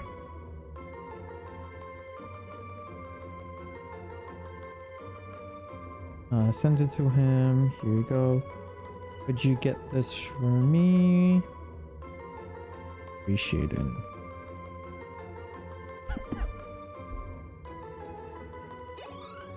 The primal urge to play Elden Ring. Honestly, I think I might just play Elden Ring by myself.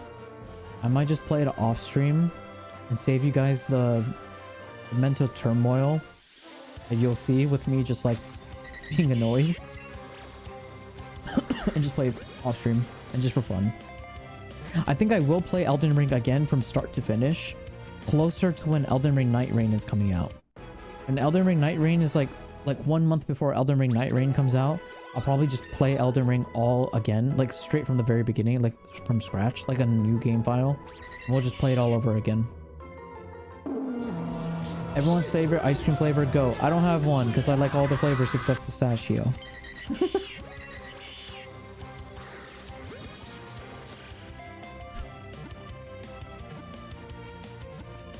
Another maid stream? Nah.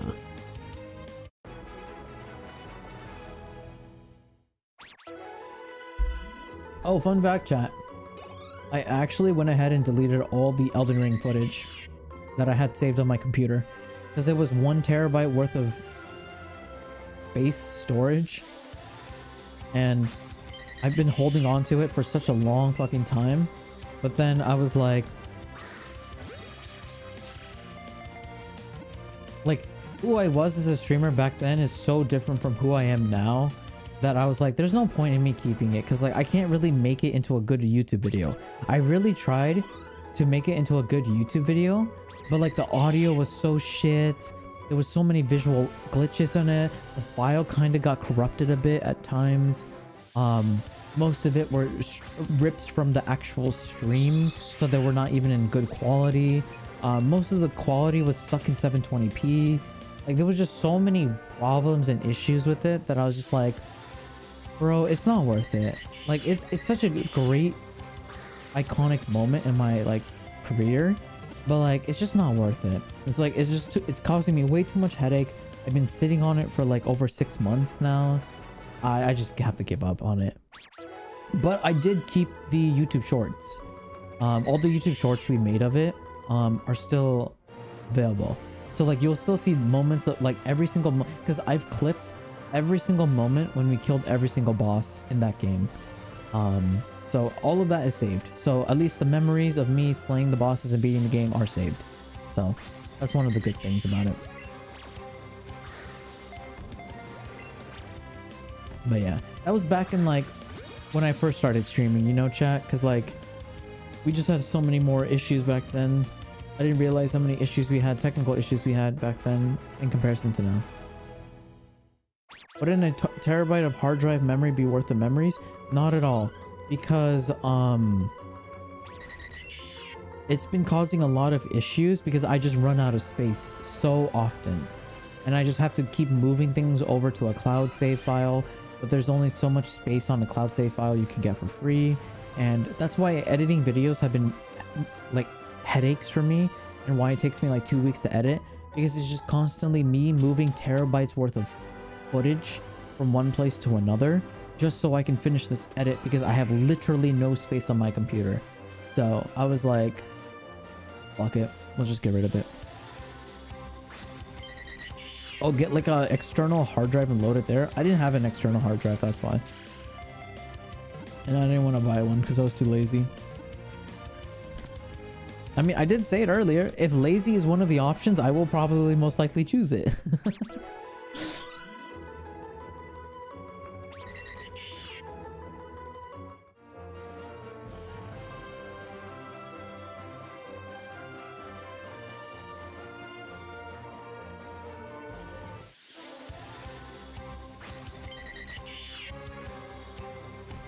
Our lazy streamer. Our lazy streamer. I thank you for the biddies, but I would like to say not lazy, just efficient. I am very efficient with my time. That's why I can be lazy.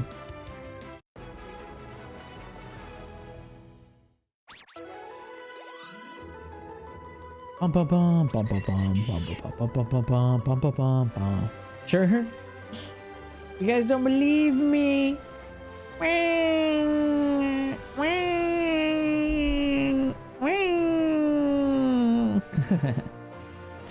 Wait, I love that emote. That's such a cute emote. It's like a little cat going. Oh,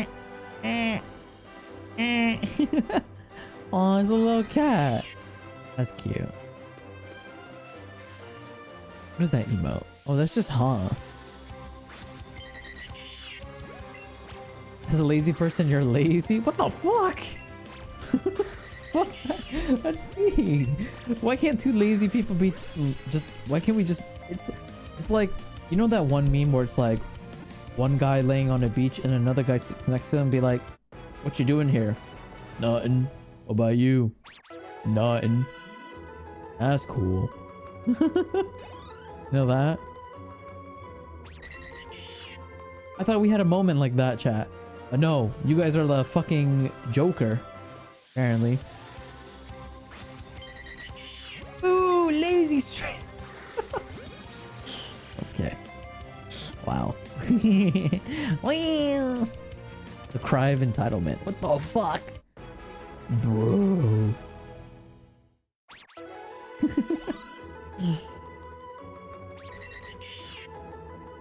I would love to play Persona one day as well. Chat, if I was to play one Persona game, which one would it be? If I could only stream one Persona game, which one would you want it to be? 3, 4, 5? I don't know. I don't even know if there's a Persona 1 or 2. I've never heard anyone talk about Persona 1 or 2. If there is a 1 and 2, 1 and 2, 5. Is 5 like the best one? I thought Persona 3 was the best one. Starting with 3 or 4 would make you not like Persona. What? Really? Really? Especially 3? Isn't 3 like the most newest one that just came out? Didn't they release like a Persona 3 remastered or something? Why would I not like it? Now I'm curious. You have my curiosity. I am very curious. Why would I not like 3?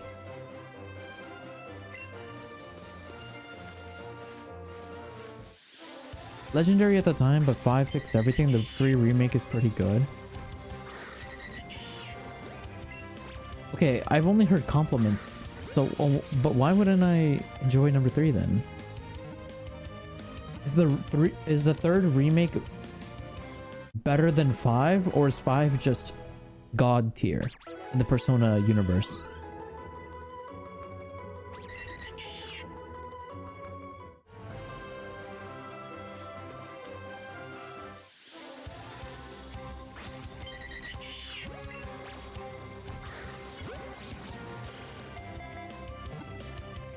That's interesting.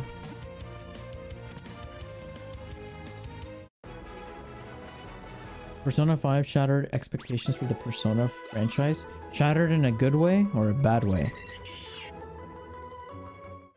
Probably a good way, right?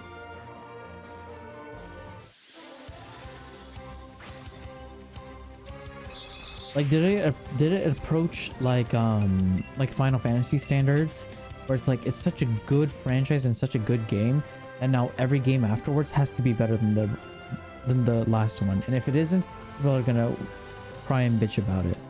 Is it like that? Like, for example, like Final Fantasy 7, when Final Fantasy 7 like came, it like shattered everybody's expectations at the time, and now every single Final Fantasy afterwards is always being compared to Final Fantasy 7. Is like that.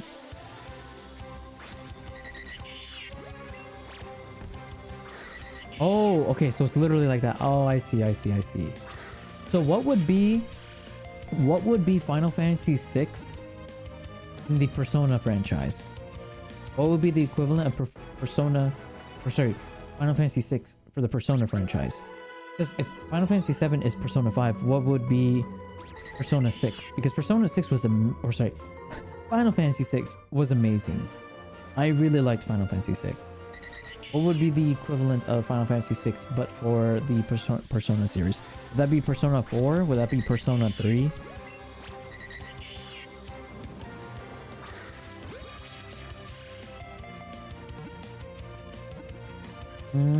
I see. Final Fantasy Persona 3 would be the golden egg. Oh, I see. Interesting. So Persona 3 is like the golden child before the poster child came and just took all the attention. Okay. That explains why there's so much hype for Persona 3 remake then. That makes sense. That's cool. I'm kind of hyped about that. I know I said I was gonna watch the 10-2 lore video, but I might watch the Persona lore video, just because I've never seen anything Persona related. I've seen the anime of Persona 5, like the first few episodes, but I didn't really like get into it. It's like, I don't know, it just didn't seem so interesting to me. But I might give it another go. It might be one of those series where like you have to get past a certain part and then it gets like so good. It's kind of like Steins Gate, where like Steins Gate is a good show, but it's pretty boring until episode 13. Once you get past episode 13 of Steins Gate, it becomes an entirely unique, one-of-a-kind anime that has never existed ever. It's like one of that.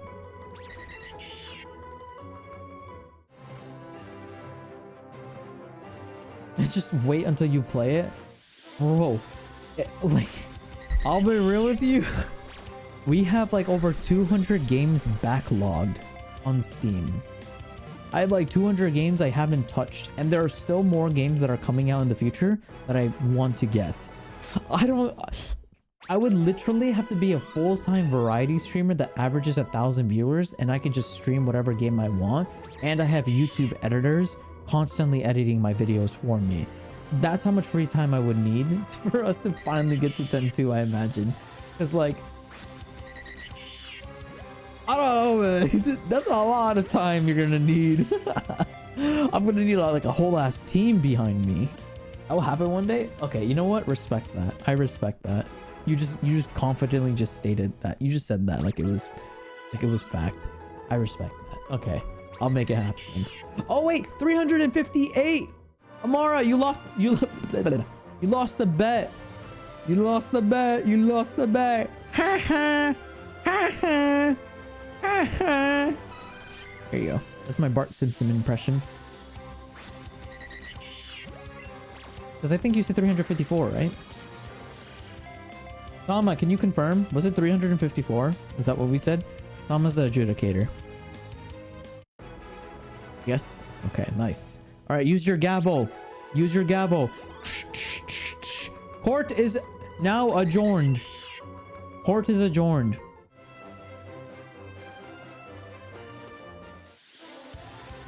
Damn, I'm actually depressed. 360 and we still haven't found a shiny.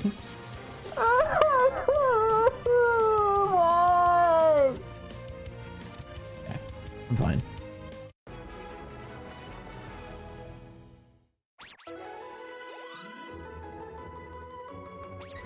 Shiny hunting has been shit. Bro, I don't know what happened to my luck. Bro, our shiny luck was insane. We caught Nidoran, Growlithe, even fucking Krabby. Like really fast. And now these past two shiny hunts have each taken like over fucking 7 hours. 8 hours. They both taken more than 8 hours. It's just fucking shit, man. Are you still sane? Just because I've been yapping a lot all day. Also, I'm looking forward to receiving ice cream. That's probably what's holding me together.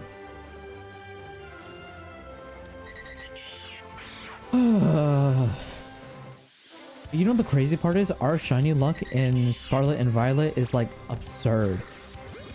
I kid you not. We found 2 shinies completely by accident without even trying to shiny hunt. We just found them. Like when I was killing Wiglets trying to get Pokemon materials, there was just a shiny Magikarp just sitting in the fucking water. I was like, what the fuck?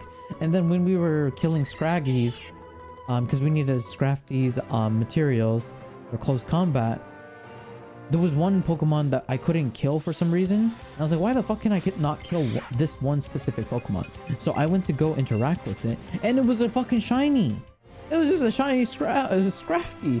I was like cursing out my Cerulege, like, what the fuck, you dumbass bitch? Why aren't you gonna go kill this Pokemon? But the reason it wouldn't kill it is because it was a shiny. And I was like, oh my god, I am such an idiot.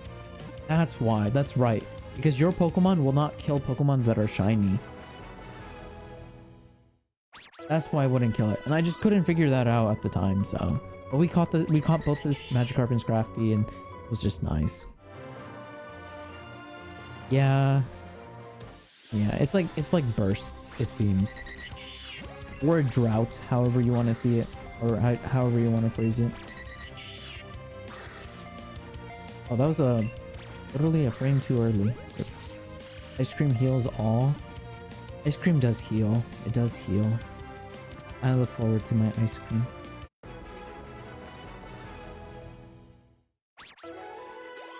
Oh, I forgot to say what size I wanted.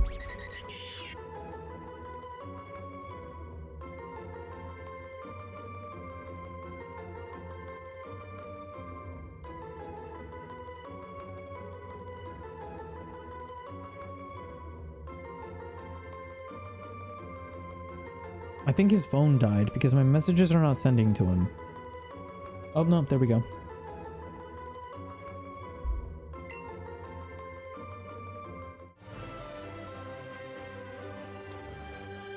Oh yeah, so another thing I have been doing I actually played Genshin for the first time in a long time yesterday during my day off.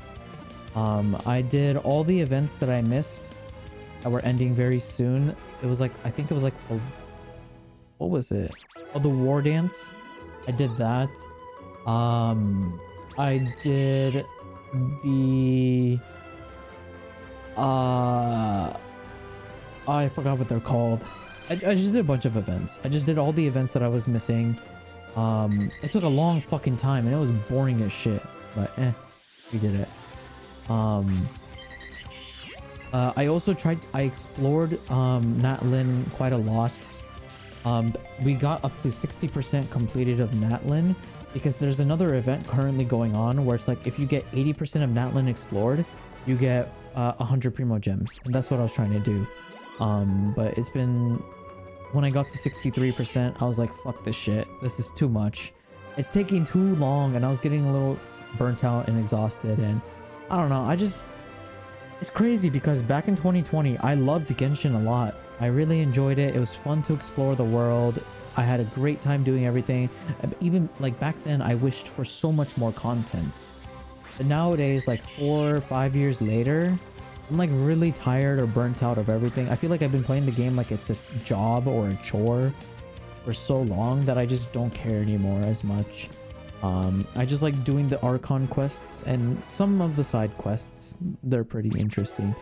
Some of the boss fights are actually very fun as well. I was fighting this one boss in Natlin where like you interact with like this obsidian totem pole, and it teleports you to like a different universe, and it looks like something straight from Final Destination in Smash Bros. And you just fight this one giant guy with like a fucking chainsaw pizza cutter, the only way to beat him is you have to dodge last second and parry his attacks and then attack him, and that's how you kill him. And it felt like an Elden Ring boss because like it like really was forcing you to have to like dodge and parry to and then strike them after you weaken, or when you right after you get the instant dodge or whatever. So that was really cool. I really enjoyed that part. But like I don't know, just exploring just the random shit and stuff was just a little annoying because like there's so much like terrain in Natlin. Like there's like a lot of like random ass mountains that you have to climb. And I don't know, I just don't like climbing mountains. It kind of reminds me of Liyue. I did not enjoy exploring Liyue as much as for the same reason. There's just so many mountains and stuff. But honestly, Liyue wasn't that bad because of how small Liyue is.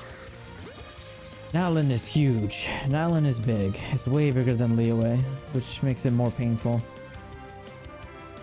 So I have like 70 wishes, I think. And I'm hoping that I win the 50-50 so I can get Mavwika. I'm so upset that Mavwika and Sitlali are on the same banner. Because Genshin has never done that. They've never released 2 new characters on the same half. They've never done that before. So I'm pissed that they do it the first time where I want both of the characters. Because this has never happened in a very long time where I liked both characters a lot. So I'm pissed. Well, I don't know what to do. I think I just have to accept the fact that I will not get a Sitlali. And I just have to pull for Mavwika and just be happy with that. And then just hope that I can get Sitlali someday in the future. Oh, also, my friends, because they love Genshin a lot, they love all the Hoyoverse games, they play it all the time. They even play ZZZ, which is crazy to me. But they're like super into the games. They sent me a screenshot showing like a bunch of like rumors about potential future things in Genshin, and apparently next year in June or July, Skirk is gonna be on the banners, which is crazy. I was like, what? Really? Apparently in 5.7, Skirk is gonna be released.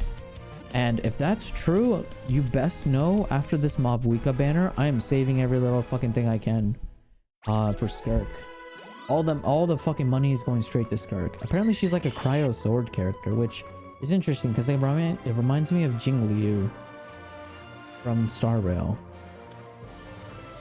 Which honestly, she could be based off of Jing Liu. I wouldn't be surprised. Seems like a lot of the characters in Genshin are like inspired or take inspiration from like other games characters and stuff. So yeah, so Mavuika is probably who I'm going for now. I'm gonna try my best for Citlali. I'm probably not gonna get Citlali, and then I'll just save everything for Skirk, because I don't think there's any other character I'm too interested in, because I already got Kanich. I got Chaska. I don't think there's anyone else that I'm interested left. Oh, I got Oranron, but he's a 4-star, so it doesn't really matter too much. So yeah, I got basically everyone I wanted from Natlin from when we saw the reveal trailer. So other than Mavuika and Citlali, I think I'm pretty happy with everyone. I don't want Ian-san. I'm not really too interested in him, to be honest. And everyone else just kind of seems bleh to me. There is one character I do kind of want, and I kind of regret going for Moalani now. So I kind of want her more than Moalani now. But I don't know if I'll probably pull for her, because she would need a rerun. It is the Shilonin? The Geo roller skater girl. I kind of want her now. Because she grew on me in the story.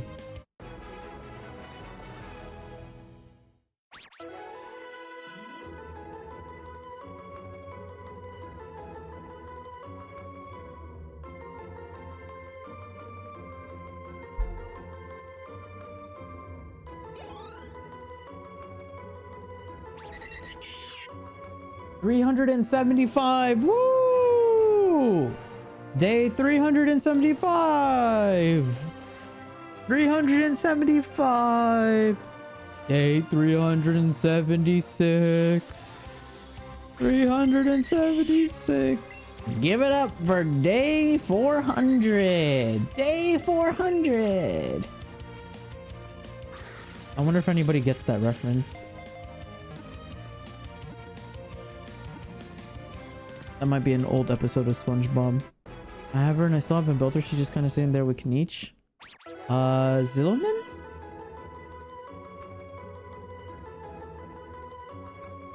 Is she a healer? I don't actually know what Zilonin does, to be honest. I just really like her personality in the story. Yeah? Okay, god damn. Yeah, this is not treating us well. Dodo is not treating us well. Big Sedge. Big Sedge. It is what it is. Hey, I mean, if Dodo doesn't like me, that's fine. I don't like you either. That's why I'm gonna evolve you to a Dodrio. Yeah, I actually built my Kanich. I'm very happy with my Kanich. He hits like a fucking truck. I'm very happy with him. It's just, I don't have any of the other Natlan characters built. I'm kind of lazy. I'll be honest, I've just been very lazy. I have Chaska, but I just haven't touched her at all. She's just kind of sitting there at level 1.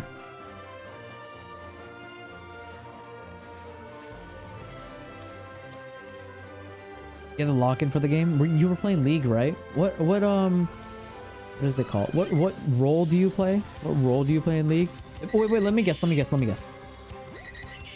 You play top lane. You play top lane. That's my guess. And if you were to ask me which top lane specifically, Laui, Irelia, or maybe a Garen?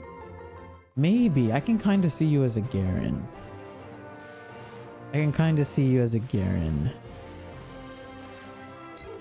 Let's try. Okay, not top lane. Mid lane then, probably. Mid lane. I might build her if I can get Mavuika, but then again, I'm not the best at building characters to laser form artifacts. On God, same. I have not touched the Natlan domain, artifact domain, because I'll be honest, artifact farming is just not fun. I just been farming the Mora ley lines.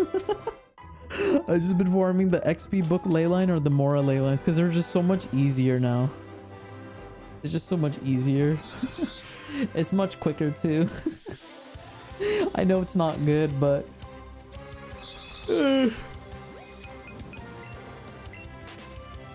nice try. You're a mid main. You play Fizz. Fizz. I would never have guessed Fizz. I would have guessed Vagar if you were to ask me what mid. Oh, I have a question. What role do you think I would play? If you were to look at me, what role do you think I play? Or what character? Yeah, what role do I play, and what character do you think I would play? You're stacked on those. I mean, you could never have too many. You could never have too many SP books or Mora.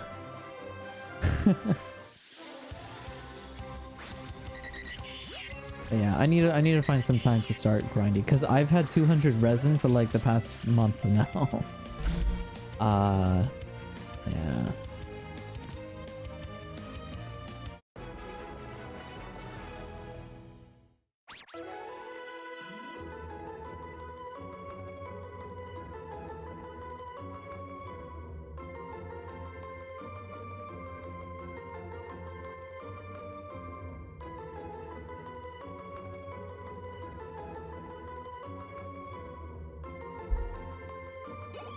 ADC Vayne? Blech.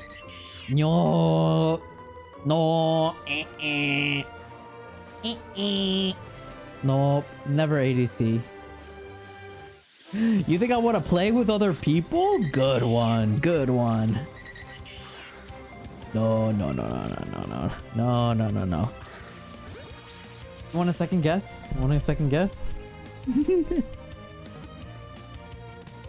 Wait, the ice cream store is closed? What the fuck? No.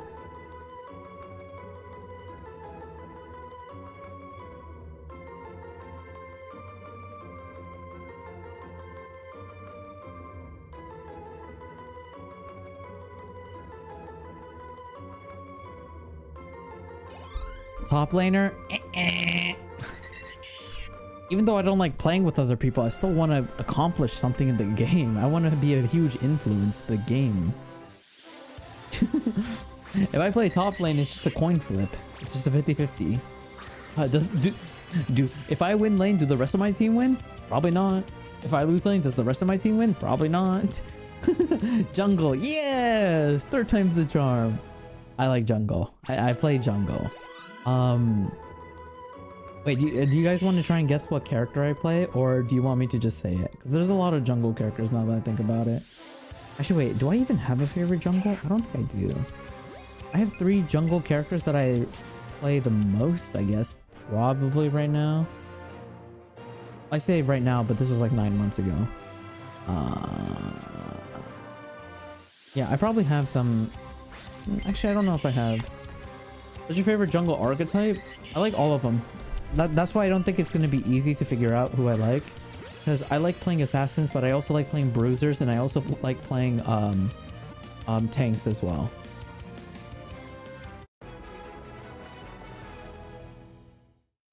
For me, what decides whether a jungler is fun or not is their mechanics.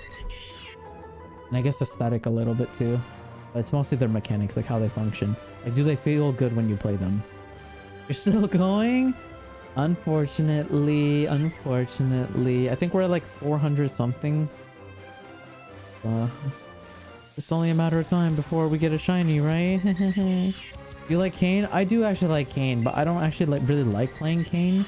Just because he's a little too complicated to build. Because you have to figure out whether if you want to go red or blue, depending on their team comp. But sometimes you have to make the adjustment mid-game, because like maybe like all 4 players on the enemy team are dog shit, but only 1 player is good, so you want to specifically build a form that fucks with that one character. And I don't really have that sort of like micro skills necessary to be able to make decisions like that. But Kayn was the very first champion that I did play as. It was the first, and that's also where I realized jungle's a lot harder than I gave it credit for, because I thought it would be very fucking easy. It's a little bit harder than I thought.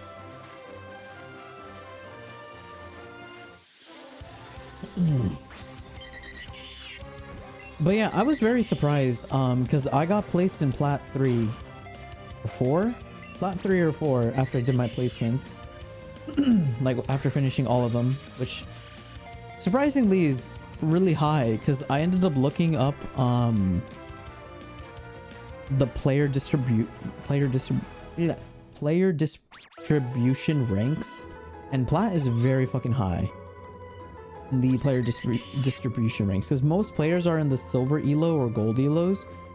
So being in like mid Plat was like very surprising, especially out of placements. So I was very surprised. You were a jungle main? Yeah, so the reason I chose jungle was because I've played other MOBAs before. Like I've played Smite, I played Pokemon Unite before, and I've always played jungle in those games because jungle is a very interesting role because there's no set way to really play it. Like it's more of a role that requires you to adapt to changes and like constantly being look at the minimap and make micro decisions and figure out where people are in the jungle, like micromanaging based on the movements of like enemies coming from their jungles or whoever shows up to lane late or you know, stuff like that. And I really enjoyed those little mind games about jungle because I hope, in my opinion, I think playing jungle role helped me exponentially increase my skill level in MOBAs because normal lanes don't think that much for those type of things. Like you don't really pay attention to the minimap as much as the jungler should, and by doing that it makes you develop like a really good habit of like looking at the jungle. So that is why I wanted to learn jungle first, and I ended up playing it. I've also was told that jungle is the more mechanically intensive roles in games, so that's why I kind of stick with jungles for the most part. It's also nice that I don't have to learn how to last hit. That was very nice when I was learning how to play the game. I never had the last hit, other than like smiting the last hit, but like that's a little different. Yeah, I really enjoyed Rammus. I've actually never played as Rammus, but he's annoying. He was very annoying to deal with the few times I ran into him. I usually play like Nocturne, Lilia, Amumu, Kayn, Elveth, Briar,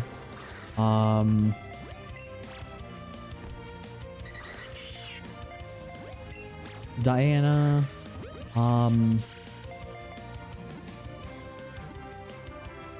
Brand, Parthis. I just play everything, to be honest. I mostly stick with the easy champs, to be honest. Like most of these champs are like auto attack brain dead idiots, or like they have like a very specific set combo, and as long as you click the buttons in the certain order they need to be, then you're fine. So I typically play those type of heroes. I don't play like Lee Sin and stuff like that because that would actually, I have to like sit down and actually learn him then, and I don't really want to do that, to be honest. Our highest placement in League was Diamond 3. Jesus Christ, damn, respect. Yeah, because the only reason I played League was because my friends made a bet with me because they've been playing League since the very beginning. They made a bet with me if I can get to Diamond by the end of the year. And it's funny because my first month playing League, I just got placed Plat. As soon as I got to level 30 and then did my placements, I got placed in Plat. And this was like 9 months ago. This was like this year, before I started streaming. Like a couple months before I started streaming, and I was just like, oh shit, I got placed in Plat, and they were pissed. All of them were pissed. They were like, what the fuck? And they were like, you got boosted or whatever. But no, I played solo the entire time. I think it just helped because I played MOBAs before and I understand the concept of what a jungler is supposed to do. You know, my job is to get my lanes ahead. If my lanes can't get ahead, then I get ahead, and then I start taking fights in the jungle, and then as soon as I, you know, get a pick or whatever, I immediately translate that into an objective, because obviously the name of the game is just get objectives. Like at the end of the day, whoever's Nexus blows up first is the loser. So yeah, that's all that really matters. So I didn't really care about my KDA. My KDA wasn't that good.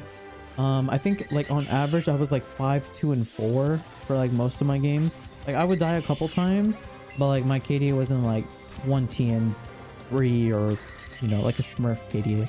It was like a pretty respectable score. Like I didn't feed, I didn't really do much in the team fights. Like if the games went to like 20 kills, I would only participate in like maybe 40% of them, maybe 50%. So like not a lot, but you know.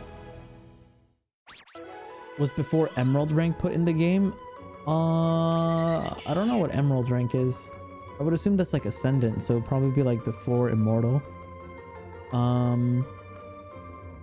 That's pretty high, I think.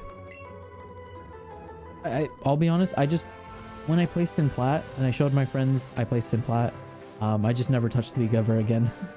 Because the bet was just for me to get to gold. And I got $100 for it. Oh, I see. Okay, Emerald, 4, Plat, and Diamond. Okay, I see it, So Diamond is harder in this game than in Valorant. It's like flip-flopped. Getting to Diamond is harder nowadays, I feel. I imagine so, because nowadays people play games to improve or go pro or to be a content creator. Like there's more intention to playing games now. It's not like you're playing games to have fun now. At least that's what it feels like to me. Like even when I was playing like Valorant, it felt like everybody was super fucking sweaty and hardcore. Even though they were dog shit at the game, they were just very hardcore and very intense because it seemed like everybody had a purpose. Like everybody was playing for something. Like some people were playing to stream, some people were playing to make money, some people were playing to piss people off, some people were, you know, trying to make content out of it. It kind of feels like everyone nowadays is just trying to play for a purpose.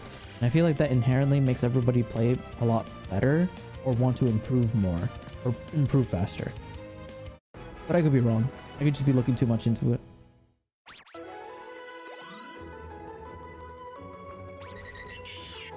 $394, brother. Please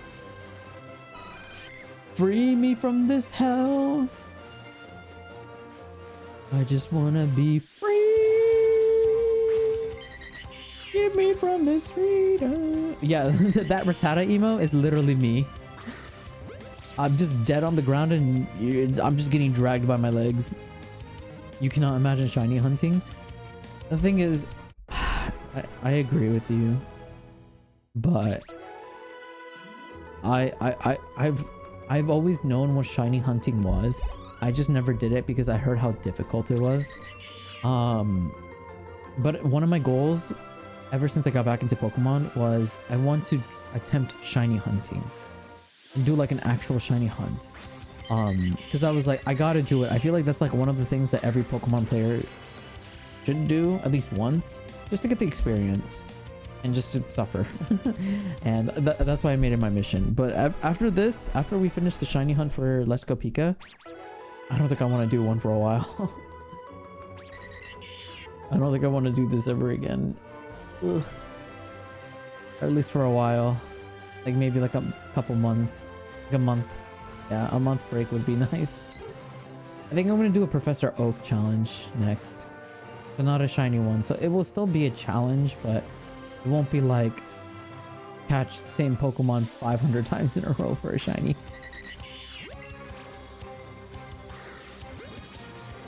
I just wanna be part of your symphony. Yeah. I don't have the patience for that. I'll be honest.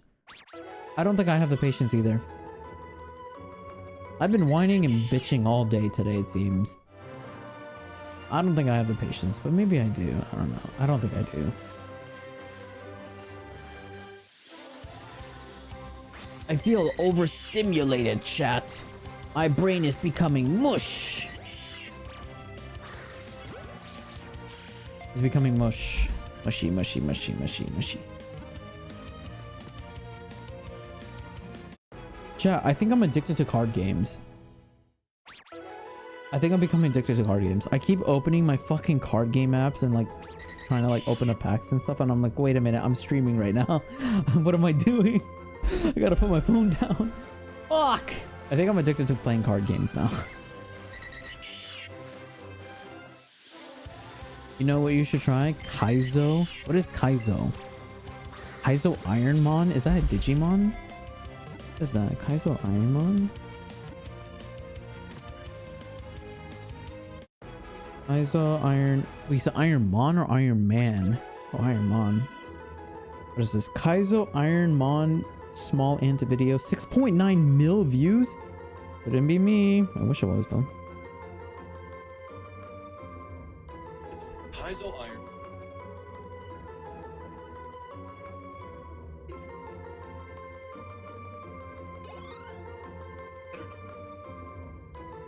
Fuck that shit! Bro, this guy said it takes hundreds of hours to do. Brother, do I look like I have 100 hours? I don't, by the way. I don't. I wish I did though. I'm scared to do that one. Here. Okay, I will.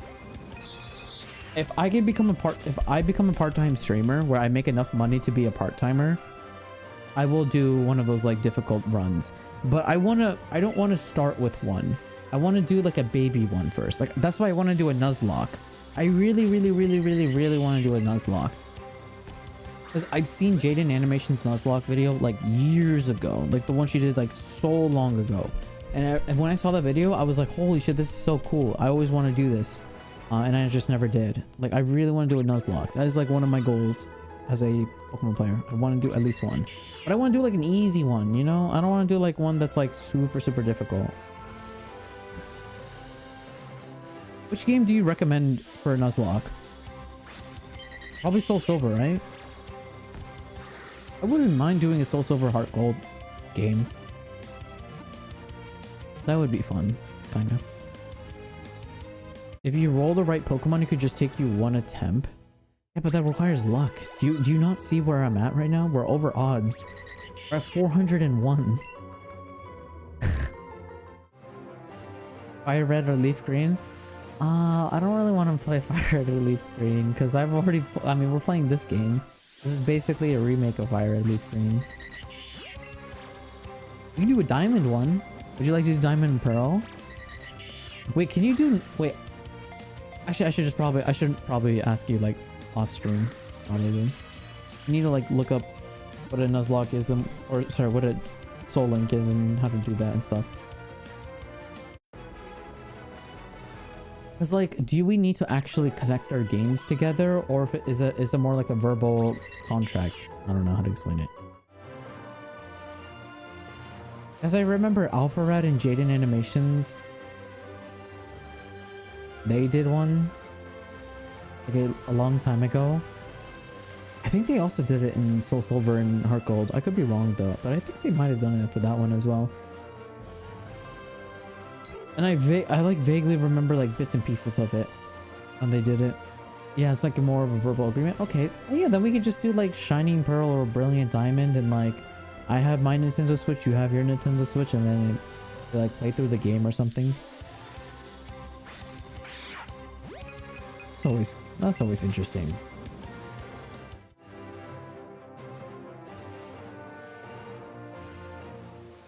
Oh, you don't have a Switch, sadly? Oh, okay, that's fine. That's fine. We can figure it out. We can figure out the what is it? The nuances? More nitty-gritty information or bits of it.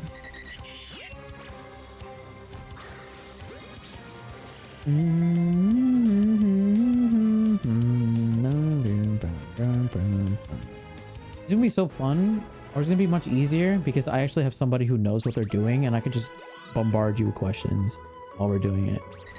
I feel like that would be like super easy for us, or super easy for me. I could be like, what does toxic do? And then you just explain what toxic does, and I'll be like, yes, awesome, that's great.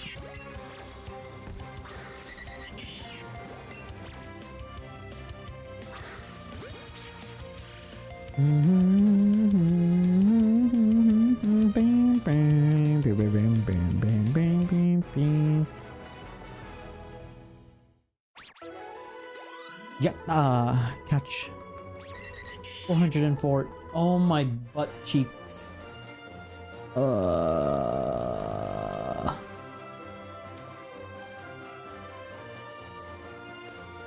Chat, what number do you think we're gonna get a shiny?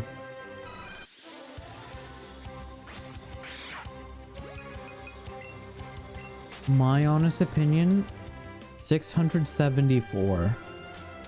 I don't know why that number specifically, but I feel like we're gonna get a shiny at 674. That means I would have to catch 270 more Pokemon, I think? 270 more? 450? How many more is that? That's like 50 more? Oh, it would be nice if we got it in 50. That'd be nice. 674 is crazy. It's feeling like it. It's feeling like it's gonna be 674. Why the fuck is it so... What is this like huge disparity? Like, why is it taking like 600 plus catches in a row to catch one? In Scarlet and Violet, you would get one by now, probably. Like, even the Torchic one was brutal, but it wasn't this bad. The Torchic one ended up taking us 2 hours, and that felt brutal.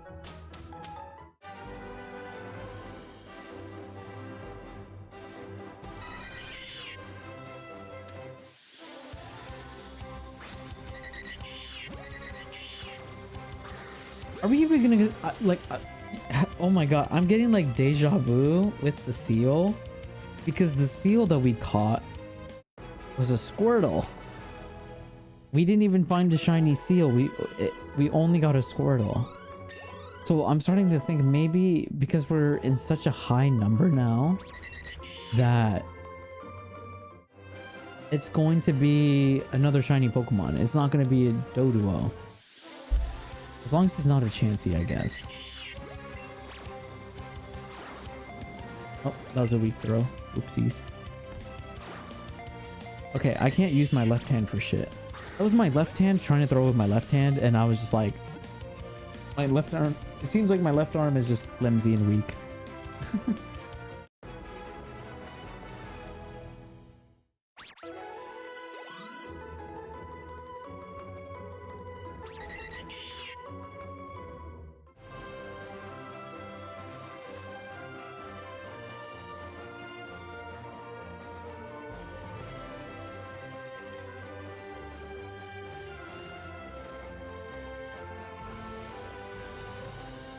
Please. No, I was really hoping. Honestly, I was like on my knees just praying. Please be a shiny here. Like right here. Should I just read the Bible in Japanese? Is that what it takes for a shiny Pokemon to spawn? Just read the entire Japanese Bible? Yes. Okay.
No! No!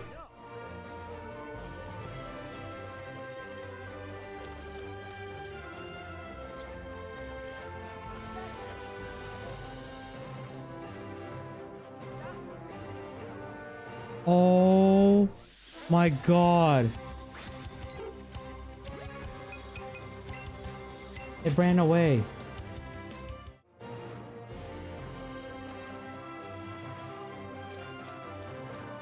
I have to start all over.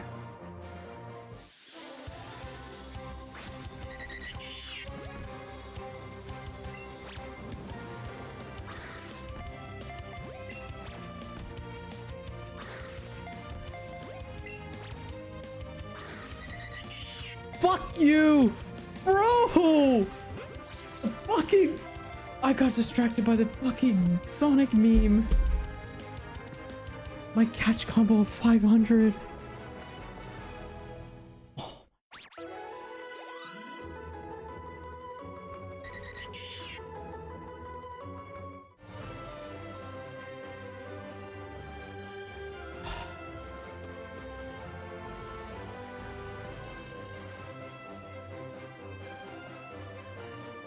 I did it again. The same thing I did with the fucking Krabby.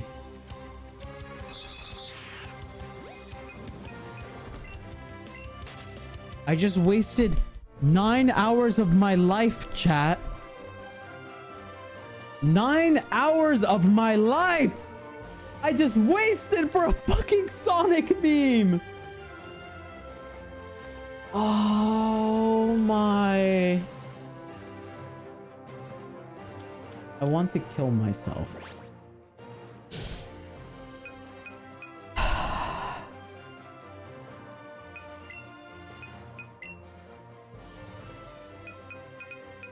Dude, not even ice cream can solve this.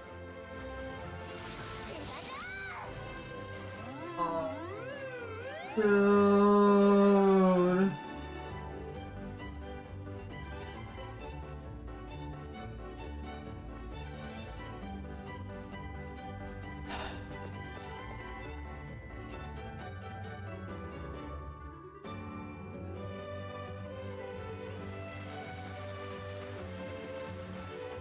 I'm never again looking up videos while in combat. Ever fucking again. Anytime I want to pull up a video or do anything, I'm pressing the fucking pause button and we're just staying here.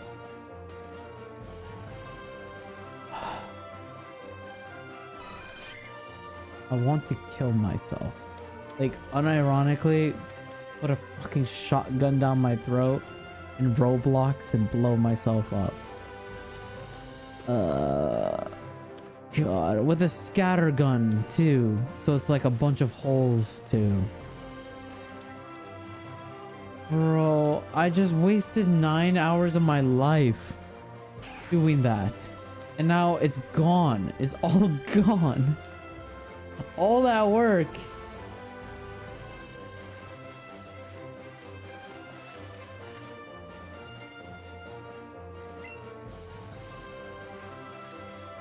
Oh.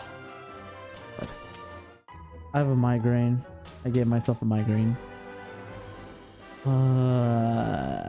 That sucks.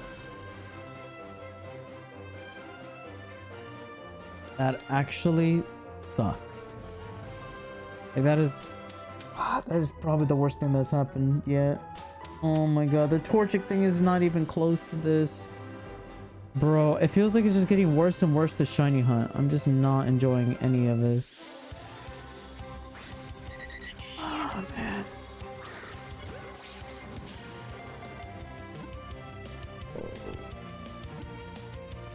I'm gonna actually be here forever.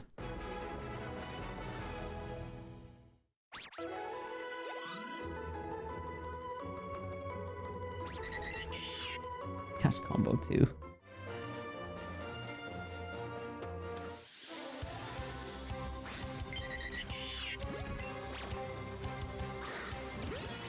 I mean, on the bright side, because we caught a bajillion of these guys, the difficulty ring is green now.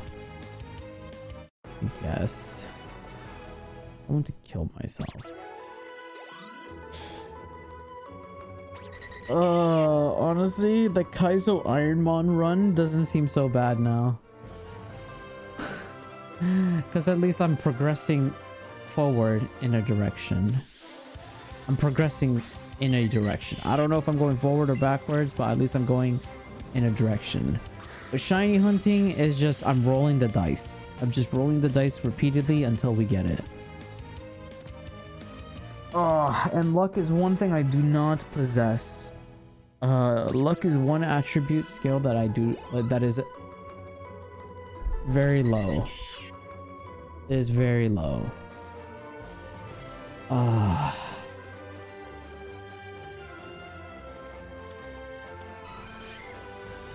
I'm hoping this area is nicer to me. Maybe we get a shiny here. Honestly, at this point, if I get a shiny Chansey, I'll be happy. Should I just end stream? Should I just stop stream right here? Because, like, my catch combo's already gone. I've already lost my catch combo. I might as well just call it quits here. It's been 9 fucking hours. Just call it quits here and just pick it up another day. Get some sleep? I'm getting ice cream, so I'm definitely not going to be sleeping. What do we do?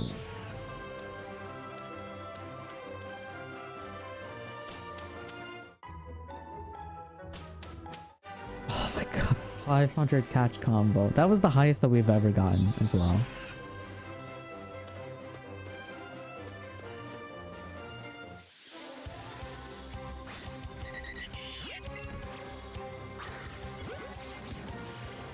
Okay, what do we do in this situation?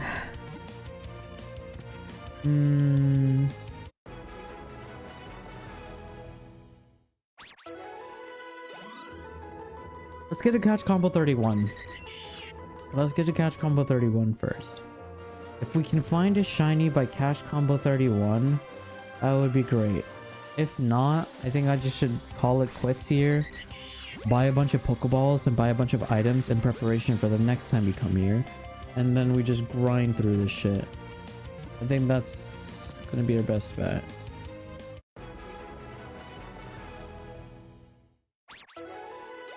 Oh, so close. We just need 2 more shiny Pokemon and then we're done with this dumbass challenge. Oh, I just needed 2 more. So close, so close, so close. We were so close.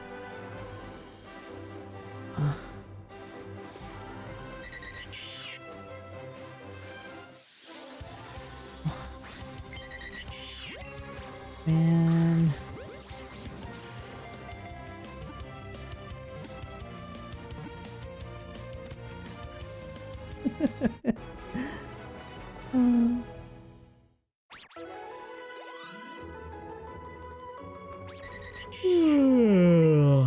Now I'm eepy. The food coma is settling in now.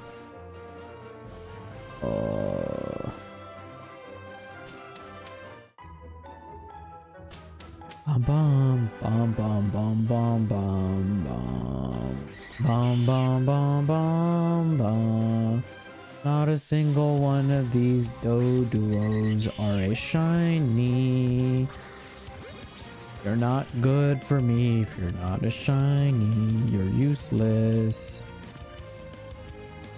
I need a shiny, shiny. Give me a shiny. Yeah, yeah, yeah. Give me a shiny. Give me a shiny. Give me a shiny. Bro, fuck statistics, man. It says I have a 1 in 351% chance, 315 with a lure, of getting a shiny Pokemon. Where is my 315 odds? Where is my 315 odds? Where is it, huh? It should be like a pachinko parlor where, like, if you get a certain amount of points, you're just guaranteed but one. Come on. Come on. Come on. Why am I fucking gambling with why am I just gambling with dice?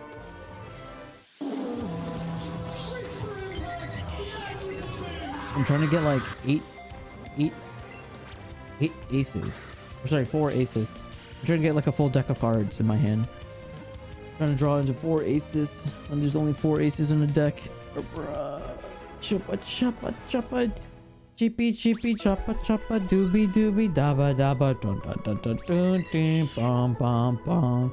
Chippy chippy choppa choppa doobie doobie dabba dabba dabba dun dun dun bum bum bum. Chippy chippy choppa choppa dooby dooby dappa dappa dappa dappa dee dee ba ba ba. Chippy chippy choppa choppa dooby dooby dappa dappa da da da da do do do do do. Chippy chippy choppa choppa dooby dooby dappa dappa dappa dappa dee da. Honestly, I kind of want to listen to that song. I feel like I should just listen to that song for like 10 hours. Just fucking fry my brain cells. You know, unironically, if we did listen to a 10-hour version of Chippy Chippy Choppa Choppa, we'd be almost done with the video. It's been 9 hours, chat. That is crazy.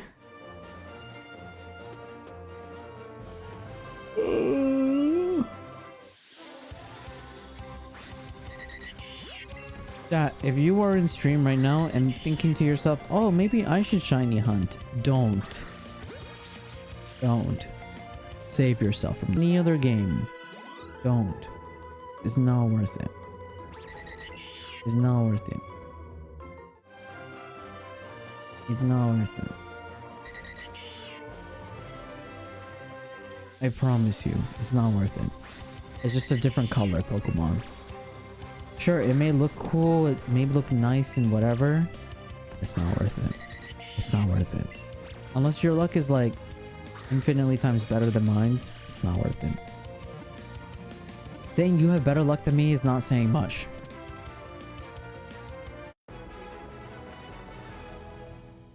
You know?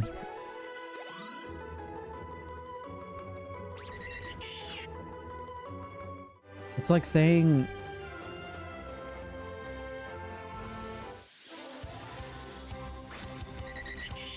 It's like you're comparing dirt to shit. They're both terrible. Like, you don't want to eat dirt and you don't want to eat shit either.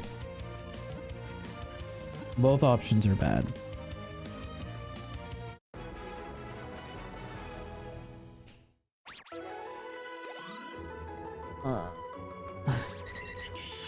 Alright, 16 more to go. Let's see. Please, so much fun. Please.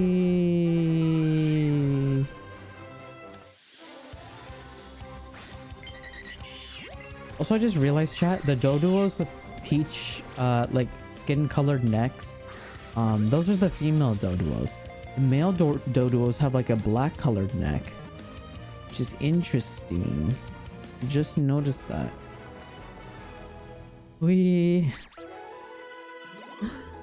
Oh god. Honestly, I should have like... You know what would be crazy? You know what would be a good idea the next time I do this? I have like the Shrek movie in the background. And I just watch Shrek while doing this. I feel like that would be just a much more enjoyable experience.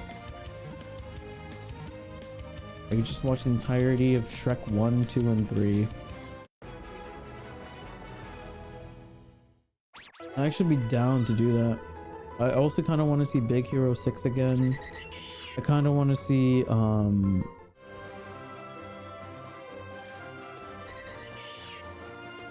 kind of want to see,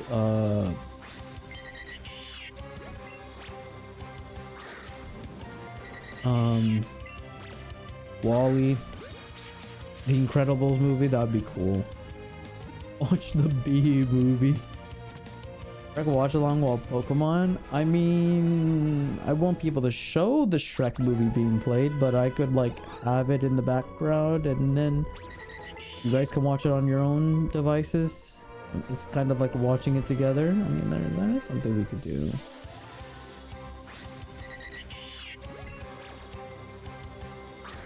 Yeah, we can put a timestamp. That is true. That is true.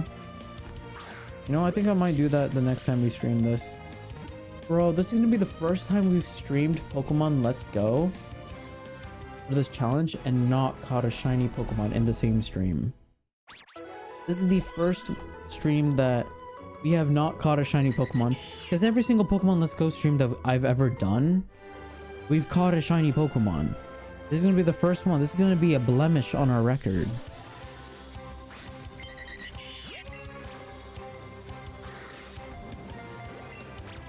I genuinely didn't think anything would be longer than the seal shiny hunt.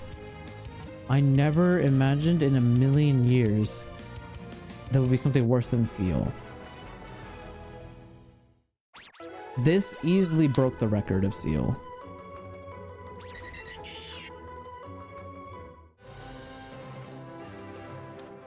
I'm gonna have blood clots in my butt because I've been sitting down for so long.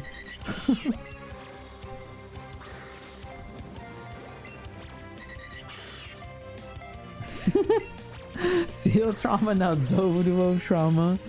Yeah. First seal trauma, now Doduo trauma. If I catch another shiny Pokemon that isn't a Doduo, I'm naming it Doduo.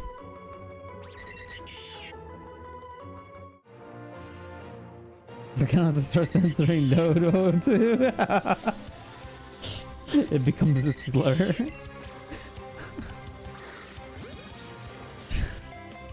Oh my god.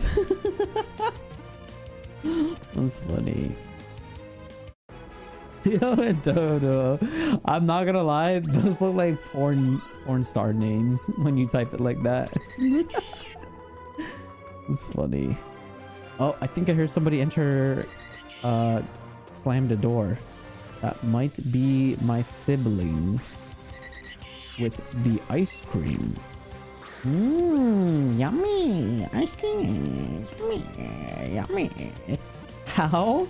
I don't know, I'm just crazy right now. Dude, it's 10 o'clock. I wanted to end stream 4 hours ago. I was supposed to have ended stream 4 hours ago so I could work on some YouTube shorts. Maybe play some Pokemon TCG Live. Oh wow, I wonder what happened.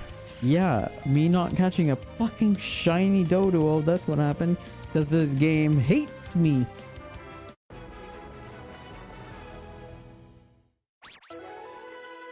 Yeah, we're gonna end stream at 31 when we get to 31, so 7 more. If we don't see a shiny at 31, I'm just gonna pack up my bags and head to town and book a hotel and then try again another day.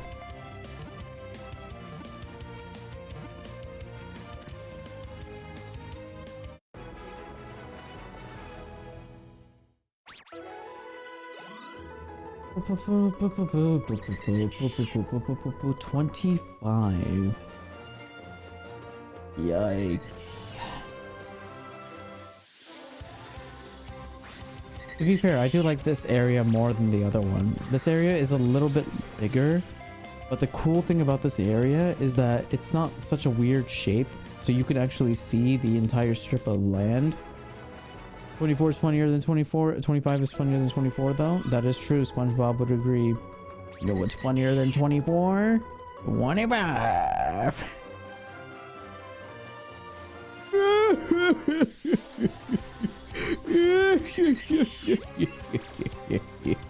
You're so funny, SpongeBob.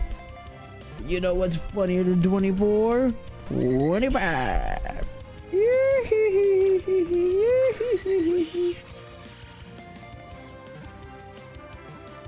Actually, now that I think about it, SpongeBob is a man-child. Doesn't SpongeBob know how to drive a car? Kinda.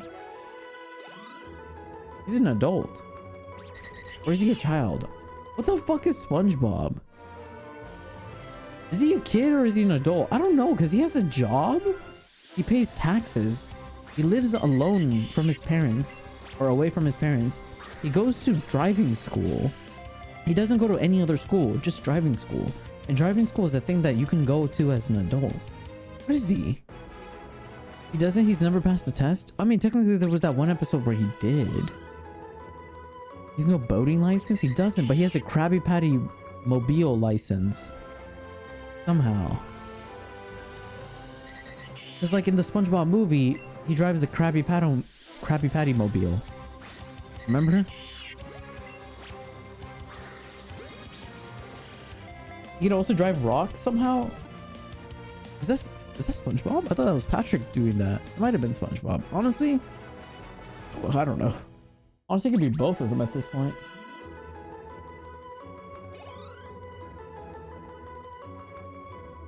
Oh, SpongeBob drives you rock. Ah, I see, I see. You know what? Let's just ask Google. What does Google think? Hey Siri, how old is SpongeBob from SpongeBob SquarePants?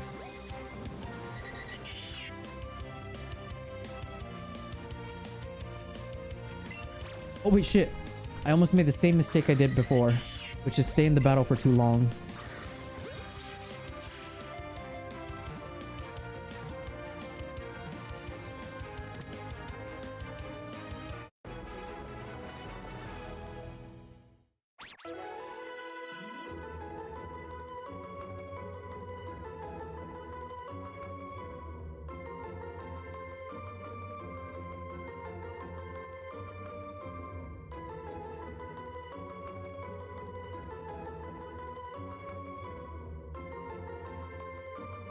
Oh my god, Reddit is like blowing their brains apart trying to figure out how old SpongeBob is. Apparently SpongeBob was born in 1986. Squidward was born in 1977. Patrick is the same age as SpongeBob, so he would also be 1986 or 1985. Okay.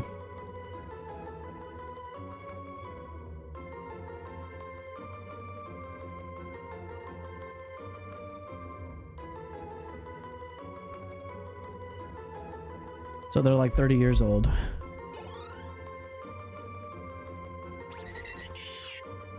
Which makes sense. I mean, putting their personality aside, if you actually look at who they are as people, like it makes sense. Like they have their own house, they do their taxes, they go to work, except Patrick. But they like pay their own bills, they do their own stuff, they take care of themselves, they cook their own meals, they take care of themselves. Like that's pretty adult like. They're just really old man children, you know? They're just really old man children. Man childs. Alright, no shiny in 31. Unfortunately, chat, I'm gonna have to end stream here and just call it an L. This is an L stream. No shiny today in about 9 hours and 30 minutes. No shiny. Unlucky. I was afraid something like this would happen one stream, but hey, I guess it was bound to happen. Oh, it is what it is. So let's, I have $4 to my name. Look at the top left. I have $4 to my fucking name. We are broke. We're broke, shinyless, bitchless, hoeless. We just got nothing, chat. We got nothing today. We just got debt and depression. Damn.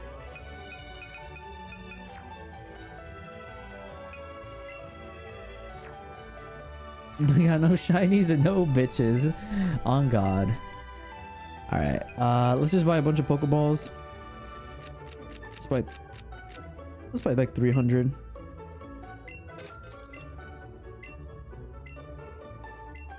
And let's buy some lures. I don't think we need that many because I don't think we started. Yeah, okay, we're back to $94. Cool. Alright, we are broke once again, chat. We got no money, but we got a bunch of balls.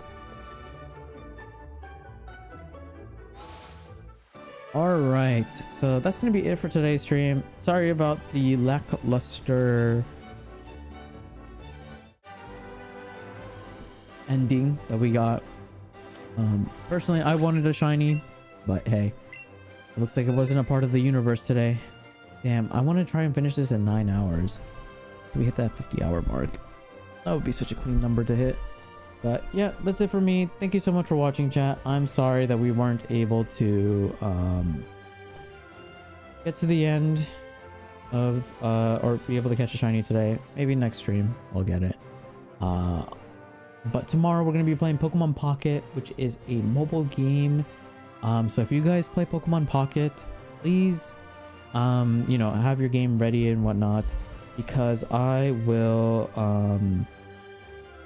be battling you guys, for those of you guys who want to battle me. So if you would like to battle me in Pokemon Pocket, remember, this is just for funsies. You know, there's no money or anything on the line, so don't feel too stressed about it. We're just playing for funsies in Pokemon Pocket. We're gonna do some viewer battles. Once we get through all the viewer battles in Pokemon Pocket, I'm gonna be transitioning over to doing the versus battle ladder in Pokemon Pocket. But yeah, that's it for me. Thank you so much for watching. I appreciate it. Please go watch my most recent YouTube video. I put a lot of care and love into it. I tried really hard to get it out on Christmas, but I literally finished editing it like I think an hour after Christmas ended. So I tried to work really fast on it, but I wasn't able to. But it's there. It's there. It's already uploaded. Here, I'll get you a link. So that is one less thing you have to do. So please go watch it. And tell your friends and family members and your dog and your cat to watch it as well. Like, put it on for them and leave it on for them. I promise it will keep them entertained. So here's the links for them if you guys would like to go watch it. Thank you so much. Have a good one. Get some ice cream chat, and I'll see you guys tomorrow. Bye bye.